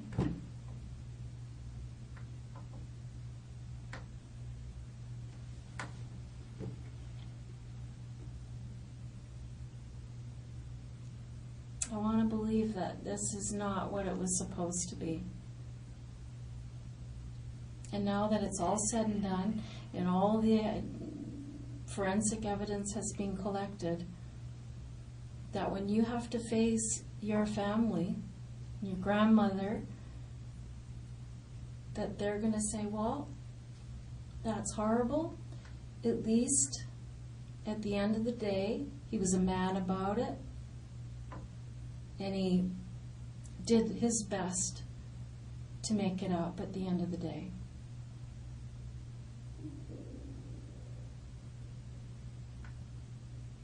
You can only do what you can do. And I know what you're thinking. I mean, you've expressed it already, that there isn't, you know, you feel like this is such a terrible thing that there's nothing you can do to make it up. Well, there are small things that you can do, Rocky, that are within your power to ease pain for your family, ease pain for this family, ease worries of everybody in the community, help people who help young men like you who are going through that period, that awkward period of 22 to 26 where young men feel lost and do bad things. You have a lot of power here to help the future.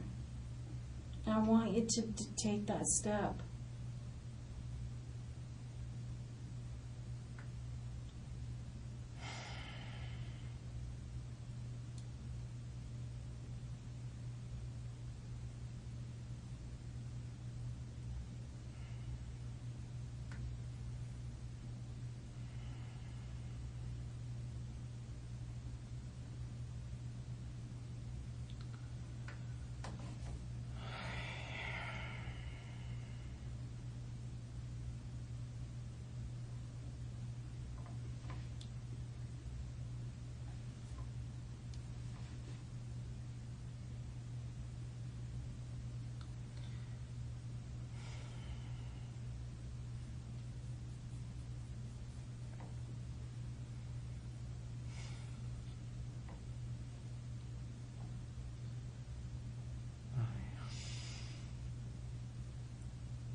It's just going night. I'm getting tired. Yeah, I know. Please do. It is exhausting to think about this stuff, Rocky. It is tiresome. But you have to think about your grandmother tonight. And you need to think about your parents. And I don't know if you love them or have a beef with them or not, but you need to give them a gift, which is, my son screwed up, but at the end of the day, he did the right thing.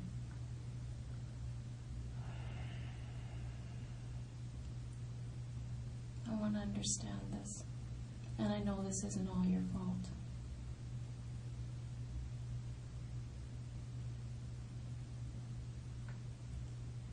I know it's not all your fault.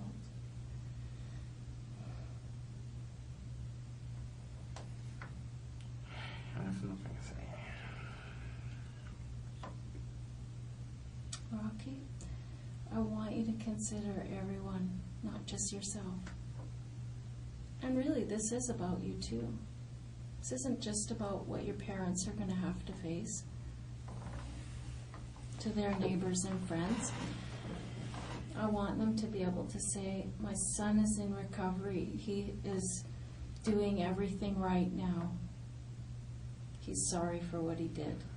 Yes, he screwed up, but we love him, we support him. He's going to do the right thing. And this is what is best for you too.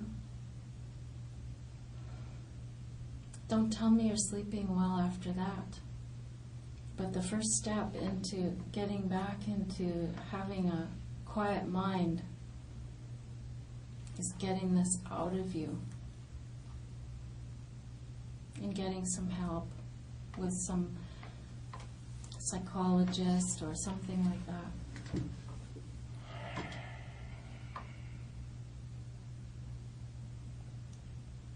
You can't do this by yourself, Rocky. Like, I'm here to help you tell this story so that people will understand. Hon, you can't let this story be the way it is. I'm afraid there's nothing I can say. Well, there's a lot you can say. There's nothing you can say that would bring these people back to life. That's true. But there's a lot you can say to help people feel better, help people move towards forgiving you. That's not going to happen overnight. But today's the first day. Today's your chance.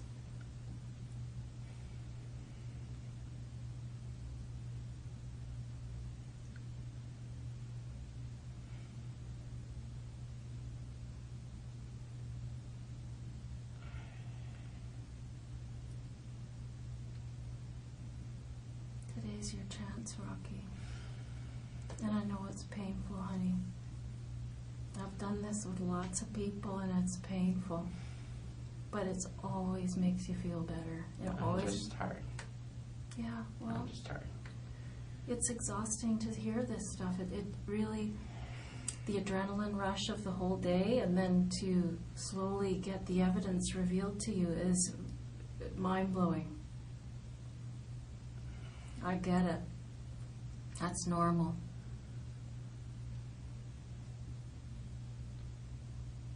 Absolutely normal.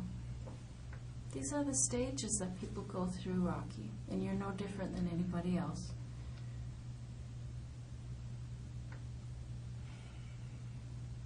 At the end of the day, everybody does what's best for them. That's the truth.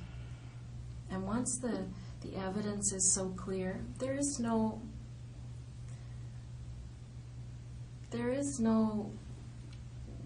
loss to you. The only benefit is to explain it or to be sorry for it and to do things that can help your parents get over it. And I know you want to do that. I can tell that's bothering you. You have a niece and nephew that are going to see that you did the right thing.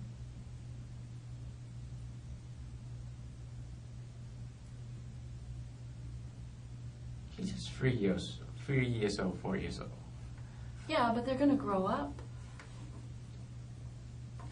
They're gonna grow up, Rocky, and they're gonna say, yeah, I gotta watch out, I gotta be careful, I gotta make sure I don't make these same mistakes, because you're gonna teach them. And you're gonna teach them how to face their mistakes. And you're gonna teach them how to be good people by handling this property. And I'm sure that is important to you.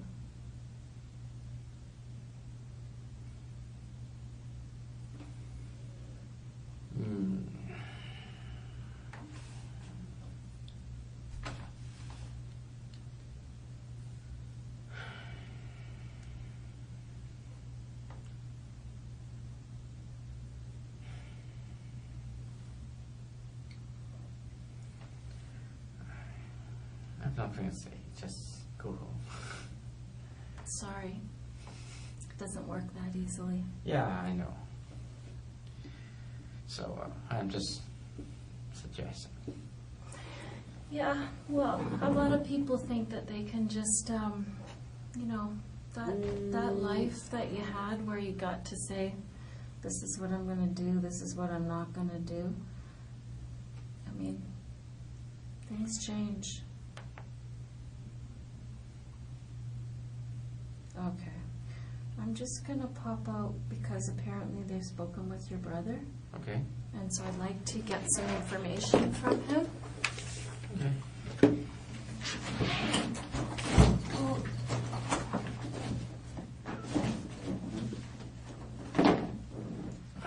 Can you bring me a water while you're back? Yeah, sure. Excellent. You're welcome. Promise me you'll think about these things. Think about your family, okay? Oh, I got water right here. Oh, thanks. Welcome. Let me know, Rocky, if there's any of this evidence you'd like to peruse more closely, like the DNA reports or Okay. anything like that.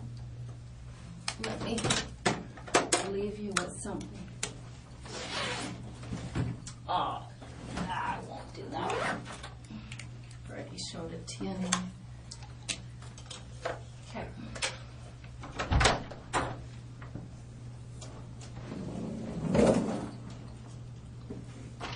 See you. Yeah.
Hey, Rocky, you want to come for a breath of fresh air?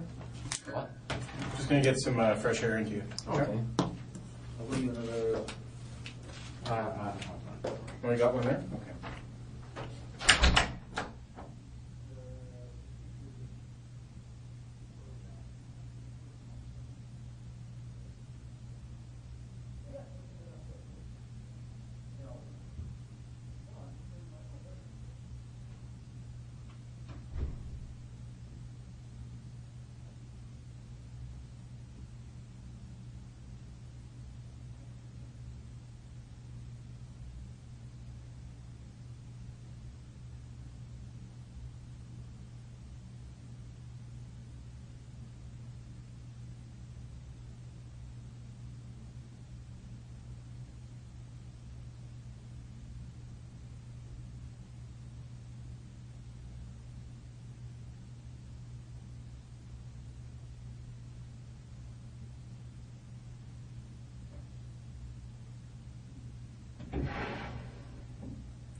Thank you.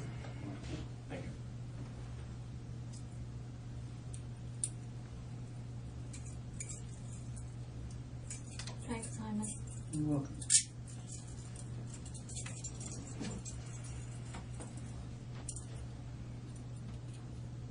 You got other bottle of water in your pocket? Yeah. I've got one here too. Too many. Too many? Okay. Already. Oh, well, that's good. You'll be fully hydrated. Thanks, you guys. So, a little break. I've put some things up Yeah. so that you can see clearly. 'Cause sometimes I think when I go over the evidence, that in your shoes, like the adrenaline's pumping and maybe you don't get a chance to absorb it all and understand what's happening. So what I've done is, Rocky, I've put things up so that you can understand how the investigation built and led up to things. Some of these things are out of chronological order because we went backwards in time, like I told you, right? Because what happened was, of course, do you want to come and see these things, just so it's I clear don't to you? want to. Oh, come on. It'll make it clear to you, Rocky. Intelligent people want to know what's happening to them. No, I'm only that. Yes, you are. Like, you keep saying you're not, hon, but you are. I know you are. But anyhow, at the crime scene, this is what we saw outside, was this knife here. This knife ultimately was analyzed. Swabs were taken off of there by our forensic identification people, and later that was it was found that there was male DNA on there. And when we found that, we didn't know who you were yet, but we had this DNA profile. Also, of course, was the hatchet that was outside in the yard. Here it is where it was sitting, and this was probably what caused you the most difficulty right here, because what our investigators did was they looked at this coding here, and this coding told them that this instrument was bought at Canadian Tire. So off they went to Canadian Tire and said, hey, when's the last time you sold this hatchet? And they said, well, right here. Here it is.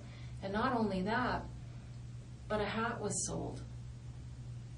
That hat right there, a hat similar to that. Anyway, that hat right there was sold, as well as these gloves, similar gloves to these ones. And that was on September the 13th. And of course, we have this person here connected to that purchase. We didn't know who you were yet, but we had this image of you. Here you are making the purchase here. You didn't even wait for your receipt. But anyway, you know, it's a computer system. They keep their own receipt.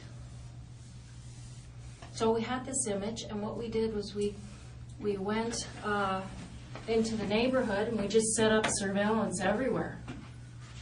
And soon enough, one of our very super bright guys said, there he is. And they followed you to the bank where you used your bank card. And then we went into the bank and said, who was that? And they said, that's Rocky Kam. So now we had your name. We knew who you were. And so then we could start to investigate who you were, and we followed you back to your house. So we knew where you lived then.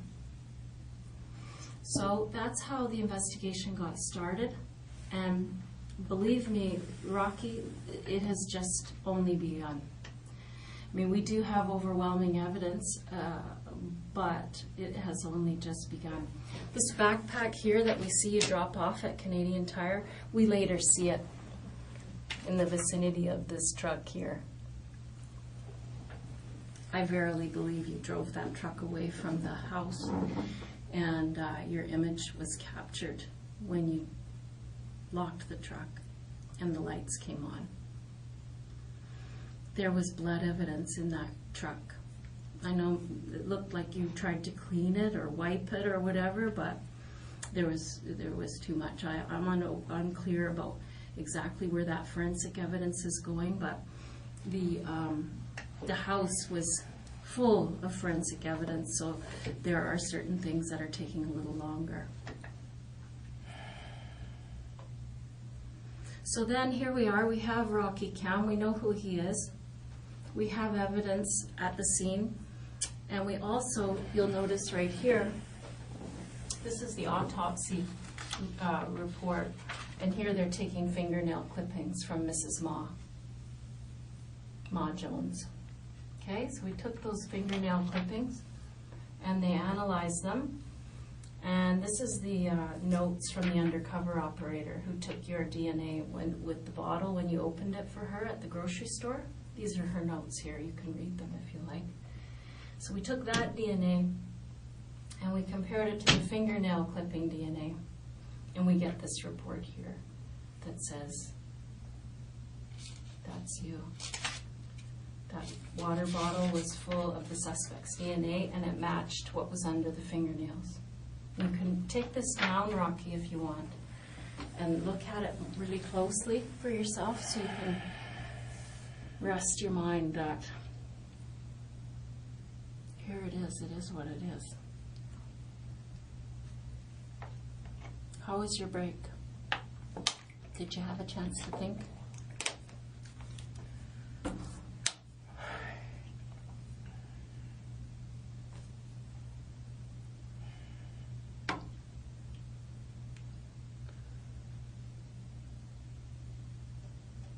Did you have a chance to think? Yeah. I was thinking I'm not gonna get any sleep tonight, am I? I didn't say that.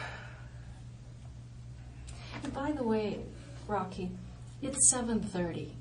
Mm-hmm. It's 7:30 in the evening. I don't want you, come on. You're 25 years old. It's 7:30 at night. I think you're okay. No, I'm not saying I will sleep now. I'm just getting the feelings. Hmm? I'm just getting the feelings.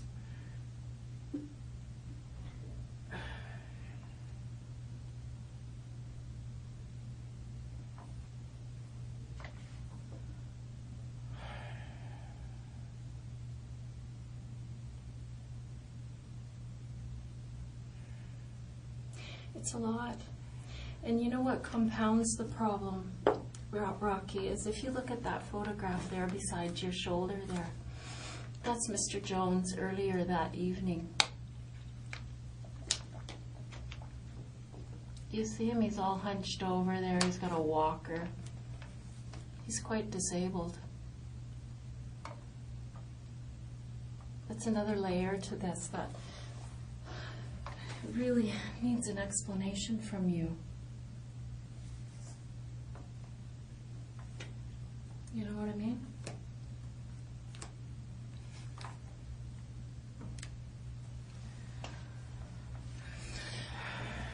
Before we were talking, I took a break, Rocky, to go and find out what they learned from your brother, and I want you to know that that is something that we always do, is we always try to find out as much as we can, of course, about somebody, because we're scared and we don't understand, so we try to learn something, right? We do everything we can. We go to Facebook, we go to friends, we go to family, we go to neighbors, and we try to find out what went wrong here. And your brother wanted to pass on that he loved you. Okay.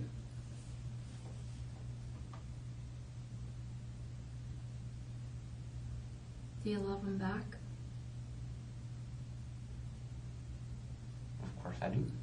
Good.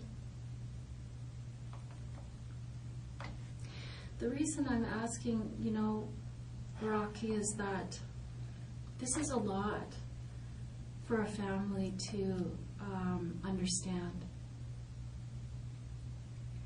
And it's going to be as clear to them as it is to you.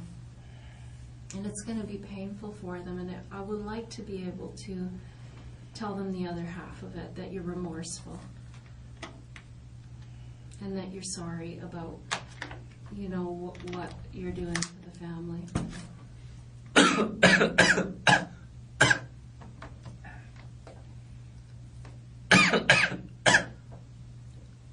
You need the Heimlich?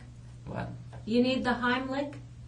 You don't know what the Heimlich is? I don't know what that It's when someone's choking, you give them a No, just down the wrong pipe. You understand where I'm going with that, Rocky, is that this is very painful. This is going to be very painful for a lot of people.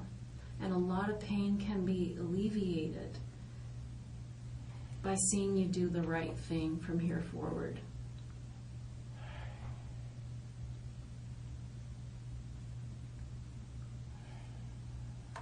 You know what I'm saying? You have a big family, really, who's going to be aware of everything.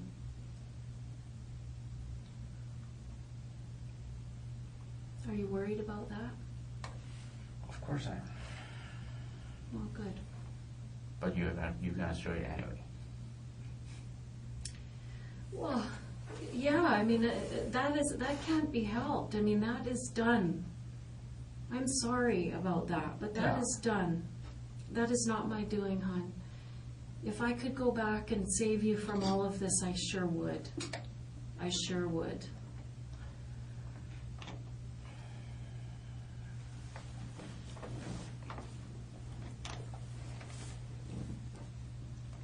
But don't you want to send a message that you aren't, I don't know what. I don't know what your family is going to think. I don't know them. What do you think they're going to think? Family don't always know what they think. Well, Yeah. It's especially, I don't even know. Well, that's good to know, because these things do happen, and the person in your chair often doesn't know why it happened. They often are confused by their own behavior. Some people are even scared of themselves, Rocky. You know, some of them don't even know if they are able to control themselves. I don't know if that's you, but What do I? I want you to tell me what happened. What do you know about why you did this? I mean, if it's confusing to you, just say. I mean, that's all right, that you don't understand every part of it.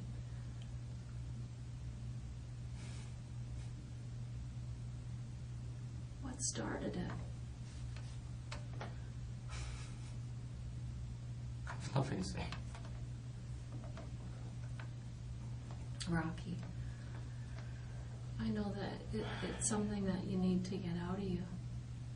You need to protect your family from the next parts of this, and you know, I don't mean that, you know, I just don't know what you need to make you understand that there's a lot of people that are going to be affected by what you do here tonight.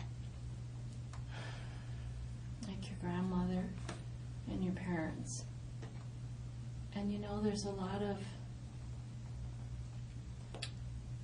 you can do. I know you feel like it's a hopeless situation and it doesn't matter what you do and you feel like, fuck. But you don't understand this yet because you're in the pit of it and you're in the muck of it. But these things are very helpful to people to know that you've tried to fix it the best you could, even though it's big. But you've tried. At least you've tried. I know you're trying, but I really couldn't say anything. Well, Rocky, that is certainly your choice. But I really think when you face all of this, that down the line, when you are facing this for real, you're going to be wishing you'd handled it like a man at the time. And tomorrow when you're on the phone with your parents, you can be genuine when you say, I'm sorry, I did what I could. I mean, that's the important part now. People want to know why you did this. And maybe you don't know completely why. But there was some trigger, there was something that happened. And I don't know if you had been experiencing some problems for some time in your own head. I don't know. Help me with that. Help me to understand it, Rocky.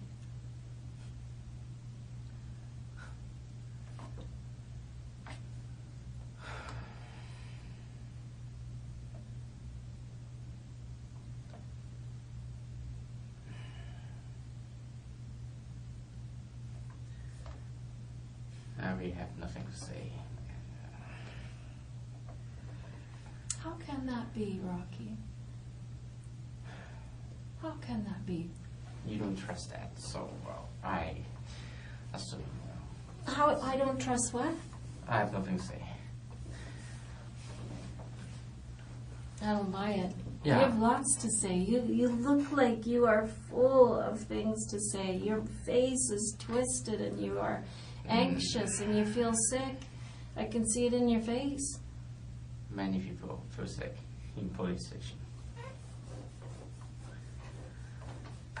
And while they are being charged and murdered.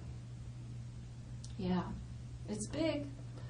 I don't know what your plan is. What is your plan?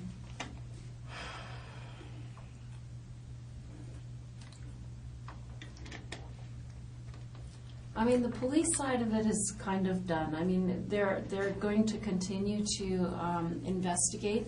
For instance, there were quite a few pools of blood outside as the suspect left. I don't know if that's just from dripping from the victim's blood or if that's your blood. I don't know what that is, but they're continuing to investigate that to find out what blood that is. I saw you look at your wrist just now. Is that where it was injured? No, I'm just thinking the police earlier asked me about something about scars. Mm-hmm. Well, this is my only scar. What is? I don't even see a scar. Yeah, it's because it's very long time ago. Okay. It's like, and I was, what, grade 7?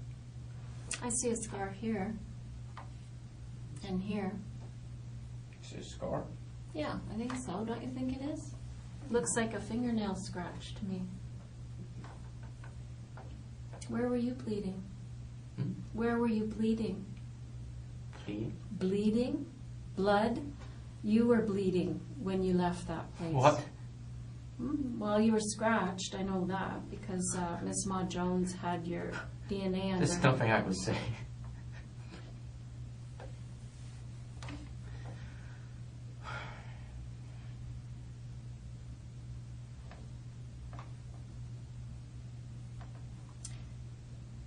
Rocky, you know, you can't put your head in the sand.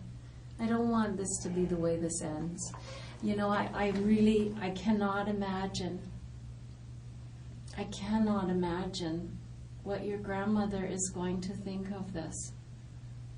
Yeah. Don't you want to relieve some pain for her?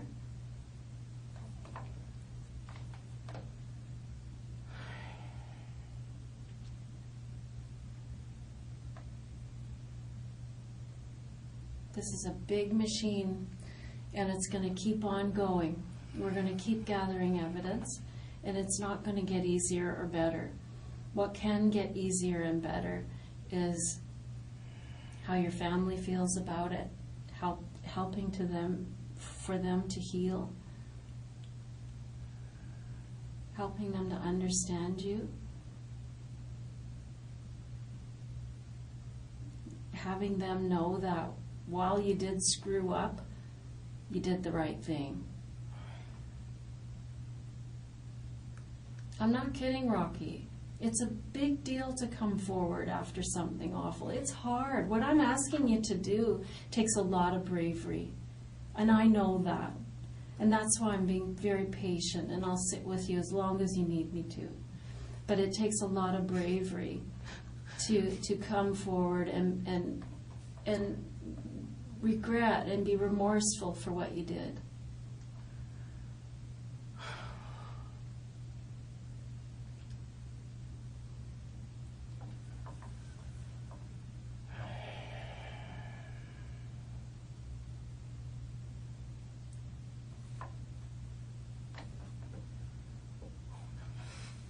What's so funny?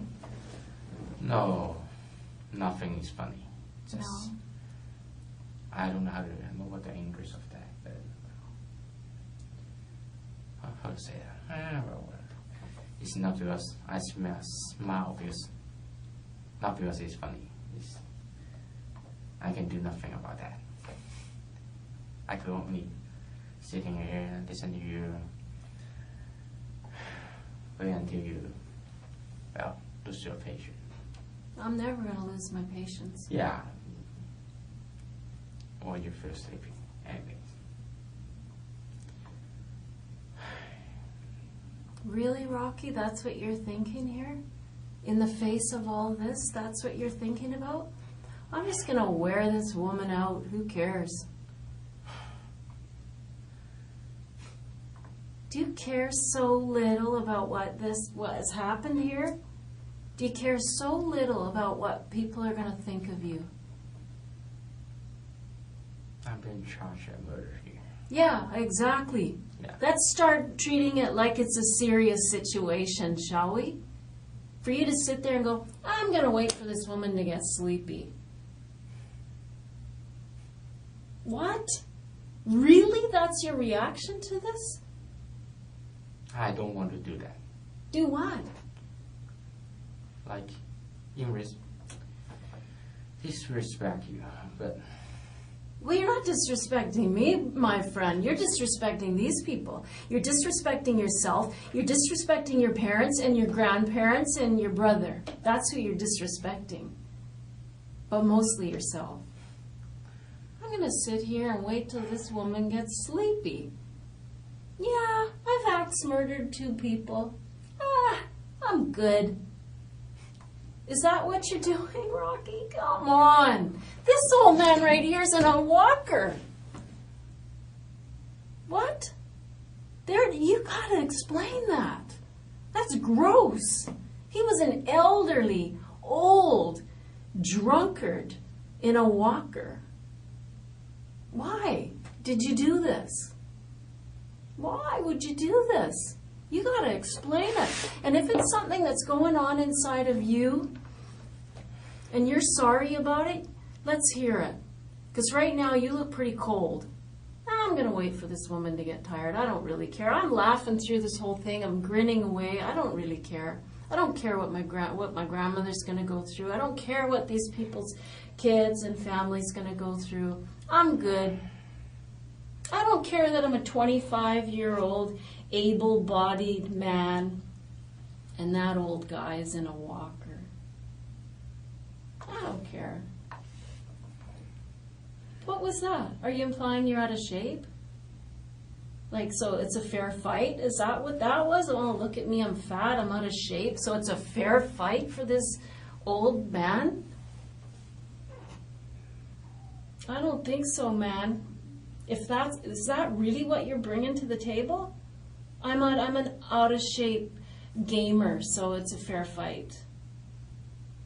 No. It's disgraceful.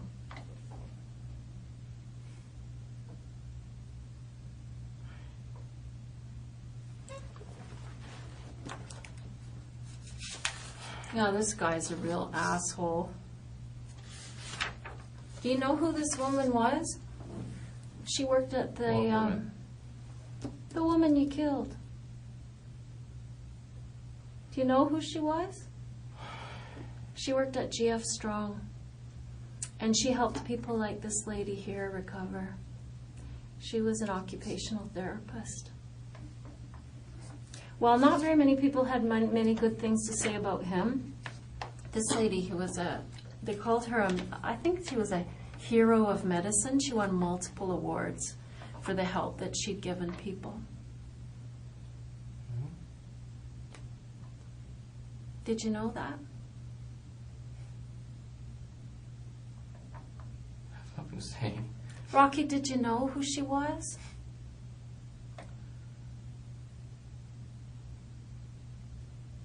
Why did you do that to her? People want to know. If something happened between you and him and she walked in on it, because I know that's how it happened, I know she came home with the groceries and pow. I think she was unexpected to you. I don't think you meant to hurt her.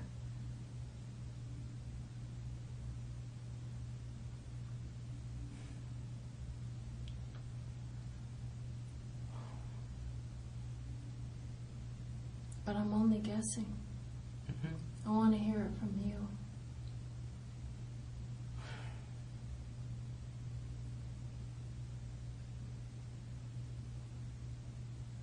Was she unintended? Did you not expect her to come home?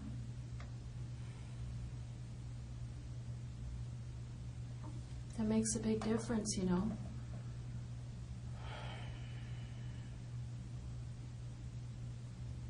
Well, that guy is old.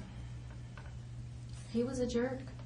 I could see you having a conflict with that man. And I'd understand that. But if this was unintentional, that's important. That's an important part of the story.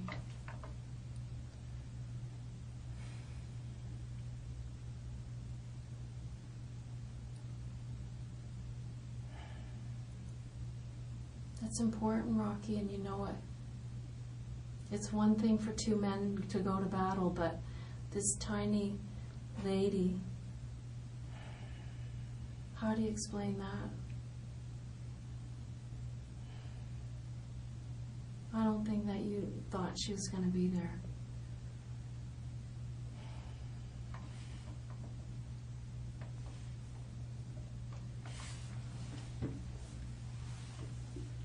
I think that was a mistake.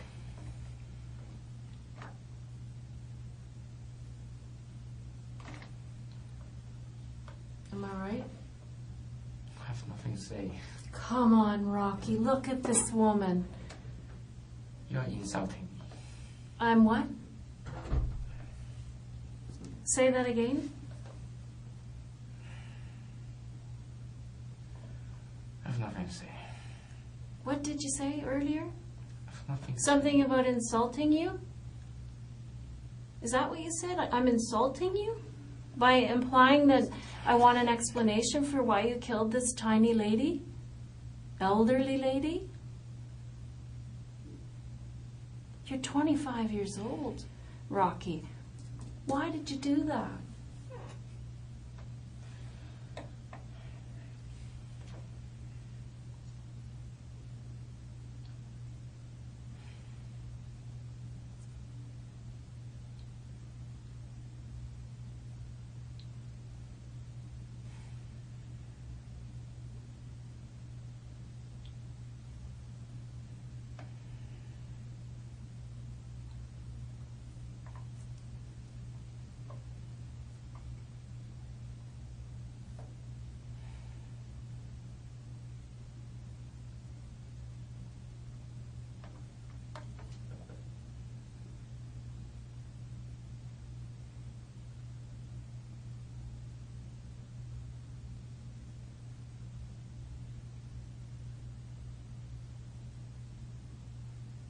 Why did you do that, Rocky?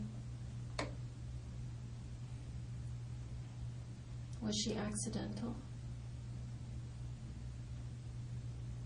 There's all kinds of evidence that supports the idea that you didn't intend for her to be home.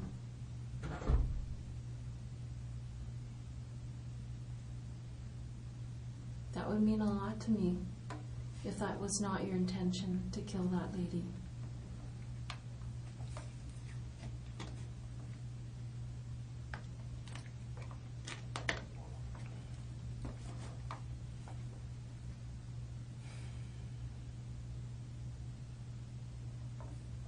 What was her role in this thing?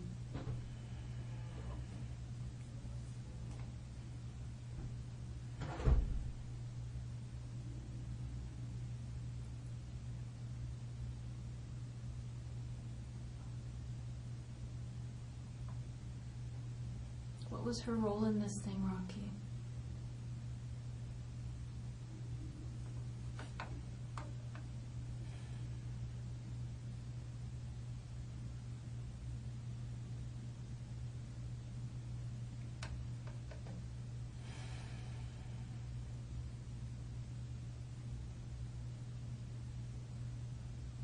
It's okay if you don't understand it yourself, you know.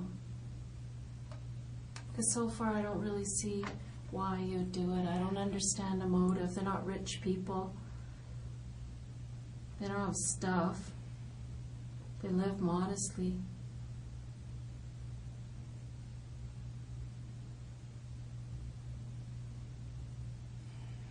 I think there was something wrong with you, and you felt confused by it yourself at the time.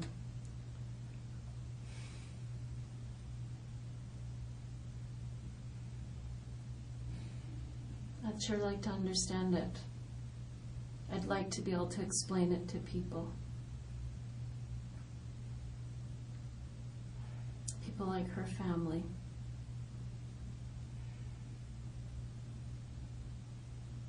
People like your family.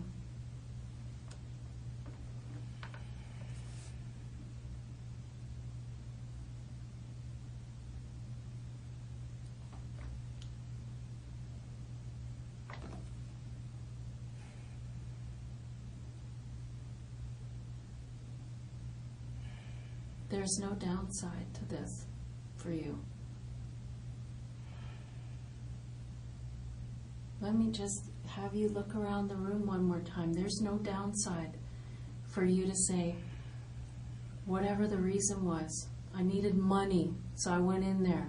I have no idea. I was having I just lost it. That man was rude to me, and he pissed me off, and I was just going to do whatever. I don't know what the reason is, Rocky, but there's absolutely no downside to you telling me what that reason is. None. Because everybody knows that you did it.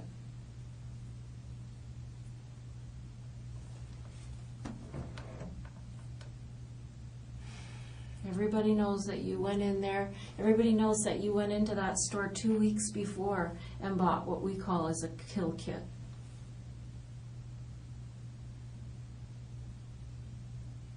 Without an explanation from you, that's a kill kit.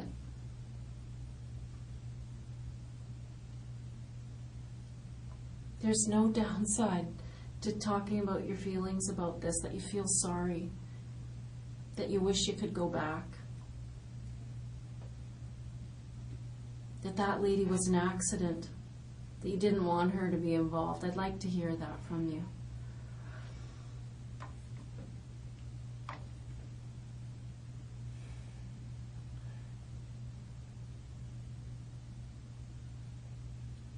There's no downside, Rocky.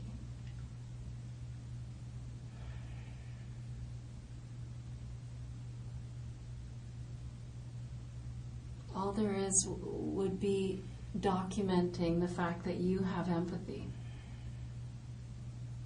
that you're taking the first steps towards being somebody who would never do this again.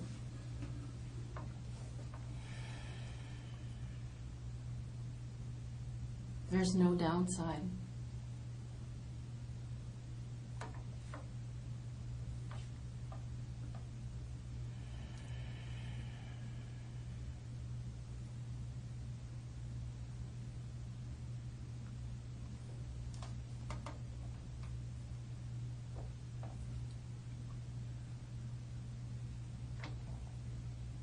Do you hear what I'm saying, Rocky? That there's no downside? I hear every word. Good, I'm glad to hear that. Because the evidence is so overwhelming, and it's just going to build and build and build, because this is the kind of case that will take an entire team of forensic identification people. They'll be working on this case for months and months and months.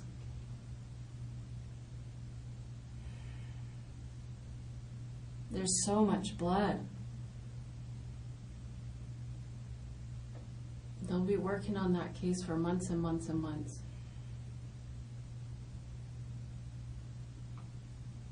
I mean, if this went in a way that you did not intend, there's no way you intended to leave that on the front lawn. You must have been panicked, Rocky.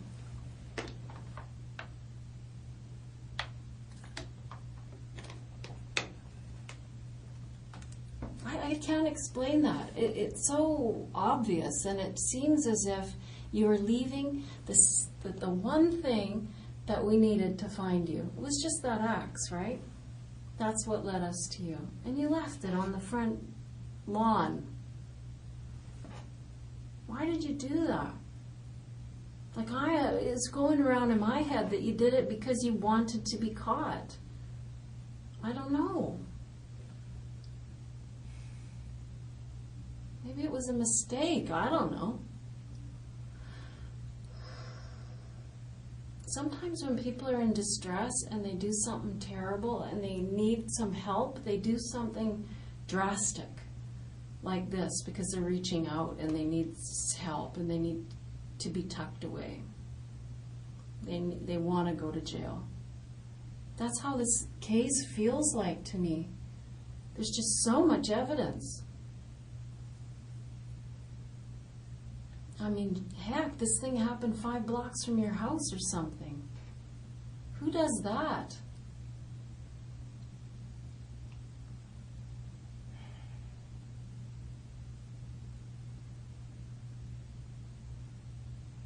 Did you want to get caught?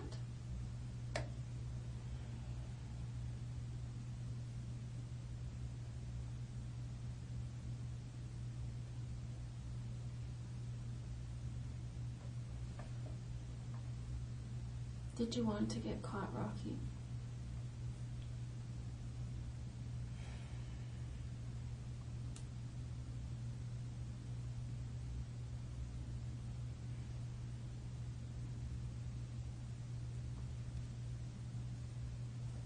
Why did you leave those things there? Like a calling card.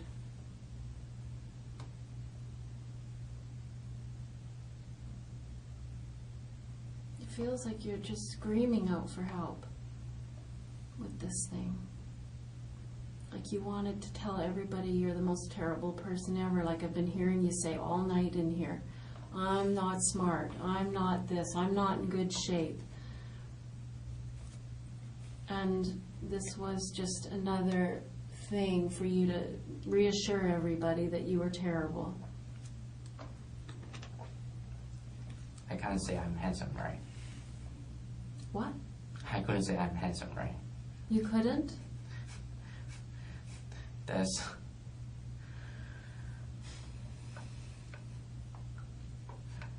Well, just an example. Why would I, brag myself? Why would you brag on yourself? Well, you shouldn't brag on yourself, but you don't have to beat yourself up.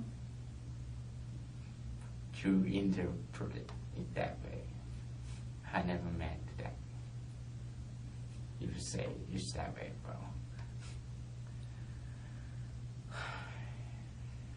I think a bad opinion of yourself is part of why this happened.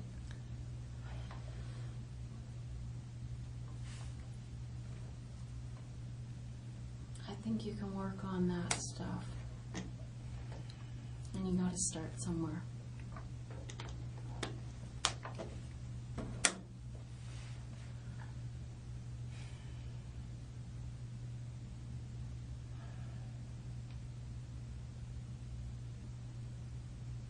Gotta start today.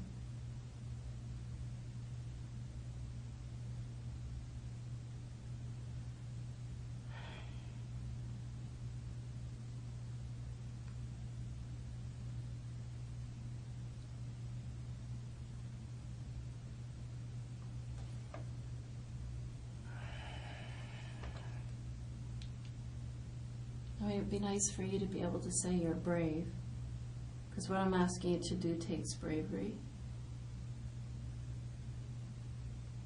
To face people and say, I am desperately sorry. I will do everything in my life from this day forward to try to repair this. I know I can't do that. There's 2 lives lost, but I'm going to do everything in my life from this day forward to try to make this up in some way.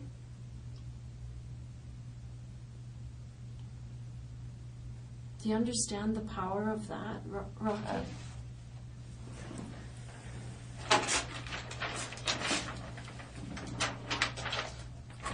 Do you understand the power of what I'm saying?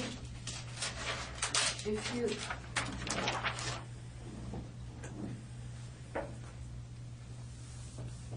take this date and go forward telling everybody who knows you and is involved in this that I'm going to do everything I can to make this right as I can. I don't see the downside in doing that, Rocky. It just makes people have faith.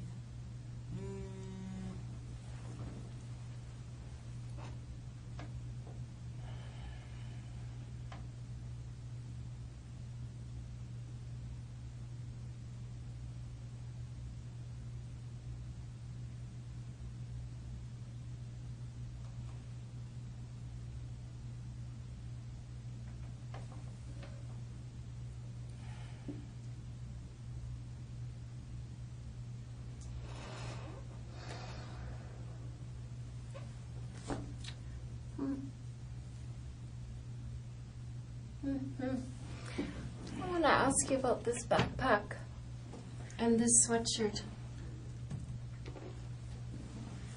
Where are they now, Rocky?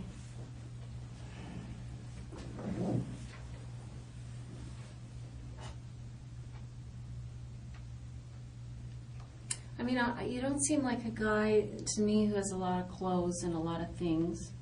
Somebody who has money and stuff. Where are those things today?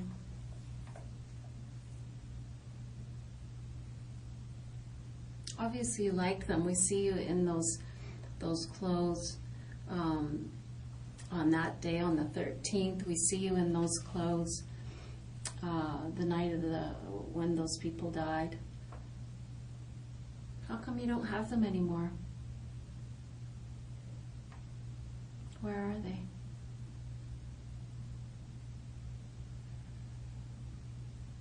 Give them away?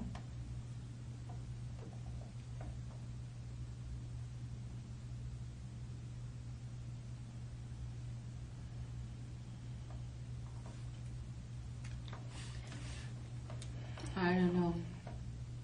What's your plan?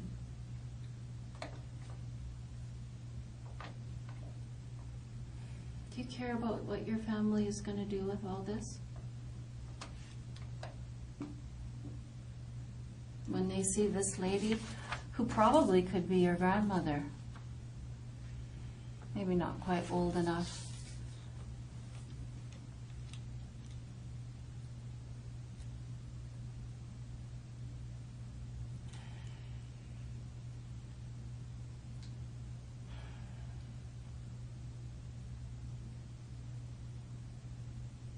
I don't know. It doesn't make any sense to me. I wish we could have some understanding of why this happened. I mean, this is what people are going to wonder about. Your hat is right here.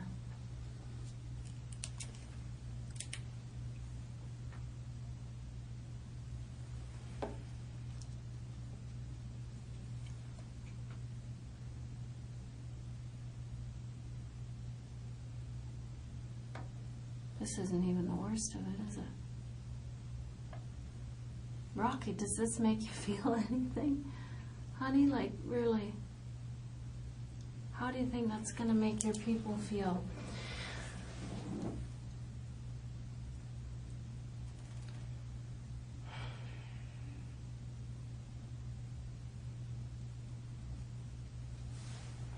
If you don't understand it yourself, that's okay, you know.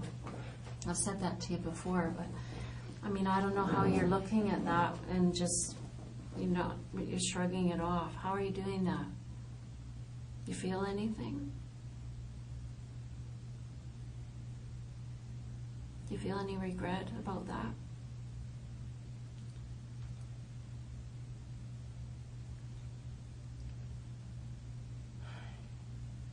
You don't?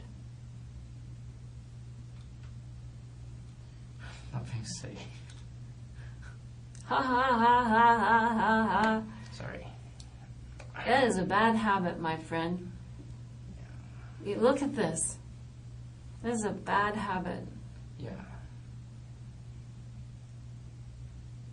I have nothing to say. Why not? There is absolutely no downside What do you want to know? whatsoever. What do you want to know? I want to know why you went in there. There's something I can't say. Yes, there's tons you can say.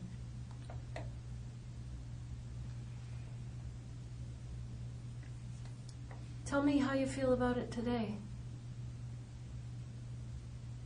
About what? About this.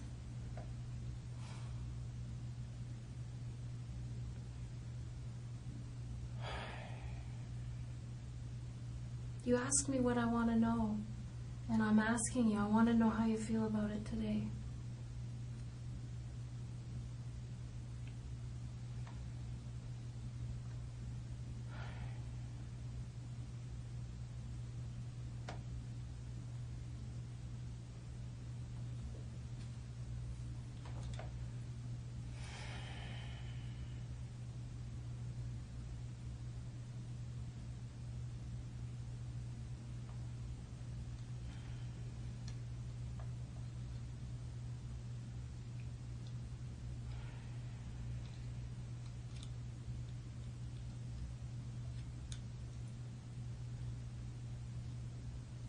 How do you feel about it today? You asked me what I want to know. That's what I want to know.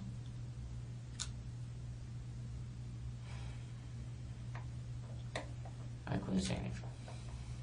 I know that you feel that way, and I appreciate you sharing that you feel this is so overwhelming that there's nothing you can say to make it up.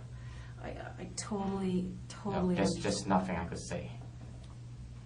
I know, there's nothing you can say to make this up, Rocky. Come on.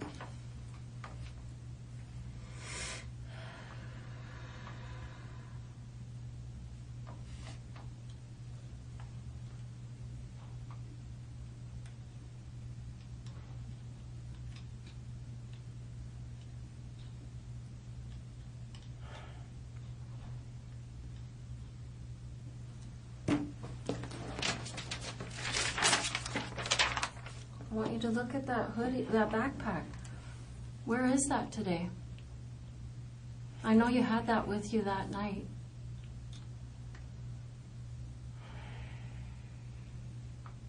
We're able to see it on the video of you walking away back through the houses and whatnot. We see that backpack. I know you had it that night. Where is it now? Why would you get rid of that? Doesn't seem like anything you'd get rid of. Seems like you had it weeks and weeks ago. Where is it now? Doesn't really make sense in the world that you'd get rid of it unless it was full of blood. Sweatshirt, same thing. The reason I'm telling you that, Rocky, is that they, of course, have searched your house, and I told you that they would. There's a search warrant, and they're not finding any of that stuff.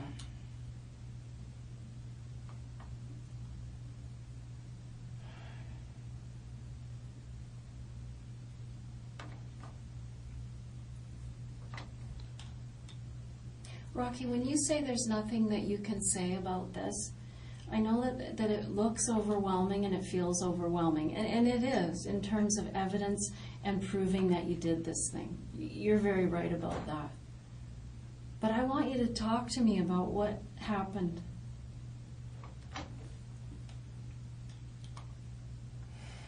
There's absolutely no reason not to try to garner some understanding and some empathy from people. If you just flipped out, let me hear it. Let me understand what you were thinking about.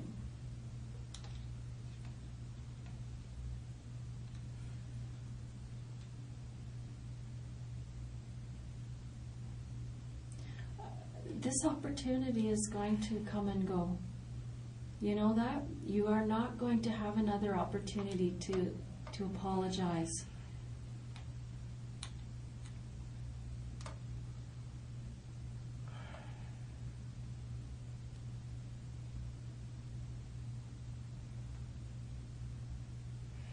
You are not going to save yourself from a murder charge by staying and not explaining this. This is it. The evidence is overwhelming. There is no downside. These chances come and go. And the way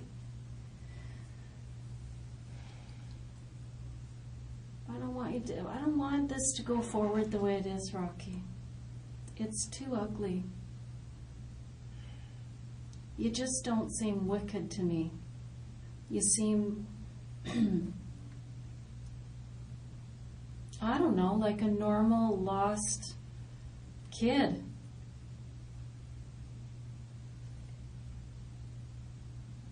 Is there something else going on I don't know about?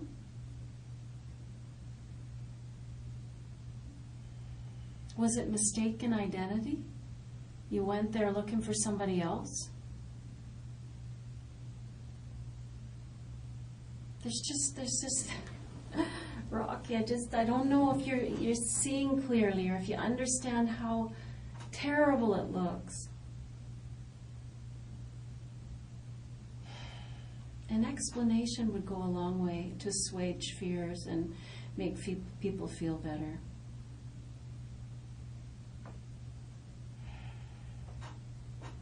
I mean, there's a lot of unanswered questions that we're going to answer, like about where that backpack is and where that sweatshirt is. We usually find those things. I mean, we don't need them. Look around you. I don't know what's holding you back. I don't know what your fear is. I don't know what you think will happen if you tell me what went on or why this happened. I don't know what you think is going to happen. The sky isn't going to fall.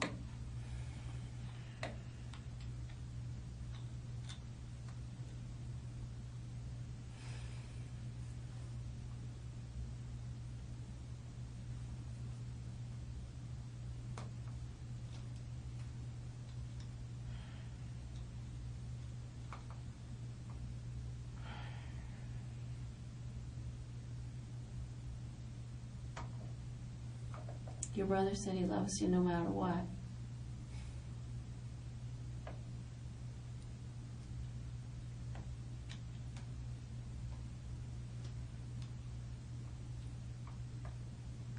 I think your mom and dad and your grandmother would be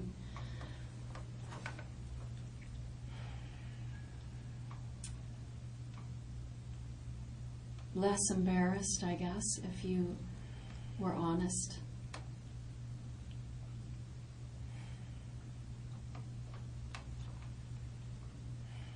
I know there's that pride thing, and that, it doesn't matter, that's going to be dashed a little bit.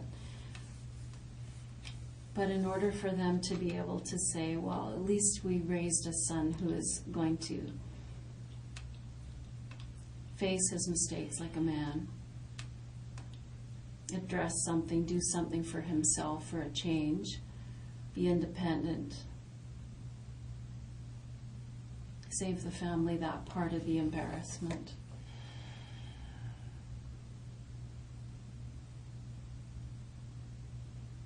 Rocky, do you know what I mean?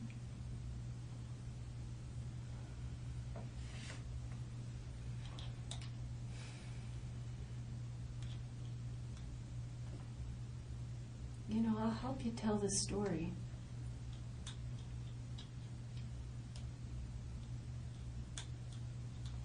Not going to leave you here to feel it alone,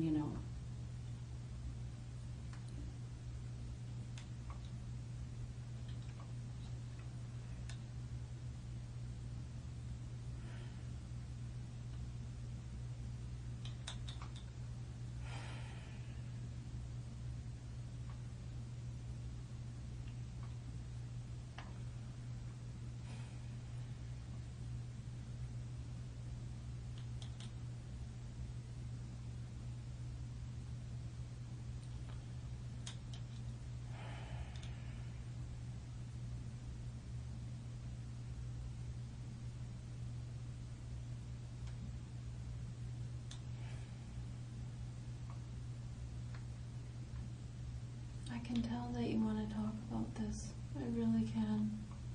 And I really can assure you that you're going to feel better when you get it out, Rocky. A lot better. I mean it. I'm going to help you tell this so that it helps people, like their families. Okay?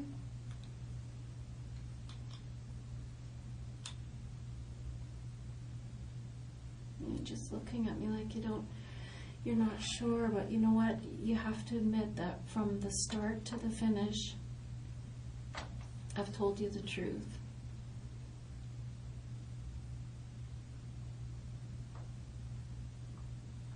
And I'm telling you the truth when I'm telling you that I'm going to help this part of the story go into the file, and it's not just this stuff in the file. Okay, Rocky, I promise you I will do that.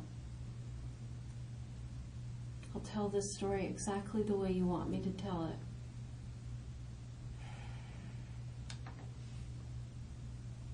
I can tell you're torn in half inside, and it's a difficult decision, but there is no downside. I've said it 100 times.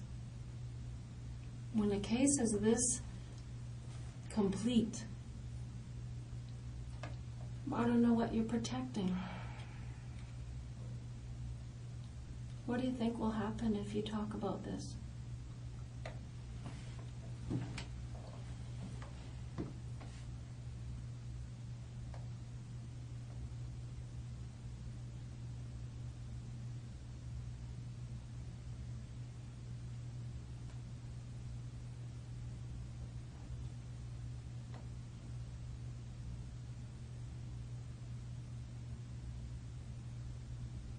Rocky, when people see something like that and they don't understand it and the person doesn't reach out and try to be understood, it just creates fear. I don't know if that's what you wanted at the end of the day, was to be feared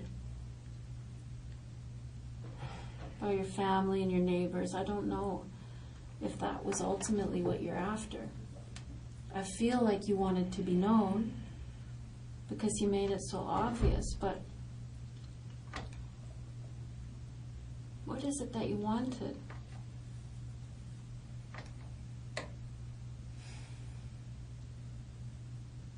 Can you tell me what you wanted? I have nothing to say.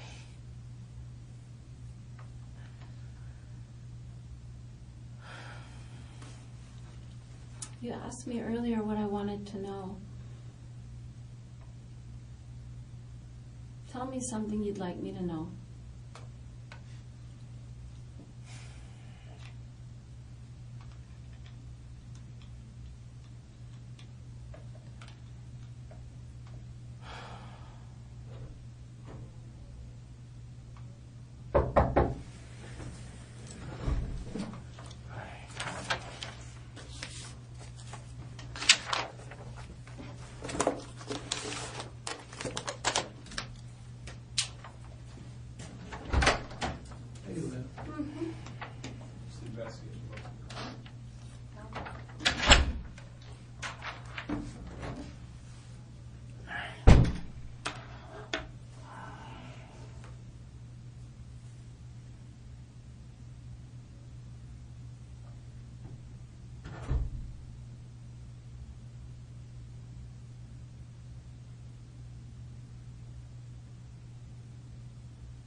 Brian just told me is that our investigators just returned from Calgary, and they were talking with your brother.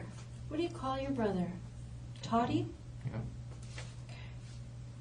So this. Toe. Toe? Yeah. Okay. Well, he obviously cares about you a lot. He agreed to come in and talk with the police.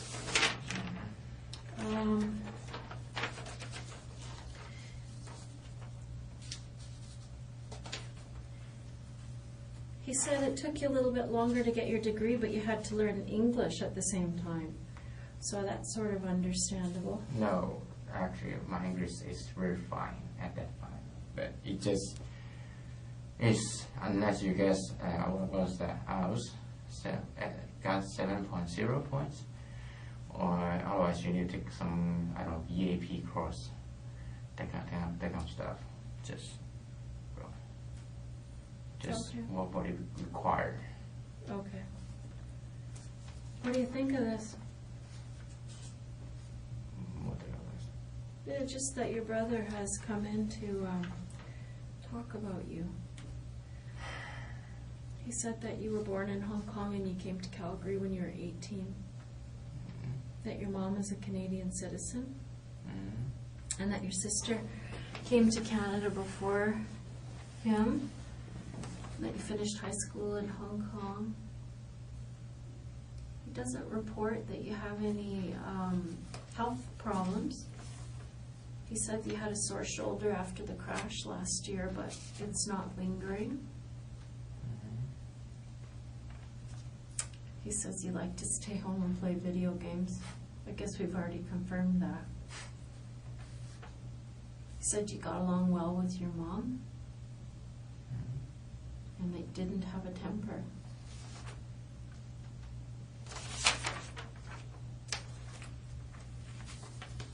It says in here that your grandmother is 92. Unfortunately, it's 93. I guess your mom is out visiting with her now. And so the investigators are heading out to Toronto soon.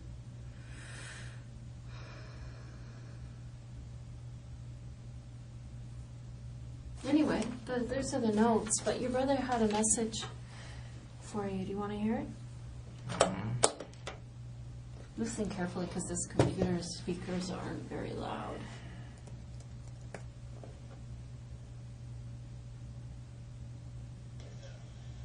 And if he knows anything about this? Because if he knows anything, tell the police. But tell the police. Yeah, I want you to tell the police the truth. Does that have any impact on you, Rocky? I have nothing to say.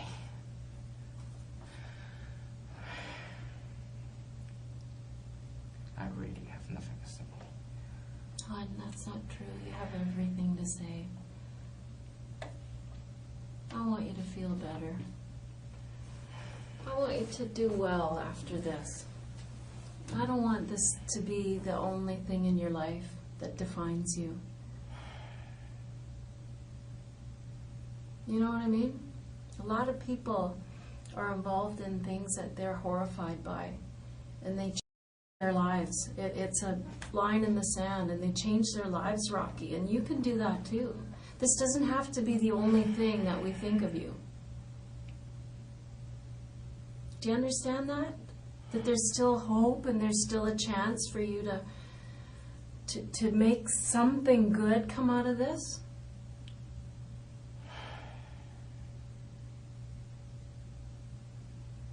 Your family's watching what you do from here forward. Your grandmother's watching what you do here forward.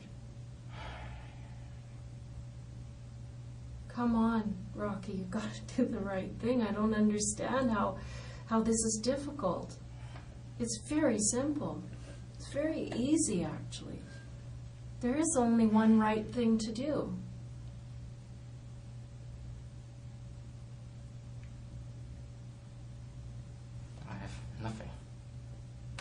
to say.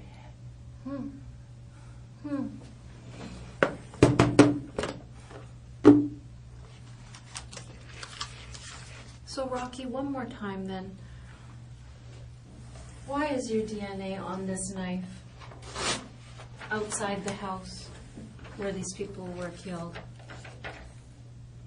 Can I have an explanation for that? I have nothing to say. Rocky, I want you to notice that there's an image of you here at the Canadian Tire, and you are buying a hatchet, a pair of gloves, and a hat.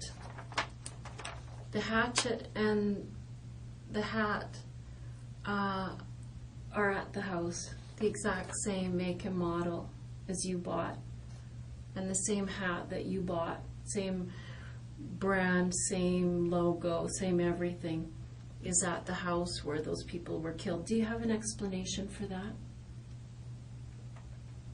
I have nothing to say.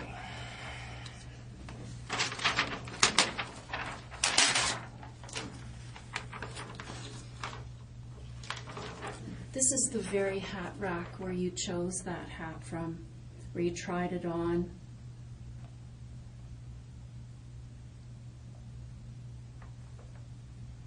Put your forehead on the brim of it.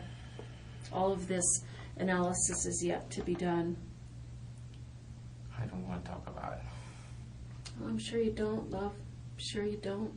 That's the easy way out. I'm just changing phrase. I have nothing to say. Fine.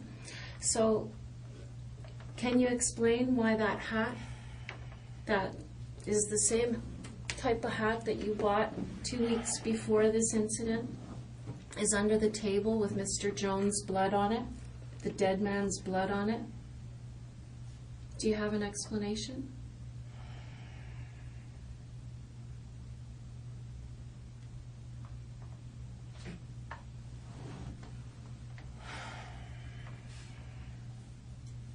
Do you have an explanation for this, Rocky? Maybe you were over there mowing their lawn, and all your things were left behind after you did some gardening. Were you there at that house? Do you have an explanation for this hat?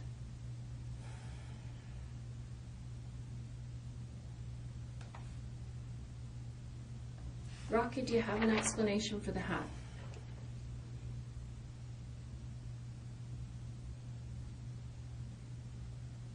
Do you have an explanation for the hat, Rocky?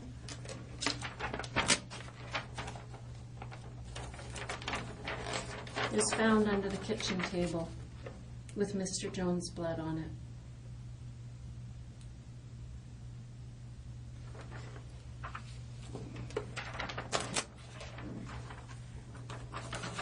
These were similar gloves to the ones that you bought right here on September 13th. These little rubber knobs on these gloves left patterns on the wall in blood. Do you have any explanation for that, Rocky? No? You're good? Nothing to say? Okay.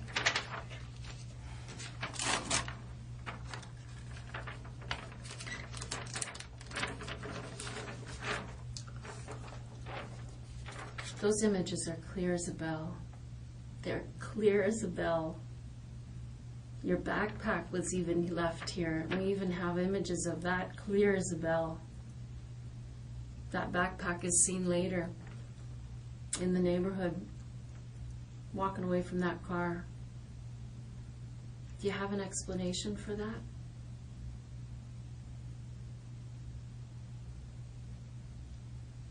If you have one, it'd be nice to hear it now. It doesn't really make sense if you have an explanation that could explain that, this has nothing to do with you. Now would be the time, wouldn't it?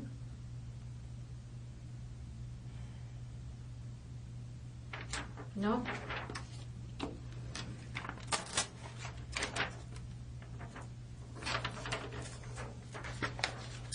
This hatchet here, it's the exact same make and model that you bought on September the 13th, sitting outside of the residence, blood all over it. Do you have any explanation for that, Rocky? No?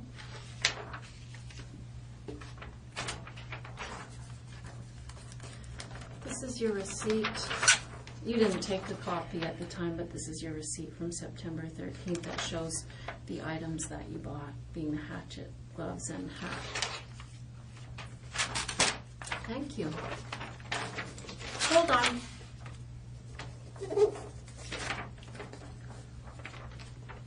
This is the car that belongs to Mrs. Mah-Jones. This is the car that was driven around the neighborhood and rifled through, and then the headlights came on. Just lit everything up beautifully for our video camera. Do you have any explanation for why your image might be on that video?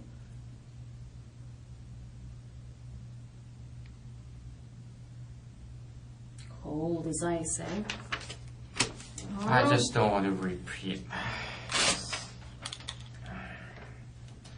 I'm not going to say. I'm not going to say.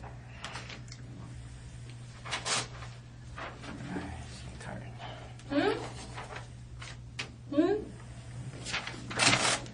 Thank you.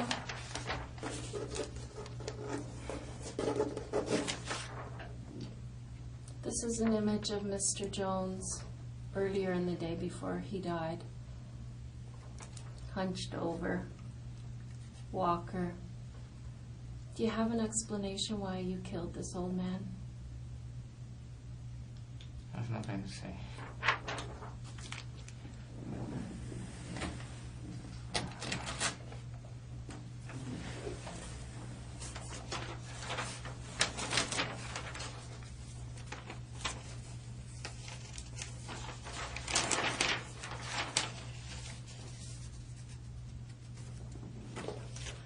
This is the report from the autopsy where they took the fingernails off Mrs. Mah-Jones. Is there any reasonable explanation for why Mrs. Mah-Jones would have your DNA under her fingernails? Is there any reason why that would happen? Are you lovers?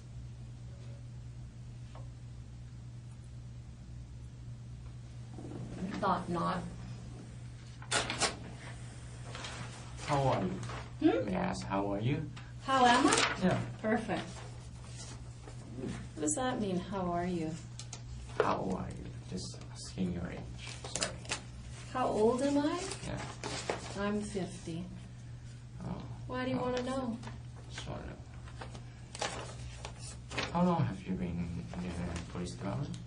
27 years. Oh, that's long. It is long, isn't it?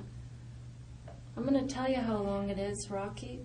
It's been a very long time when somebody is faced with something like this, that someone opts to sit coldly and offer no apology, no remorse, no... If I say, what? You're gonna release me? No, it isn't about that. Don't you understand that after all this conversation, you're not being released? No matter what. I know. You've killed 2 people, man. You're not going anywhere. This isn't about being released. This is about helping other people.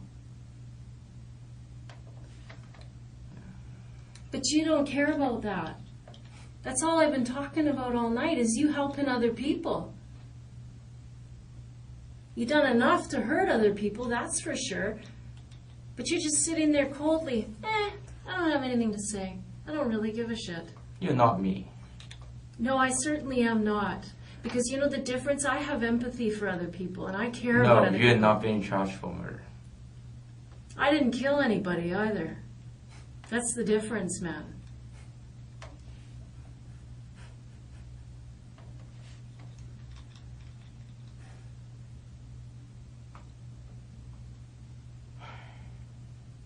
How you sit there coldly, I don't understand it, because it doesn't seem to be the person that your brother describes.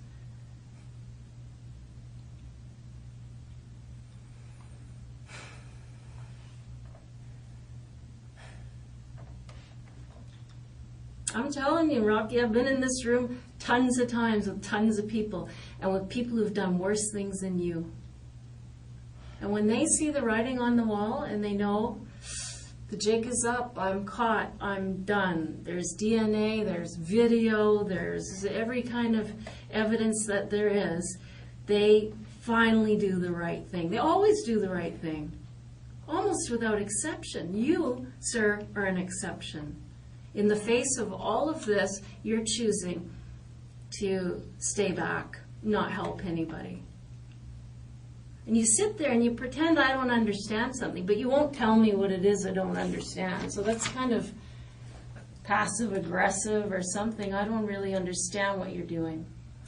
Playing games is what I think.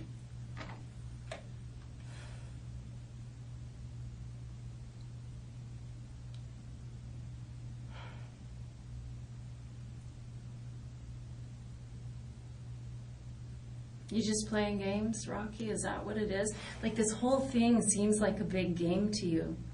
You're laughing all the way through the interview here in the face of incredible amounts of gore and harm that you've caused, and you don't even seem to take it seriously. You're just giggling away there.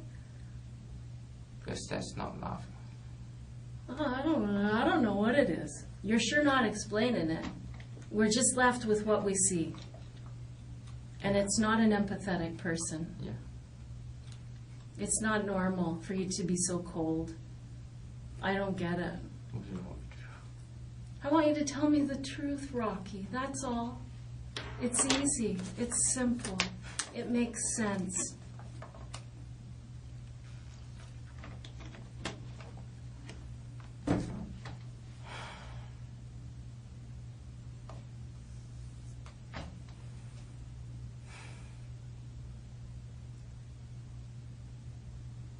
Just tell me the truth.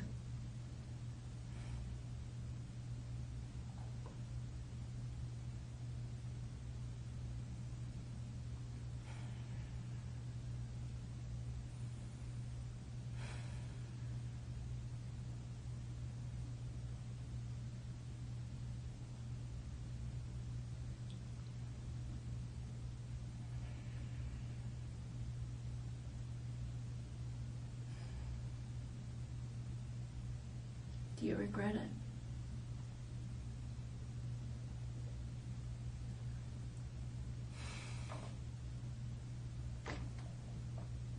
Do you feel sorry?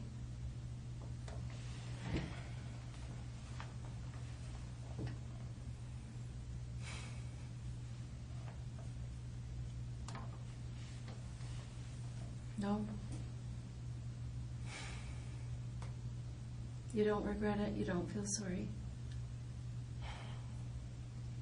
It's so simple to give people that amount of comfort, that little tiny step.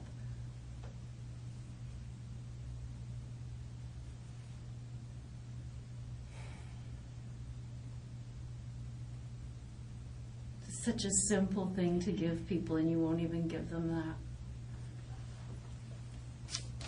I don't understand it.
Anything?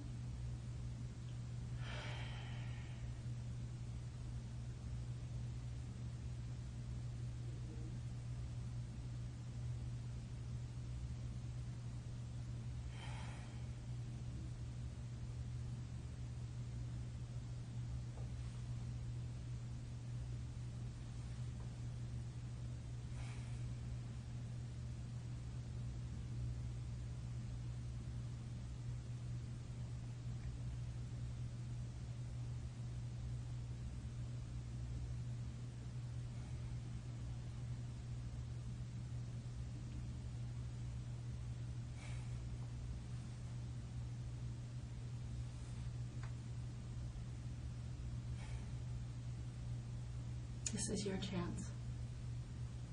What do you want to say?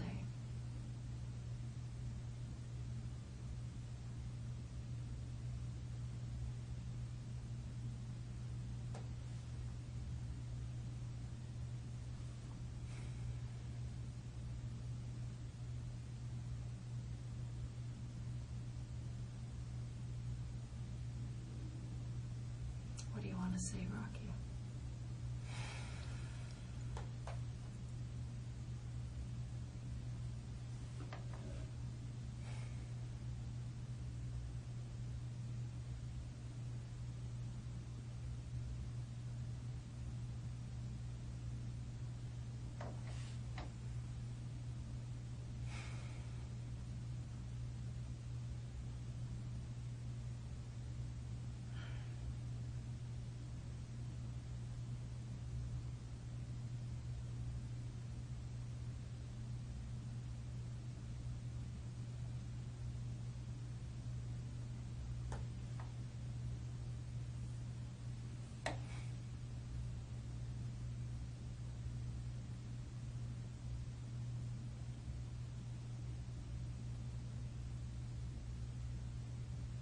Tell me what you want to say.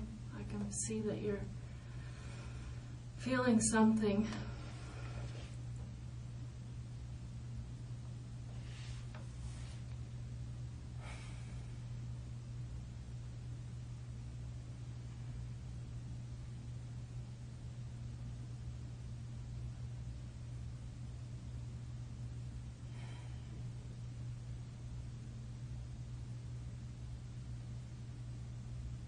This is your chance, Rocky. If you want to say something, I would suggest that you say it.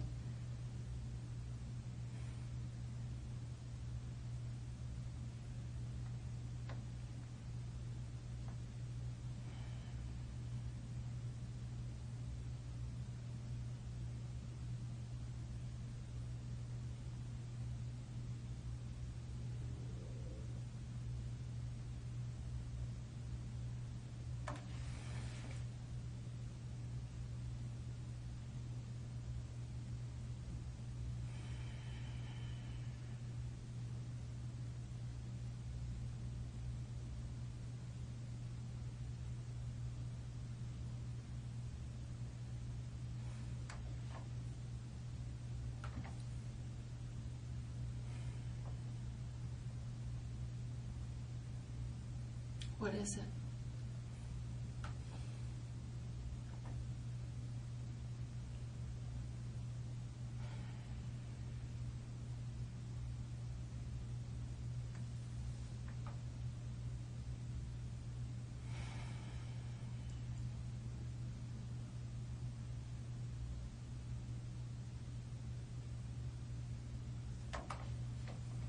What is it?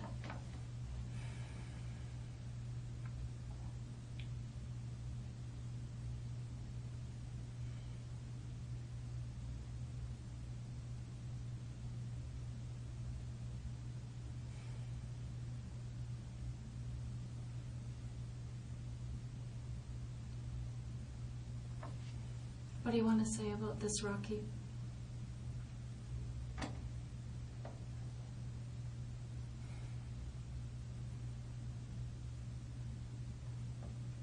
I don't want you to walk out of here today saying, frick, I blew my chance to explain anything or apologize for anything or express some remorse, Rocky.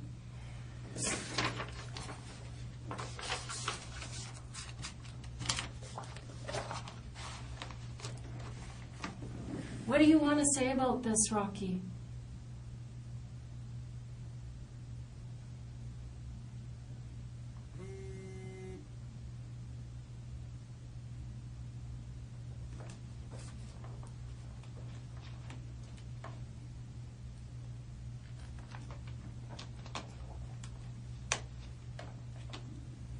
What do you want to say?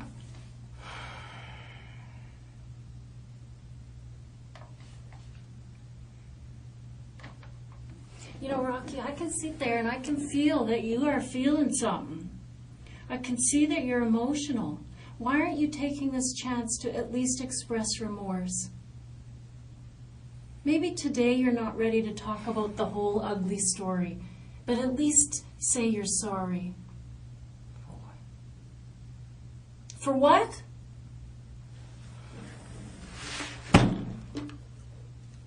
You're an animal.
Rocky. So, Lawrence,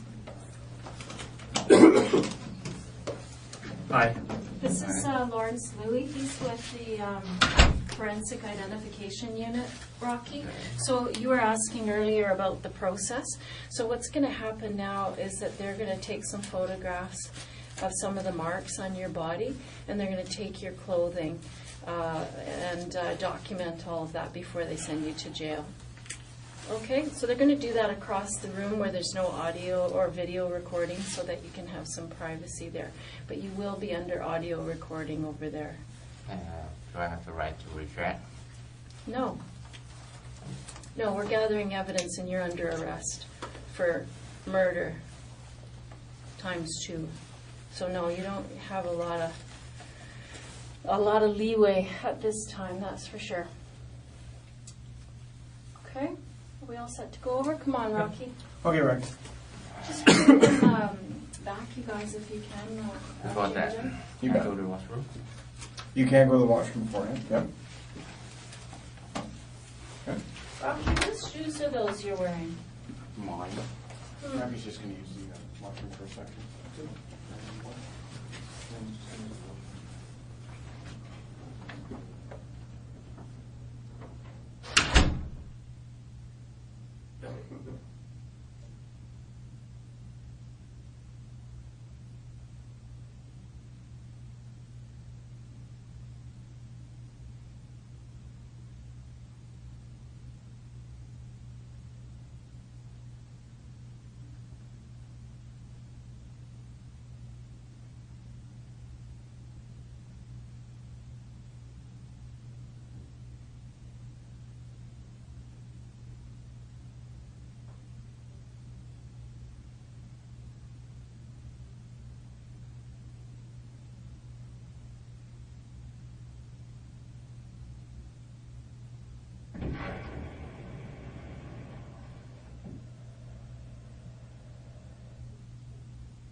you were interested in the process, and so you're going through it now.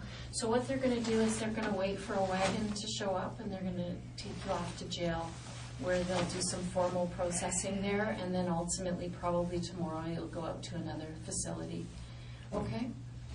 Can I have anything to eat? I don't have anything to eat. Pardon me? Have anything to eat? Yeah, what would you like? Dinner. Well, I'll get you a snack for now, and they'll have to see if the jail will have something for you there. Is there anything else you'd like to say? Tape? Yeah, that's yours, right? Yeah. This is my room. Yeah. Do I need to bring this? You don't have to, but it belongs to you. If you'd like to take it, you can. Can I don't think I can keep it in jail, right? Well, they'll have a little bag for your effects, so you can take it. Yeah, your lawyer might want to see that. Is there anything else you'd like to know? I think you would take that back. Pardon? You would take that back. Yeah, we'll see. Okay, Rocky, well, good luck to you, hey? Okay.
Okay, Rocky.